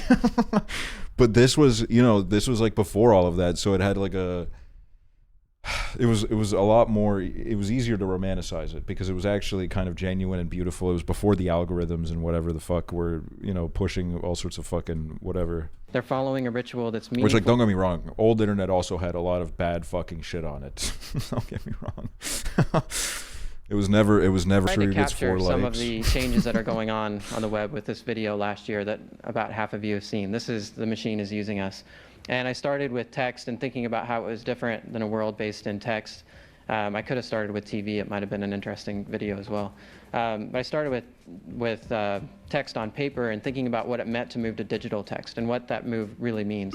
I'm just going to speed this up so you don't have to watch the whole thing. W transition. But in general, what I was trying to get at was that when you unpack the impacts of digital text and you think about the separation of form and content, blogs, wikis, tagging, all of these things, it leads to a necessity to really think what the web is all about, that it's not just about information, that it's actually about linking people, and it's about linking people in ways that we've never been linked before.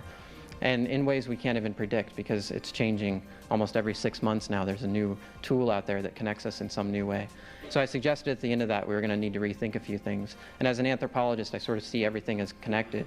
So like I really have the sense that we're going to have to rethink all of these things. I actually have a theory about each one of these if you want to pin me down in Which, like, this part is still here. You know what I mean? Like, for example, like gay kids who live in like really conservative areas, they can go online and like meet people who are also gay, and they can be like, wow, okay, there's gay people out there. Gay people exist. You know what I mean? So it very much like still exists in that sense.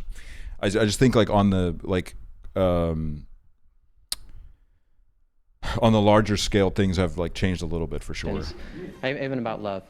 So what really surprised me after the video was, and I think what really drives home the point, is not the video itself, but what happened afterwards. So I uploaded this on a Wednesday, and it was Wednesday before Super Bowl Sunday, and that becomes important, and I'll tell you why in a second. So I actually made it by myself on this kind of, frankly, it's not a very nice computer, in the basement of my house here in Kansas. I was working Showed his alone, fucking except house. for I was actually sort of collaborating with a guy in the Ivory Coast of Africa because he had uploaded some of his music. I'm a horrible musician, but he had some great music. He uploaded it, and he put a Creative Commons license on it, which meant that I could use it for my video. So we were able to collaborate across time and space, essentially. Now, this is then on Friday, so 2 days after I uploaded it, you can see it had 253 views. And I had to take the screenshot because as an anthropologist, if your work reaches more than like 200 people, this is a really big deal. So I took the screenshot and I actually sent it to my department head, you know, to put it in the tenure file. And then that was on Friday. Saturday, it had jumped to over 1,000. And I thought, oh, okay, something's going on here because it was actually growing exponentially. And I could actually see the count speeding up. It was going faster and faster. Are you blushing? I thought, okay, what's going on? I don't know if I'm started blushing or if it's the looking sun around on coming web out trying and to it's figure out what's progressively going getting on. hotter. And I found it at dig.com. So what dig.com is a place where it's basically like user-generated filtering. So what you just saw was the video was user-generated content. This is like user-generated filtering, where the users can get together and they can give it a thumbs up if they like it, they can dig it, or if they don't like it, they can bury it. And the stuff that gets dug up ends up on the front page. And here you can see it's actually coming out to the front page through this user-generated filtering process. And then several thousand more people see it. Then the Buy same one, thing is get going one over free on Cold Stone Delicious, ice where cream. a lot of people are tagging it. So if you guys don't know how tagging works, for example, if they're watching the video here, they can push a button and then it tags it for them. It basically bookmarks it, but those bookmarks are shared with the world. And so when they tag it with a word like Web 2.0, it goes back to Delicious on the Web 2.0 Wait, that's list. awesome that And there's a lot of people anthropology actually majors sort of in this watching chat. this list who are interested in Web 2.0 or whatever it is you're interested in, and you watch that list and you'll see these things. Like, I appear. won't lie. When I was like watching this and I was like reading a bunch of other stuff a few years ago, there was like, I was thinking like, well, if it doesn't work out, this seems pretty interesting. So this is user-generated organization, but because this stuff is actually being Like, I was distributed like, I don't know, out like I enjoy and coming right these onto kind of people's things. front page in many cases through RSS feeds and this type of thing, it's also user-generated distribution. So you think about this massive media machine that we've existed with for so long and the massive distribution system and organization system and all this, there's now a user-generated alternative to all this. And that's what really moved this video around the web. So there's also going throughout the blogosphere, and this is user-generated commentary. But the cool thing about that is that each time somebody blogs it, it actually kind of scores a point, you might say, on Technorati. And so Technorati is actually counting the number of times people are blogging these things and keeping track of these. So there's a ranking system. So this is now Super Bowl Sunday morning. And it actually appeared in the top 5, and I was just totally blown away by this. But we knew it was Super Bowl Sunday, so we're thinking, oh gosh, Viral by, as fuck. 7 o'clock tonight, all the viral videos from the Super Bowl or all the commercials are just going to bombard the web, and we're going to be blasted out of the top 20. So we're just like hitting refresh, refresh, refresh. Like my wife and I are just sitting there, refresh, refresh, and we're hoping it'll get to #1, and it actually did. So by noon that day, it was the #1 video in the blogosphere. And then actually the next day, most of the videos were from the Super Bowl, but standing on top of that was my video. So here we had these commercials, which on average cost $3.6 million to produce and get out on the web. And my little video, which cost nothing to produce, was sitting on top. So there's really something interesting going on here. This is taken some time ago. You can see it had almost 5 million views at that time. Over 13,000 people were writing about it. It went on to local news, at which point she noted, who knew anthropology could be so much fun? And there you saw the introduction. Wow. There, went to Wired. It was translated into 12 different languages within a matter of months. I haven't watched this in a few years, so this is like I'm watching it for the first time. So we're really living in a different kind of mediascape here. YouTube is a part of it, but it's actually, you got to think about the whole mediascape. You can't just think about YouTube. Like, I know he had fun making this. The anthropology of YouTube. And so my video is an example where posted on YouTube, I send it out on email, it travels in through the blogosphere, it goes through Facebook and MySpace and Dig and so on. And this is showing that there's this really interesting integrated mediascape that we now live in. And at the center of this mediascape Don't click, there's is nudity. us. Okay. And that makes things especially interesting. And as an anthropologist, I think of media maybe slightly differently than most people. Bye, I don't Ladybug think of it Mill. as content. I think of, and I don't even think of it as tools of communication. I think of media as mediating human relationships. And that's important because when media change, then human relationships change. And that's where the anthropology of this comes in. And that's why I wanted to suggest that we're going to have to rethink all of these things, including ourselves. So, as what we've been doing in the last 2 years now with my students, I have about 10 undergraduate students every spring, and we just launch into a study of YouTube each spring. And why'd that one guy kind of look like Trevor with dreads? Some of the quantitative work we do, for example, is like we'll watch a YouTube. We just launch into a study of YouTube. Dude, that's Trevor, bro. Trevor, what are you doing, man? YouTube each spring, and I'll show you kind of what we do. This is just some of the quantitative work we do. For example, it's like we'll watch a YouTube video in this part of the screen here, and we'll have a data uploading thing over here, and the students can upload at any time. Anytime they're watching YouTube videos, they can be taking notes on the videos, and all that goes to a database that we can then analyze. And just to give you a sense of who is on YouTube, it's kind of interesting because this is about digital natives, but it's very interesting to look at the age ranges here. If you look at 35 and over, about 25% of YouTube videos feature somebody 35 and over, which is actually the same as the number of teens, 12 to 17.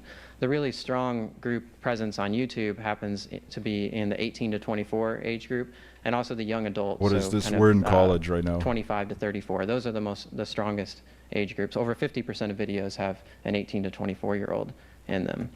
Now, what's on YouTube? This is where things get kind of interesting. So I'm just going to give you a quick little tour of what's out there. So here's a 92-year-old Irving Fields singing about YouTube, and there's a lot of songs about YouTube on YouTube, if you're interested in those. But the most commonly uploaded videos on YouTube are actually home videos, and this is a famous example that many of you may have seen. Most of the uploads on video are actually meant for less than 100 God, views. it's crazy how he's the one provoking.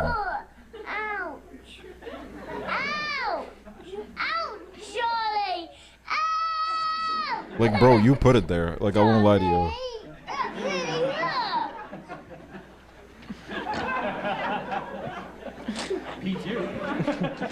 Now, what's really interesting about this is the sort of participatory nature of YouTube.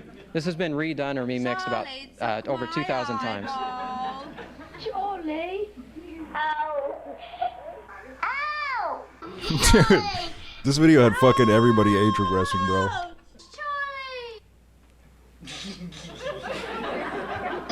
That really hurt, and it's still healthy.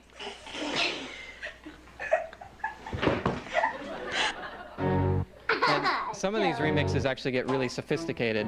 So here somebody's actually remixed it using Fruity Loops, if you know what that is. I'll show you what it is in a second.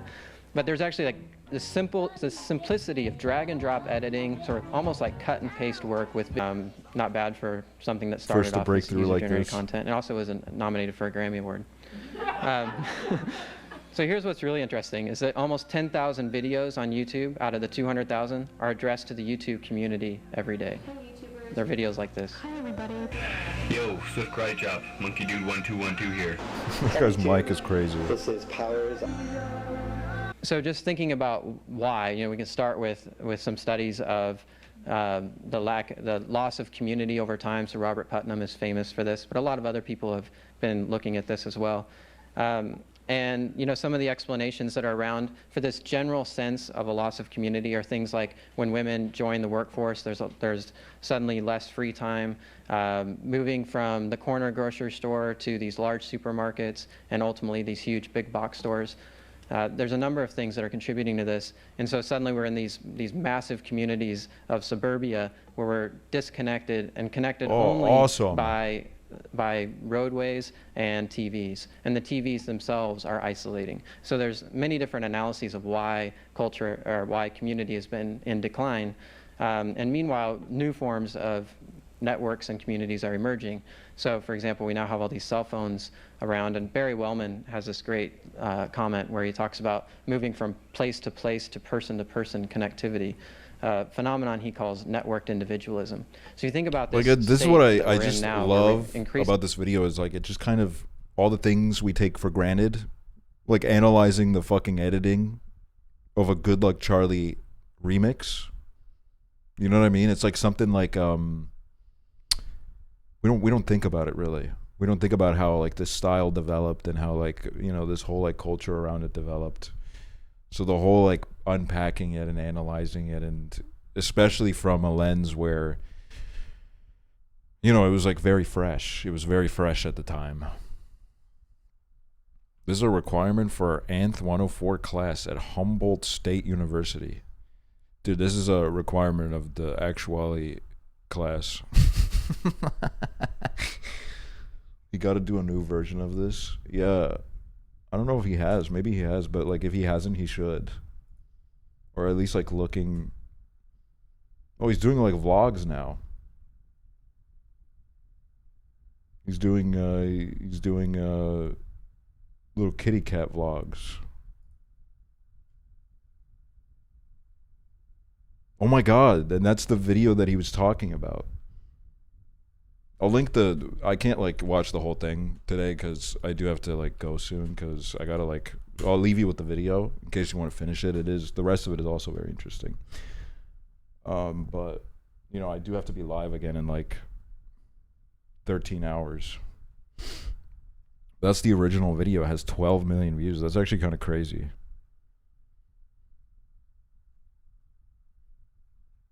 That's actually like nuts.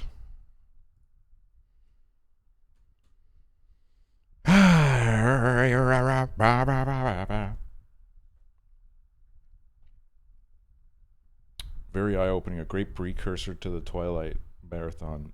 Yeah. Yes.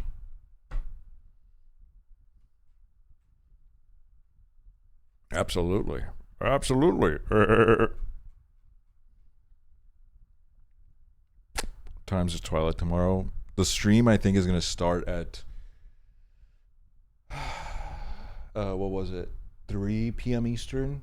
I'm going to shoot for around that time. I might be a little bit late, but that's where I'm kind of aiming for. I also need to get all the movies ready and stuff and make sure that they all look good on the stream and stuff and whatever.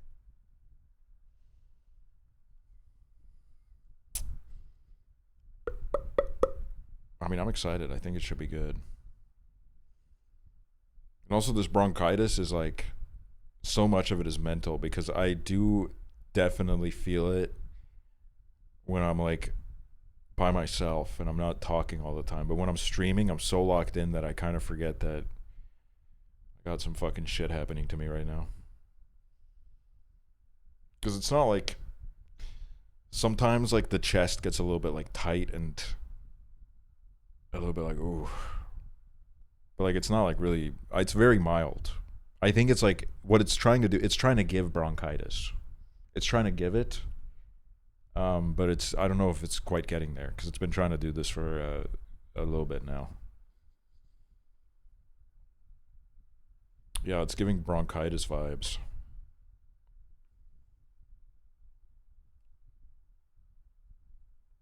Ugh. Well, that was a fucking tangent. I think we just went down like a 2-hour-long tangent because I showed a fucking picture off my computer. You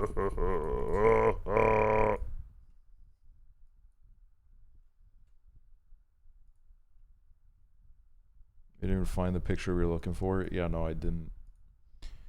I did not find it.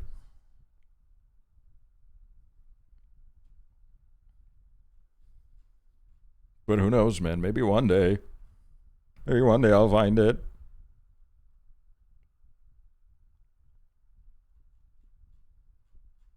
Thank you for showing us that video. It's one of my favorites. I really like it. I really like it.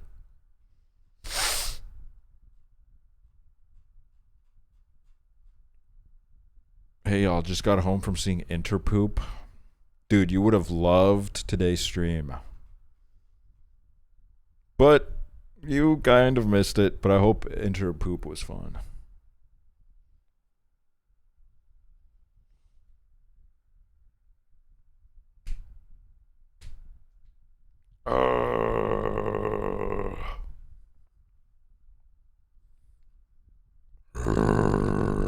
You think if I show up to like a random university and I say, I am Mr. Professor,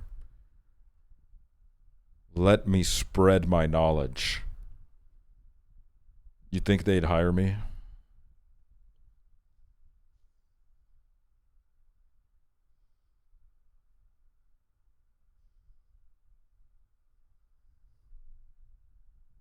No, but you could probably sneak in as a student. Really? Am I giving college?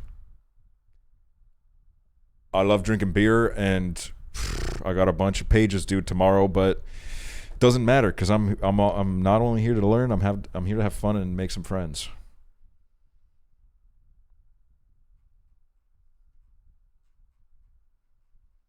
Girl, there's 40-year-olds in classes. Well, yeah, but like, do I give young, hip, cool?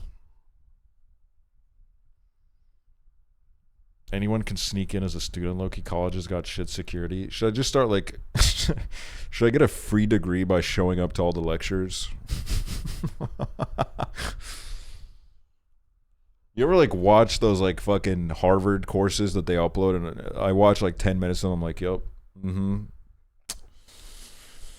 Yeah, I've been saying this actually. I watch them and I think like, dude, Harvard would be such a fucking waste of money for me. Because, like, the whole time I was watching, I was just thinking, like, I already know all this shit. So fucking boring. Just not a lot of new information, like, at all.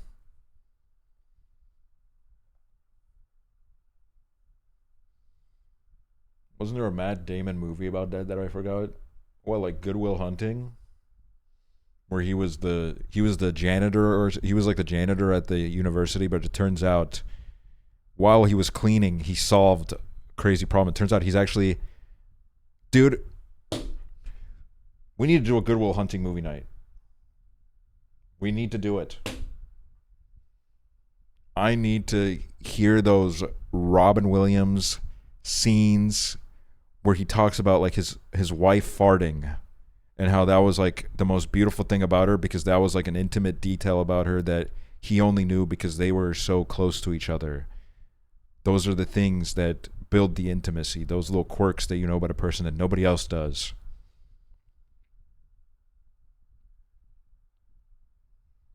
Yeah, we gotta do a Good Will Hunting. You know what? Instead of Twilight Marathon tomorrow, we're watching Good Will Hunting 6 times. We're watching it 6 times to see if we will become Will Hunting.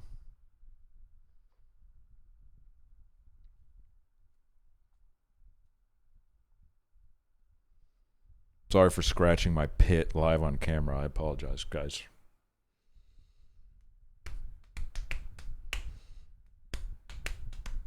Am I crazy, or is like Dead Poet Society, Good Will Hunting like the obvious double feature? Am I crazy?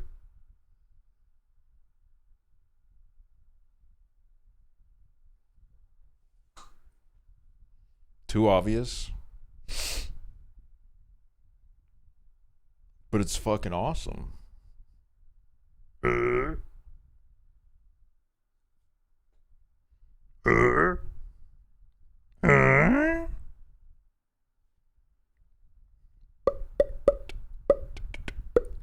Dead Poet Society will kill every gay person in chat.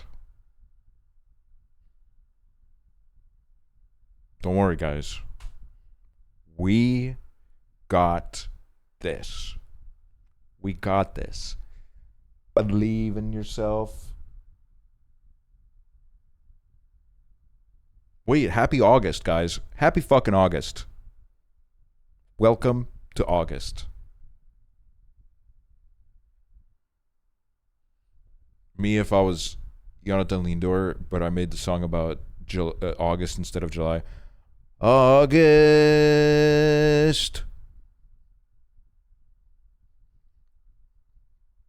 Still July for me. You guys gotta fucking hurry up. August is almost over for us. And you're telling me you're still in July? Oh my God.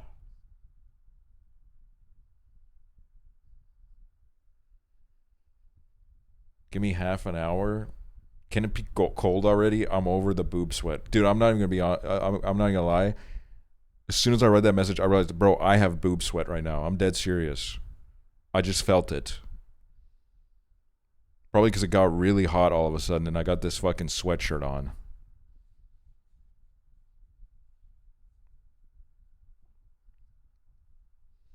Can you stream on August 7th?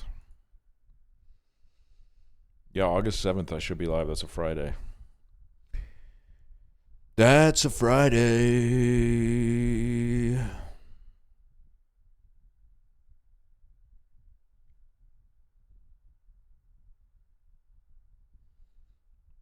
Really, another sweat struggle that no one talks about is the streamer who streams in the summer and sometimes the ears get a little they get a little sweaty. Gets a little crazy in here. Raise awareness, guys.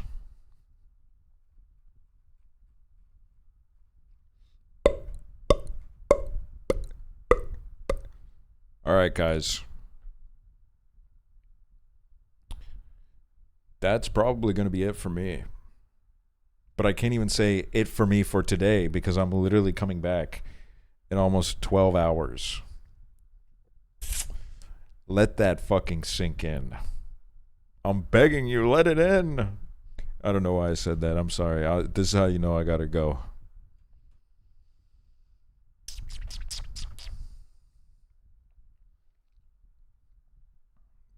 Do you want me to tell my date to tune in? Yes.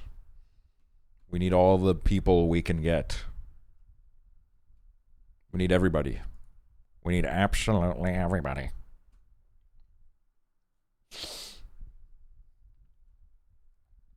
All right, guys. Thanks for watching. Thanks for all the subs. Emmy caught stars. In case I didn't thank you, thank you for the 57 months. Thank you so much. Thanks for watching. Thanks for tuning in. Thanks for tuning in to my